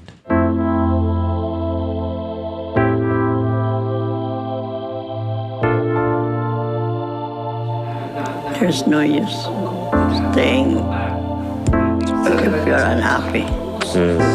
Remember.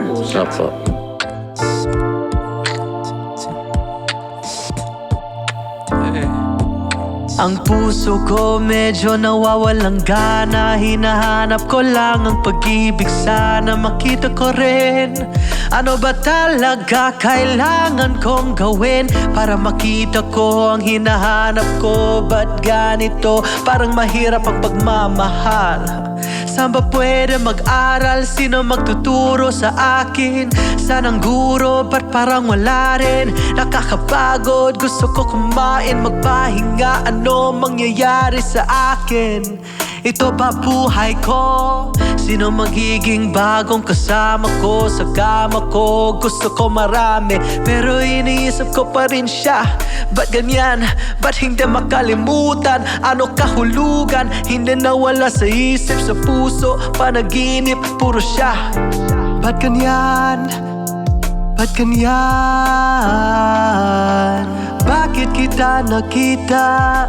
Bakit kita minahal? Why did I ever see ya? Why did I give you my love? Bakit kita nakita?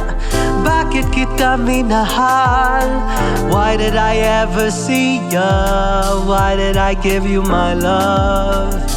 See, now as when rational thinking comes in, seems like you're moving on. I see you drinking gin, I see you posting pics, looking all slick with your big grin. That ain't my business, I'm sitting and wishing that I could move as fast as you.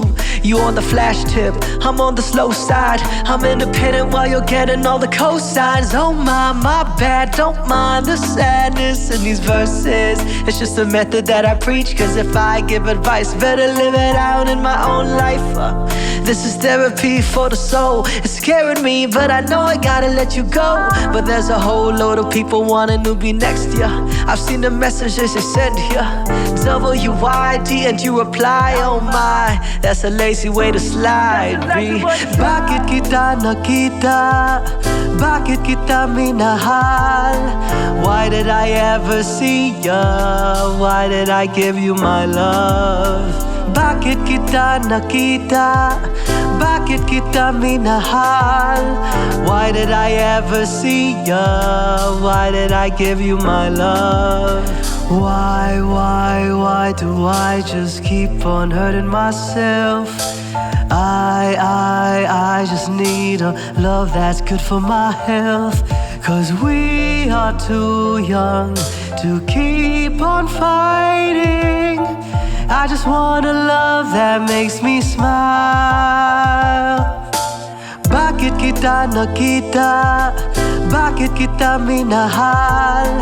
Why did I ever see ya? Why did I give you my love? Bakit kita nakita? Bakit kita minahal?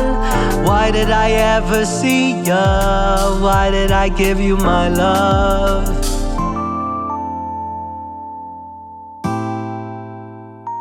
Don't worry about that. You can still find somebody better than her. Don't worry. Just pray. God will give you a better one.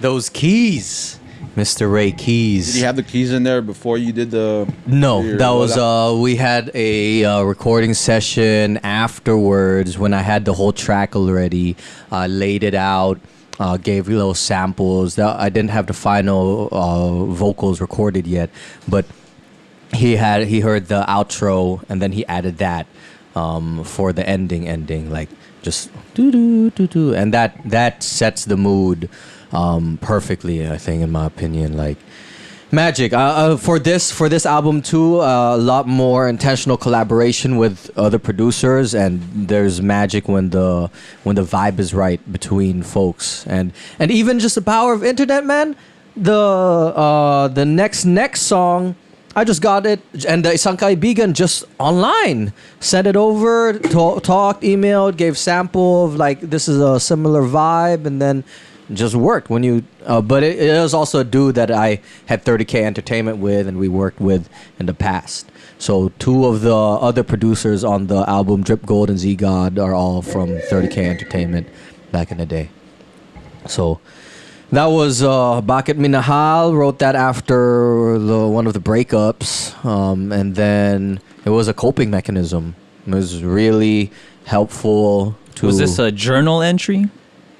Who did it start? Actually, it was just like a writing session, like a rap writing session, and then I wrote the first one, and then another session, and then I just joined them together because those were the feelings that I had through in that moment, right? Like of why did I meet you? Like, but it's also throwback to Jessa Zaragoza song, which says "Bakit pa, bakit kita minahal, bakit pa nakita, bakit kita minahal," or something like that. Isn't that what you're saying? No. What's the song? Parang di ko yata kaya pag sa buhay ko'y wala ka aanhin ang pag-ibig kong puso ay nag-iisa. Sinong aking tatawagin? Sinong aking hahanapin kung bakit ka pa nakita? Bakit pa nakilala kung ang puso ko ay iiwan mo lang at sasaktan?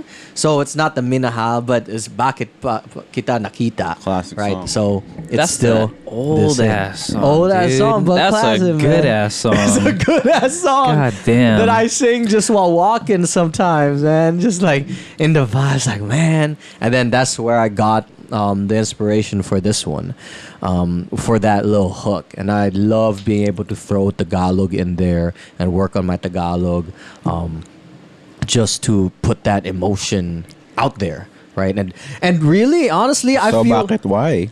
bakitwhy.com. I feel another part of me comes out in Filipino.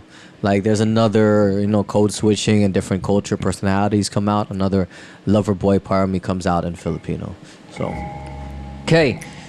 Almost there. Bakit minahal? I don't think I have any other story there. They actually, so I wrote this. I mean, and did then you find your answer though?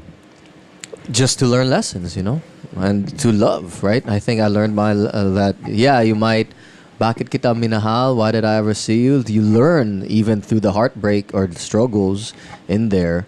Funny story, like the person I wrote this for didn't understand Tagalog, and they had their mama translate the verse because I just posted it up online with no explanation, no translation. This was a summer?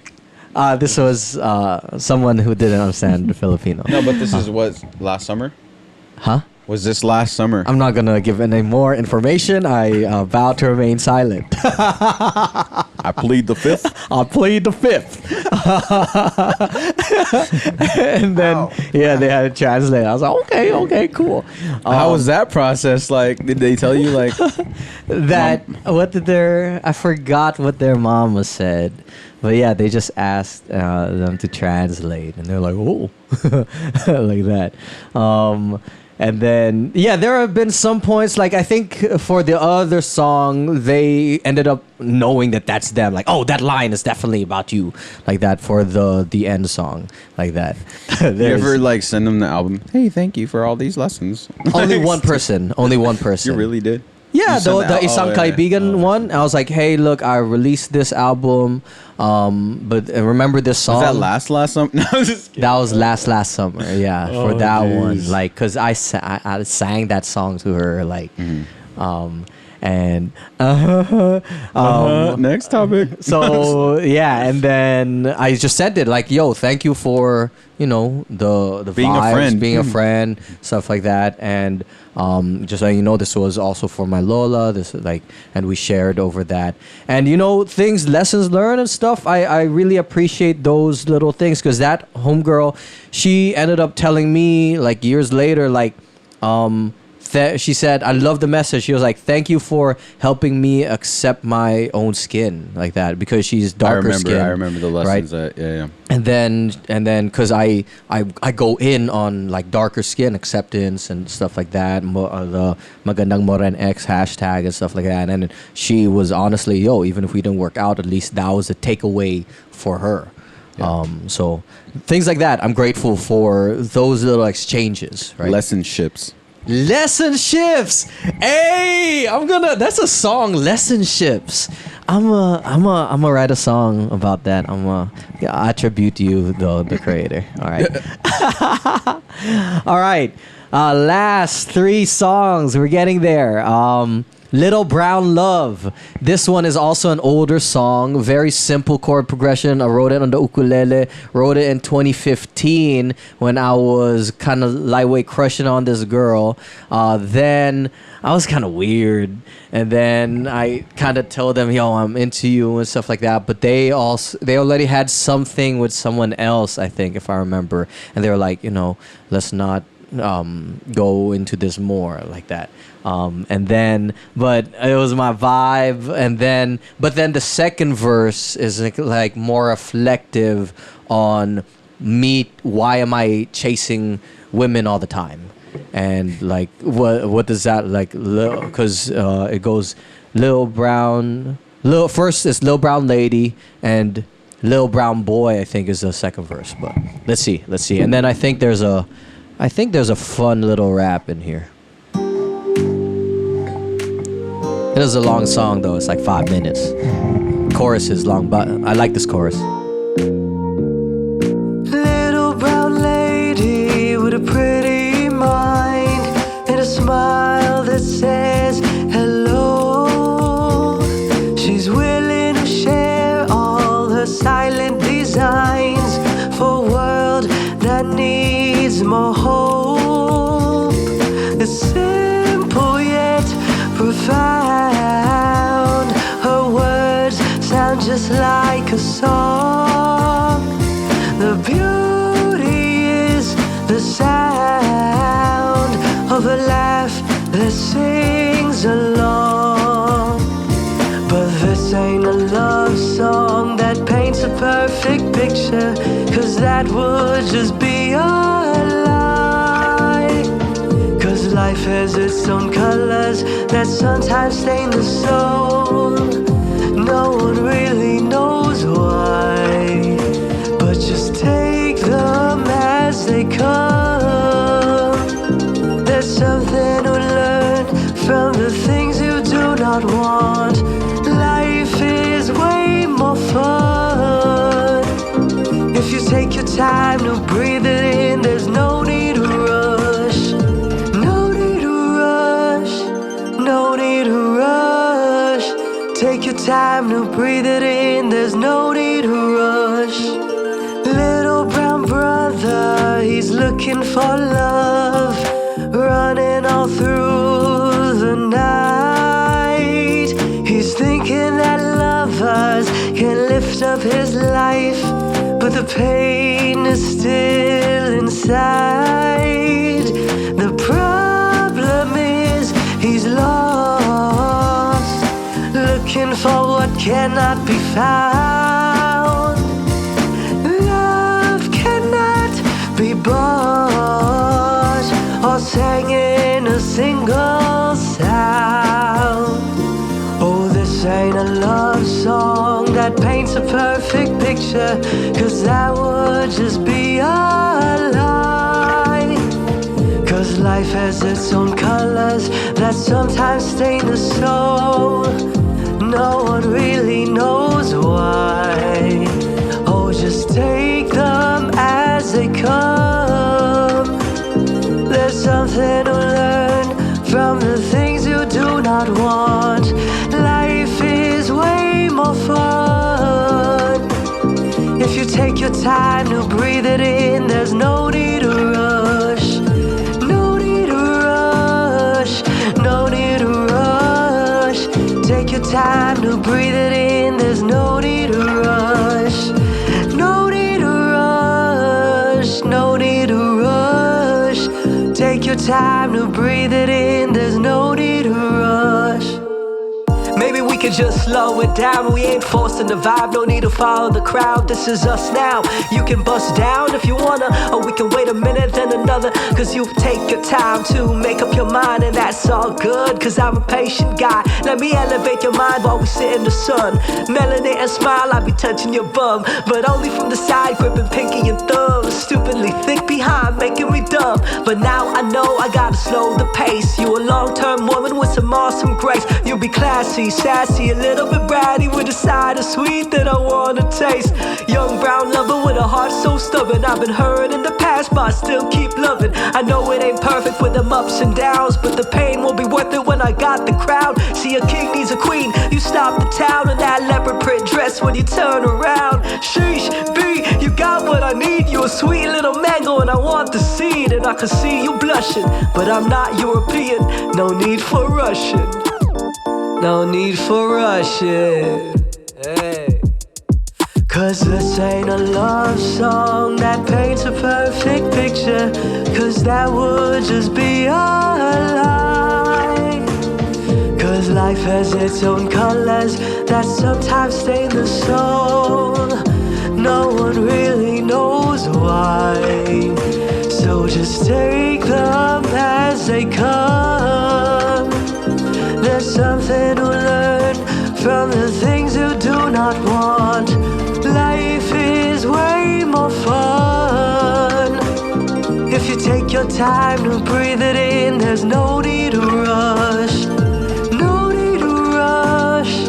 No need to rush. Take your time to breathe it in. There's no need to rush. No need to rush. No need to rush. Take your time to breathe it in. There's no need to rush. What about you? What about me? Have you found the girl? Hindi pa. That's good. Do not rush.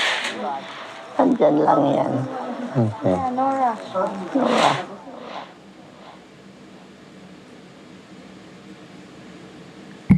In the end, actually, you can hear my Lola kind of verbally not as smooth as the other ones, because that was actually more of a recent clip when she was like... Did you do that on purpose?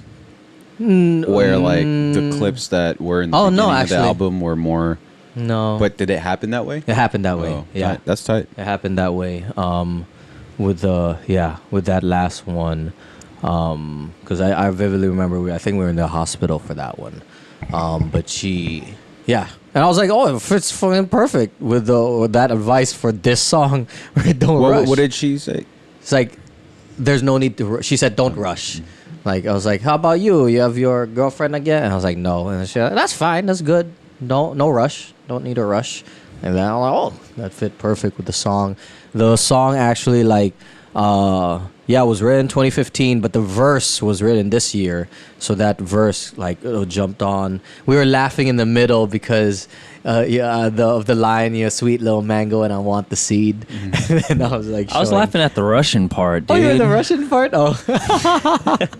I thought you laughed because I did the seed little hand sign or whatever. Still funny, though. Yeah. Christian's...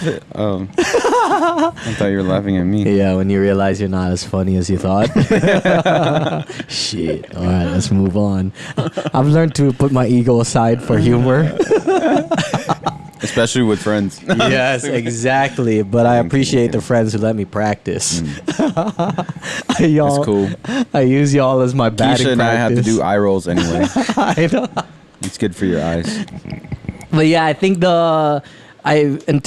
this was like a more reflective one, because in the second verse it was like little brown brother looking for love running all through the night, right? Like all my party days, like 2011, 2012. That's why I agreed with you that like there's some ego thing, like that goal to be in a relationship or at least just sleep with women was connected with my ego of how I want to be perceived. Perceived. Where it's like but the pain is still inside, right? Is what I said, because there's that insecurity or not feeling whole, and I'm trying to fill it up with other holes. Corny joke. I got it. Yeah, somebody else said that. That's not my dirty ass joke, just FYI. I had to say it. I have this impulse to say shit that's in my head sometimes. He said feel whole. Feel whole. Anyway, yeah, that was a bad joke, and it's not mine, so don't cancel me. But the idea of like trying to search, right, for someone to fulfill, but it's not It's not transactional like that. Okay, the second to last song. It has an interlude where my Lola is talking about like the Philippines, and I wrote this song. It's actually the chords to a John Legend song, I think, "Save Room," but then I started writing it because the beginning goes about with my darkness, my shadows. I think I was running through issues of my vice and addictions, and then I wanted to write a song of like, oh fuck, I need something to hold me down, instead of like having my brain all run off and me doing fuckboy shit again, right? And so it started with my vices, my downside, something like that about vices you'll hear there, and then it kind of shifts into like actual darkness of brown skin of like all right, I have much more important things to do than this bullshit, than self, right? And so that's the transition. But what my Lola says in one of our I think from this interview, because I did an oral history project, the one on my wall, it's a poster from an oral history interview. I asked her about the Philippines and everything, and this is where the snippet comes from, and into the next song. Because some Filipinos, when they are in America, they forget they're Filipinos. That's not right. Don't forget where you came from, who you are. Never forget that you are Filipino. Even if you already rich in America, you should help those poor people in the Philippines.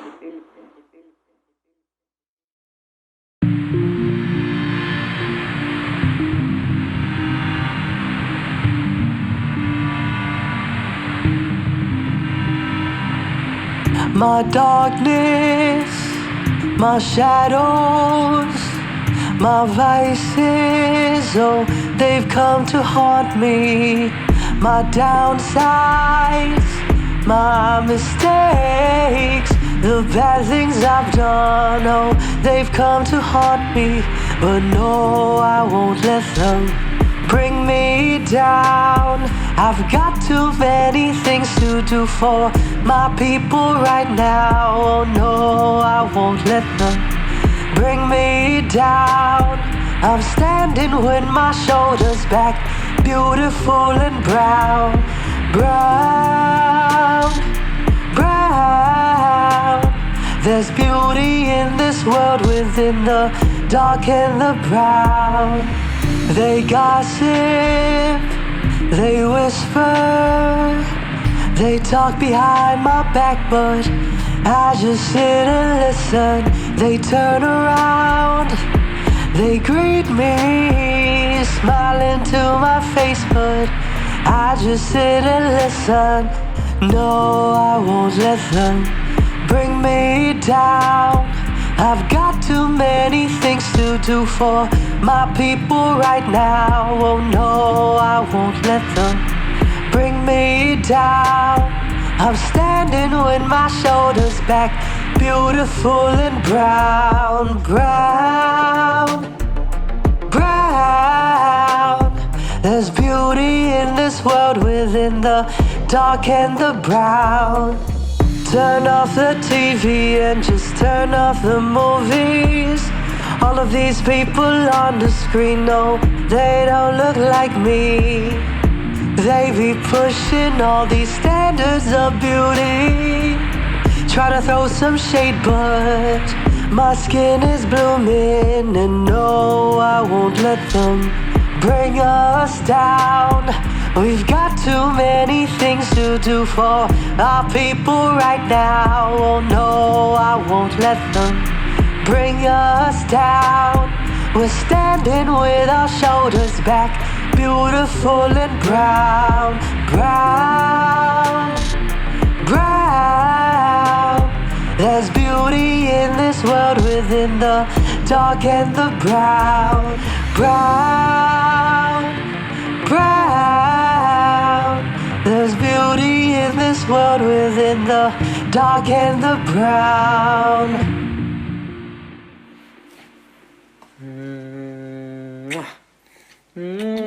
Laway. Laway. Amoy Christian. Wow. Amoy laway na ako. Uy. Itong ano mo. Amoy bad breath ka na. Okay, sige po. Alis muna ako. That was my darkness, my brownness. It went from internal, interpersonal, then societal, bruh. Word up. I laughed at the second verse. Like, that's when I realized I used to hide myself a lot and like be like, low-key, let me not cause any trouble. But then even if you do that, sometimes people will talk shit. Regardless. Yep. Regardless. So why not just... And then I was like, motherfuckers. And then people smile at me. Like, there's maybe like 2 people that this is off the top of my head, right? And they were still in a group chat, and one of them, and then like some other people, right? And then when they see me, they're hi and smile like that. But then they did a lot of talking behind my back and never once like said something to me. And I was like, this is not good. And it was in the community. It was like among woke people, right? And that's what I don't like. I appreciate people who... That's that shit I don't like.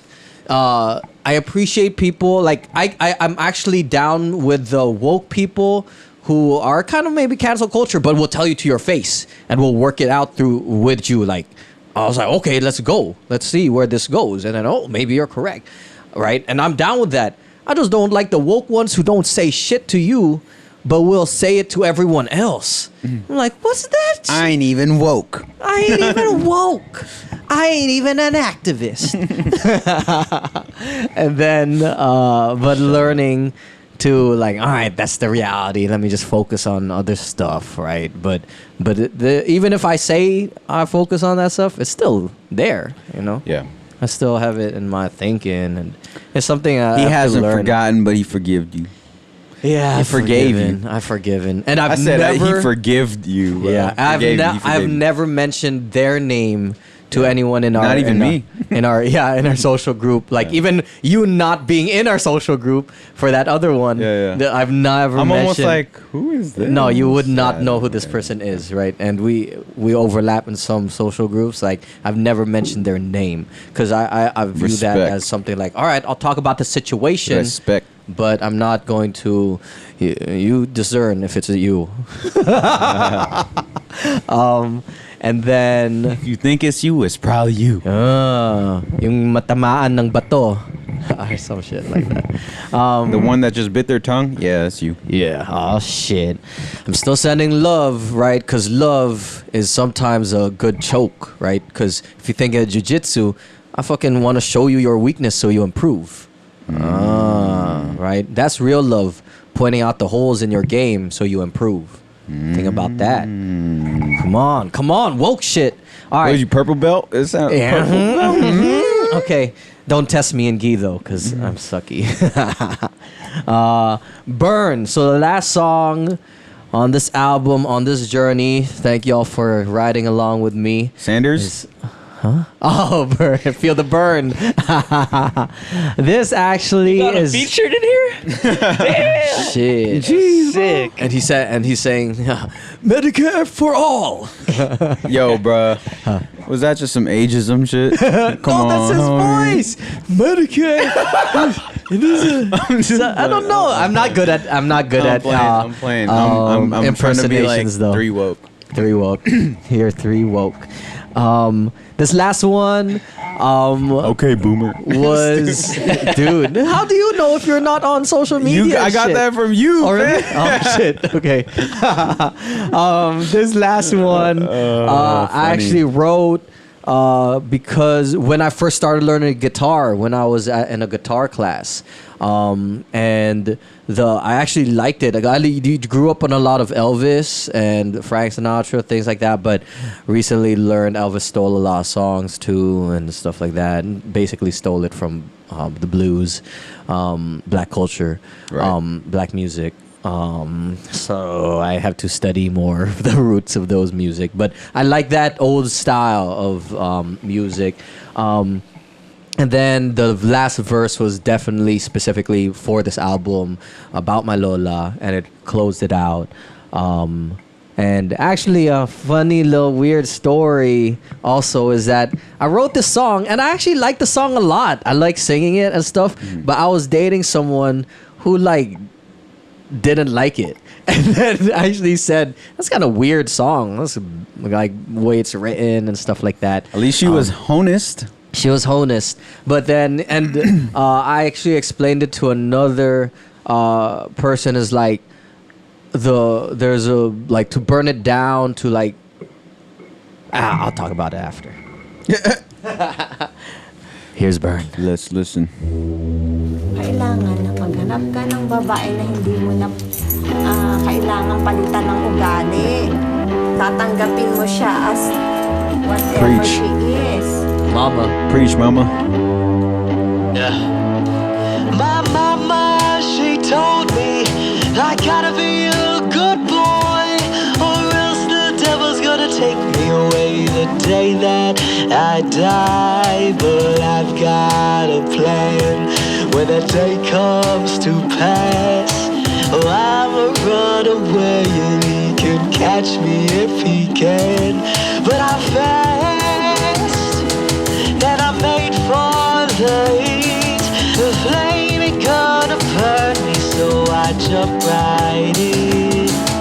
The flame ain't gonna burn me, so I jump right in.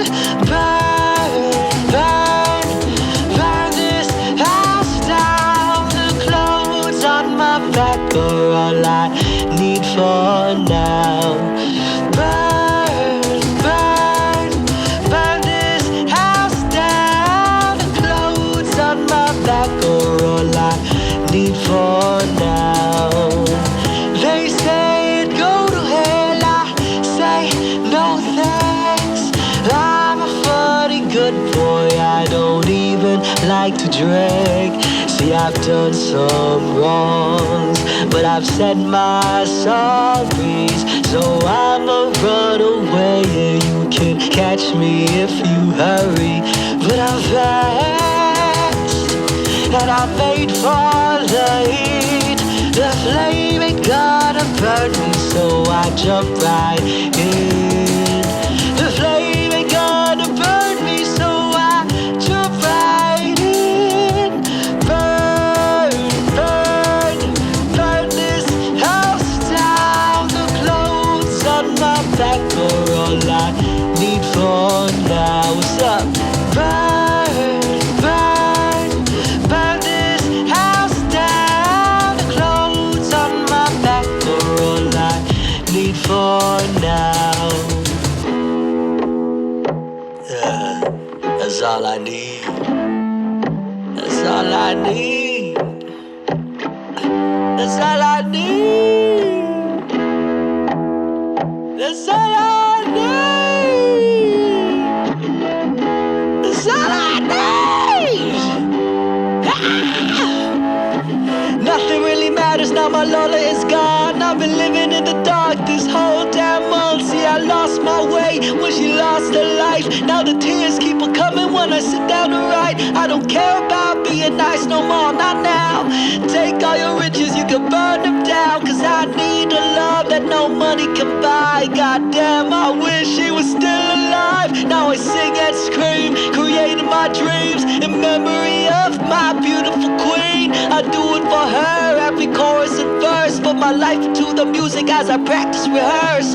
Do it for her, I do it for her. Life into the music, every chorus and verse.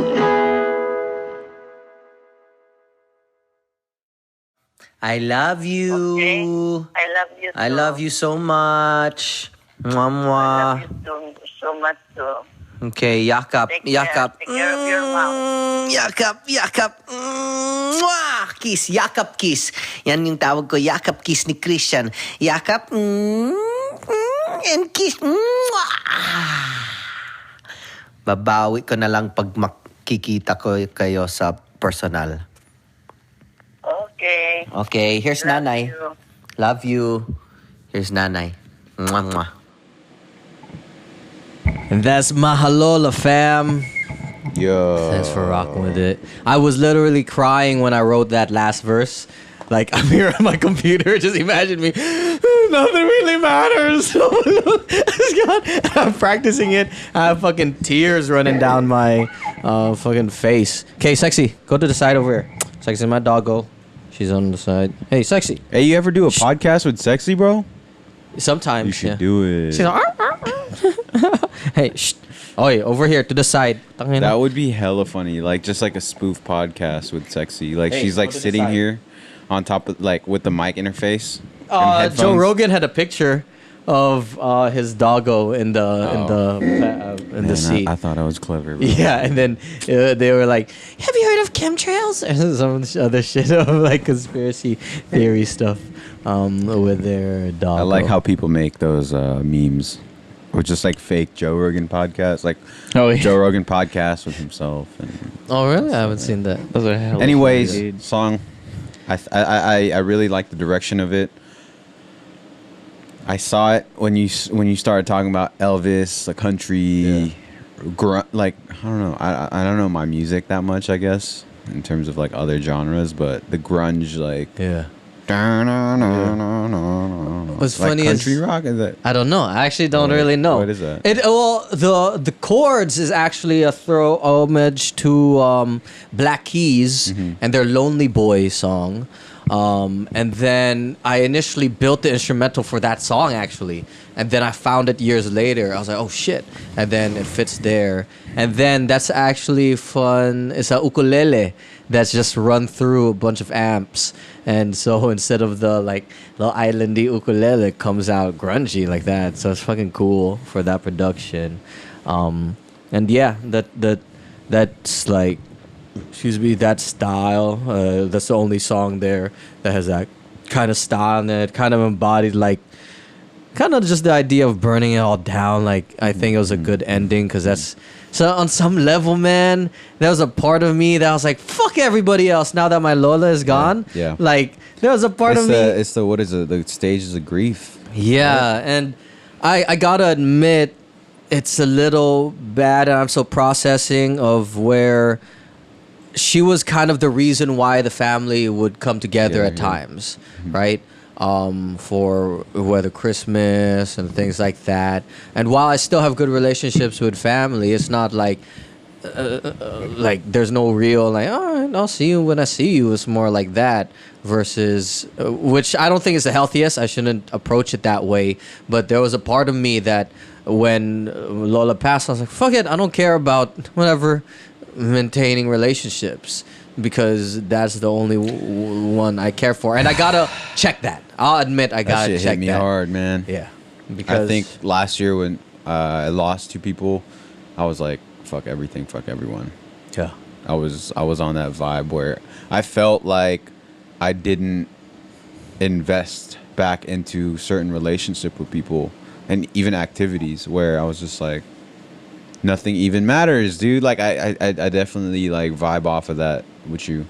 I can understand that feeling. I feel like I'm still there, or I'm at a point where I'm dealing with those repercussions where I didn't invest in specific relationships and certain things for that, I don't know, maybe year and a half, almost 2 years, because of me dealing with grief.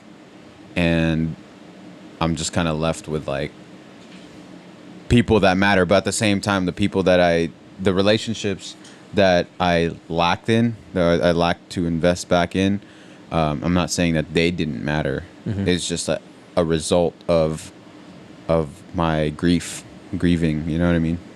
And now, like I said, I'm dealing with those repercussions of just like, oh, I feel like I wish I was closer with this person or that person, but at the same time, I'm still kind of on that vibe where like, meh, like, did they check in with me or like, you know what I mean?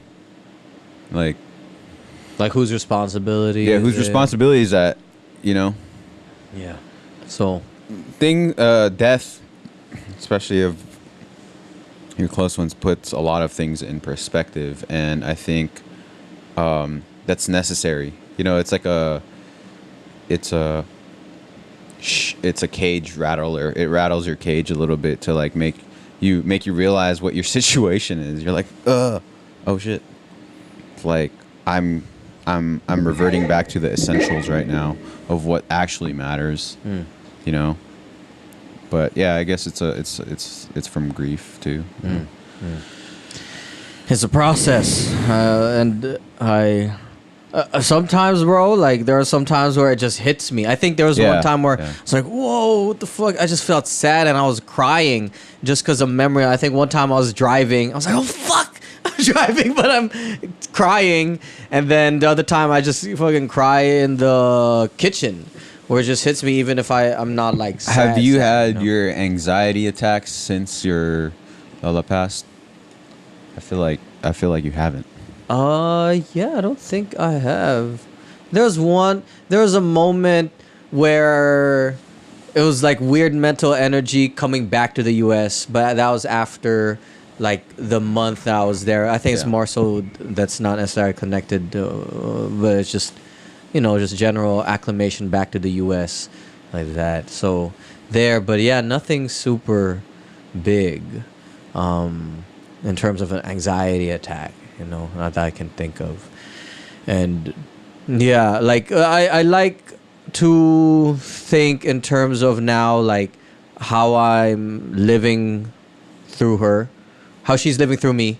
And the music, the things that I do, right? Any accomplishments, right? It's still rooted back. Whole reason why we're in the goddamn U.S. of A. is because my Lola immigrated, right? We would still be in the Philippines. We wouldn't have the opportunity to migrate, right? And so that's all rooted. How? Like, was she a teacher here? No, she came in the 80s on, I think, a work opportunity thing. What did she do here? She worked in the county in LA, like in the prison paperwork type things, because she had masters in accounting, and I think she was working in the national power in the Philippines, and then they were recruiting like workers from the Philippines during that time, and then they came over 80s. The petition took like 13 years, I think. 14 years, like that. And then so she petitioned my mama, then I was born, and then it finally came through, right? So it came through when I was around 12, like that. So we eventually got our papers, and that's when we moved here. And yeah, that's the whole reason. So a lot of the things now moving forward, it has that energy. I also... I don't know what's out there in terms of religion, spirituality, afterlife, right? But I like playing with the idea that she'll be with me. I've been like trying to like, you know, give it up to ancestors in a sense, more now that she's passed. So, yeah, much love to my Lola and to all Lolas. Thank y'all for coming. Oh, hey, you didn't talk about your design process real quick. About so you did the logo for the Mahalola, and actually originally it was the Mahalove, but you switched it up. You know, give a little insight on that. Yeah, it's actually based off of Christian's astrological patterns in the sky. I took those geometries and modified it. To speak on it. Jeez. Josh's face. He's like, I'm tired of this bullshit. I don't know, man. I guess my process was like, I would become, whenever we'd be kicking it, kind of like this, but labbing, not on air. I'd be just drawing, and whenever you'd be talking, right, and I had it as Mahalove, and then I had the geometry set out. Initially, I took a first pass at it. It was first like really rectilinear base, like foundation, just like also thinking like tribal Filipino patterns, the geometry, the rhythm. Then I look back at it. I did send you something before, right? And then it was like like triangular, angular pattern. And then I think I had lost it or something, and then I was like, oh shit, I didn't actually listen to any of the songs on the album. but I was just based off of the vibes of what we had when we were kicking it, when I was drawing over here. And then I look back at it, I was like, I'm not feeling the angular like design. It's like really rigid. And then I switched it to more like circular patterns, and I wanted you to have like a kind of your own pattern with it, right? That was my approach. I kind of created your own letters for you, and you can take those letters and create a pattern out of it, kind of like batik or something. You know what I mean? Watch out for the sweater drop. Sweater drop? Or long sleeve. We'll do a long sleeve for that. Yeah. That was, Dope. I mean, it's more so the design of it. I created a totem, like a little totem design. Oh yeah, for you, so right? it's dope. It's actually cool because it works with it works for the vibe. Yeah. If you've seen the one thing, That's why I mess with the geometry. Like you could take it like vertical or horizontal or whatever, you know. So yeah, that's the really vibe. boring shit. Thank you for being part of it. Yeah. You're part of the It's an honor. project. Shout out, we had Janina do pictures, and then all the producers that we shouted out. It's a process, and I love that it's kind of it's a time capsule, man. That's what's cool about recording. But we're doing projects in general. And then releasing it, putting it out there. It's like a fucking forever time capsule. And when I'm happy, I re-listen to it. When I re-listen to it, there are two things I would change. There's a few kind of changes mix wise. I'm like, oh, maybe at 2 to 3, but overall I'm happy with it, and I'm able to like re-listen to it and get me back and spend time with my Lola in that way, because she's there, and then go through the process of like learning. Each time I still get stuff out of it when I re-listen to it. Are you gonna do a party? Nah, I don't want to think of. Maybe for the next one. Like, how are you celebrating this album? Just releasing it. This is a celebration for me. No, like for you. Like, how do you celebrate it? Like, are we? I mean, is this? I feel like this is. I think this is kind of a little celebration. Yeah, I'm not into like the vibe of it. Is not like a big like party or nothing. Sure. I mean, just like I feel like. I mean, I guess this would be a form of it, right? I think I'm still going to perform it more. Of course. So I'm still like practicing the live performance part and stuff. When I listen to it, I'm like, because the bad part is I did the whole recording once, right? And then I go into a month or two of mixing and mastering, and I don't even sing at all during that time. So when I went back to sing, I was like, oh shit, my voice is fucking gone. So I have to redo the singing and all that stuff. So my plan is for the next few months to do some live performances of these, work through it. And I think the celebration for me more so is the release. And the propagation of it. Release. I think you mentioned that earlier too. Hey man, if I weren't friends with you, I wouldn't have done that. You always do that. The release. Hey, shout out though. Hey, how do you do it? How do you do it? Do it again. Release. You gotta roll your eyes up. My Lola did hella dirty jokes too and shit, and she would laugh at my dirty jokes. So that's why, and my cousin and all that stuff, she was like fine with it. That's why I always point that out to my mama. If my mama ever is like mad at my dirty joke, Lola was fine with it. And if Lola's fine, that's like the over art and over. That's it like cool. goes That's over hella everything. cool. Like, That's and if hella I cool. have it recorded of like she's laughing at this joke or whatever, is fine with it. Hey, she's fine with it. That's fire. That's that matrilineal one. Yeah. So that's the way I'm celebrating it and sharing it. And a part of me views marketing as one, that's a part of the professional development, but also a part of me likes marketing, so people listen to it and get to listen to my Lola. And get to like partake in this. So this little session too, thanks for vibing with me, listening to it. We've fucking got a few hours, bro. It's fucking at least 3 hours, man. Total. I mean, we've been here since 12, man. What time is it? It's 8 p.m. No way. Oh my gosh, We bro. basically worked the 8-hour shift today. What have we been doing? I got shit to do, dude. We did record all the way through though. I know. Yeah, like we were chilling. Long breaks, chilling. Long breaks. Yeah, but it is 8 p.m. right now because you got 1:20 or 3.5-ish hours maybe. I think this definitely gets the longest podcast session. So much love. Thanks y'all for coming and vibing with me. Joseph Magsai Side, the episode is there, and Joshua Burha episode is there too on the podcast if y'all want to scroll down. But I'm planning on doing a follow-up with y'all so folks can listen to that. Thanks for vibing with me, getting insight. I feel I'm gonna learn shit when I re-listen to this too, especially when we went in about relationships, ego, and like my reflectivity and stuff.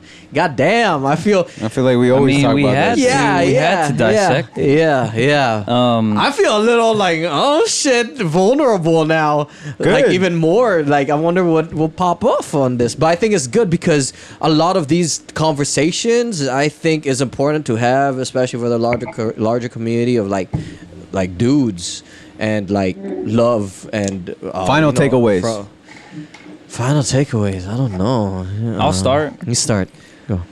All right. So the common theme I feel is You have notes. I love that I this know. motherfucker has notes, Prepared. bro. I can't remember all these. Yeah, don't focus too much on a perfect relationship. I mean it sounded like I mentioned. It sounded like every advice that she was saying was similar to each other, just in different ways to try to make you understand.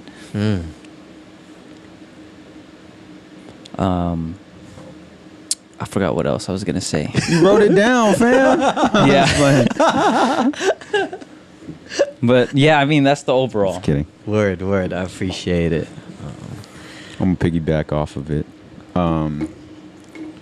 For me, from this session, and also the album, and talking to you guys, and to Josh's point, it's more for me not necessarily about relationship, but also just like the idea of perfecting something and talking, like just letting it out, as opposed to waiting until you perceive that you're ready, or at least, or before you perceive you're at that perfect moment, perfect time to do something. I think with your process, you just let it. You didn't even hesitate. You like put it out there. Go back to my ass kissing, like your courage, your candidness. I feel like that's a take on like, yo, this isn't perfect right now, but I'm gonna put it out there. And I think that's what the lessons are in those relationships, in those lessonships, the encounters and experiences with the people in those stories and those narratives, is that it wasn't perfect, but you did you were candid, you were honest, and you put it out in the world. And I think like with the lessons, like don't rush, just do you. It's very honest, it's raw, that's what your Lola was saying, and I think it's a perfect way to honor her. Maybe it's not the perfect platform to honor her, but in its own way it is, you know what I mean? And it's like we just have to find those different lights to look at it, to listen to it, and learn from it. So I think that's my takeaway, is just like, yo, just do it, you know what I mean? And that's what you did. Thank you. I think it's been a great learning experience for me. I feel like I was a little bit more comfortable in this spot. What do you mean? In the podcast, in the camera, like okay, as long as it took, we did talk for a long time, yo. Yeah. And over the time, I feel like I got a little bit more comfortable. Yeah, you did. I feel pretty drained because that's not my usual kind it's of a talking lot. session. It takes a lot, dude. It's a lot. Thanks for vibing with me, man. But maybe what helped is it's not on you. Yeah. Right? Yeah. Maybe because you go in when it's analyzing me. Yeah. Right? Versus I took that therapist role today. Yeah, just like I was right? asking questions and stuff. Yeah. I'm not even, I'm not trying to like be. Yeah, the shit was long. And yeah, because honestly, Interesting. I feel I'm on the opposite end. Usually, I'm the one who's drained at the end of a podcast when I'm facilitating the conversation. But I don't feel that drained right now. I feel tired, but I don't feel like I was trying to guide the answer or guide the conversation as much. We did feel drained a little bit in the beginning. I think the exercise and the food break was important. Yeah. The tea was and the cool. air. The air. I could for feel. sure. I could feel definitely the circulation. Yeah, you the know, air. Blood circulation. Blood circulation. Because we did take a good break in the middle, actually. Yeah. Dude, so I did why. like 5 sets of deadlifts, did like 3 sets of pull-ups, some lat pulls in there. Felt pretty good. Yeah, I feel pretty good, man. 8 hours, yo, like that's crazy. we got here at 12. Damn. Bro, we met up at 11:30. We've been talking. Let's go focus, eat. yo. Let's go eat. Let's go eat. Let's go get burritos. Leanne wants a burrito, so I gotta go get her burrito. How about we get her senior sisig? They have tofu. They have vegan. No, She doesn't. Oh, I'm sorry. okay. Sorry, senior sisig. I like it. Sponsor me. My takeaway is more so from the process. There's a lot of growth in collective healing. I feel this is collective healing on that shit. Like being able to process it on my own with the music was one thing, right? Being able to share and go through this process and break things down was another thing, right? And get perspective. And Word up. there was even a moment in there where I was gonna go off and be like, no, I think it's this, da da da da da. But then I kind of stopped and I was like, all right, listen more. And then I let you talk a little bit more, and I was like, oh, maybe. And then it's when I agreed with you, maybe there's an ego on that. So I learned a little bit there about slow down a little bit to like let another perspective come in rather than finishing my point or getting my point across all the time. So there is something there about collective healing, and I like the idea of like, you know, it's not perfect, but it's perfectly what it is. I'm happy with what it is, because honestly, there's one track where the vocals are a little too high. There's a little too high in one of the vocals in one of the tracks, and the other one I would have wanted to switch to strictly piano, a live piano, because that's how I usually play it. Perfectly imperfect. Shout outs to the old album. Oh yeah, Perfectly Imperfect. And then was that, or was it called? Wasn't it? Imperfect Practice. Imperfect Practice. Perfectly Imperfect was my shirt. Yeah, shirt design. Perfectly Imperfect. Hey, KuyaChris. KuyaChris going. Good Vibes Nation. I'm a KuyaChris citizen. Sway in the morning. Yeah, I think that's a good takeaway that I've internalized the pursuit of perfection. But I'm learning that it's not. I'm sure it feels realistic. good on your end to like process. I'm not speaking for you, but like, remember how yesterday we were here and you were like so excited you were like talking a lot. You were super energized, enthusiastic about random ass stuff. Yeah. Keisha and I were just sitting here, and I feel like maybe that's also a sense of relief for you when you unpack this album. Like, man, I've been waiting to talk about this album for a long time. Maybe, you know? yeah. Or like, or not yeah. even this album, but just like unpack the lessons learned from these relationships through this album and explaining it, you know? Yeah, I think it is unpacking, you know? That's why I've gotten a lot out of just podcasts in general, just because of me being able to talk things through with some dope ass people, right? Sometimes some podcasts, like, I actually don't talk that much because I'm like facilitating, but some, if the vibe is right, like we go back and forth. And then sometimes I talk a lot, like, and it's a great outlet to collectively heal through. Yeah. You see that there are shared experiences, whether you're different gender or older, younger, whatever. So it's been a beautiful experience. Let's see older generations. I'm about to. Oh, interesting. Does someone know who's coming on January 6th? I don't think he knows. Oh, he might. I've already told you. NN? Yeah. Oh, what? So really? Next, yeah, we got. I didn't know. I didn't know. A king coming finally. through. Dope. You say a king. He is a king. You're right. Filipino Nas, bro. Filipino Nas. Filipino the Godfather. So yeah, we got. Shout outs. I'm excited for that just intergenerational healing too. You know, like that's some real shit. And just push it out. I like that. And love your fucking lolas. That's my thing. PSA, PSO. Love your lolas. Public service announcement. Push shit out. Yeah, push shit out. Love your lolas. And be imperfect, man.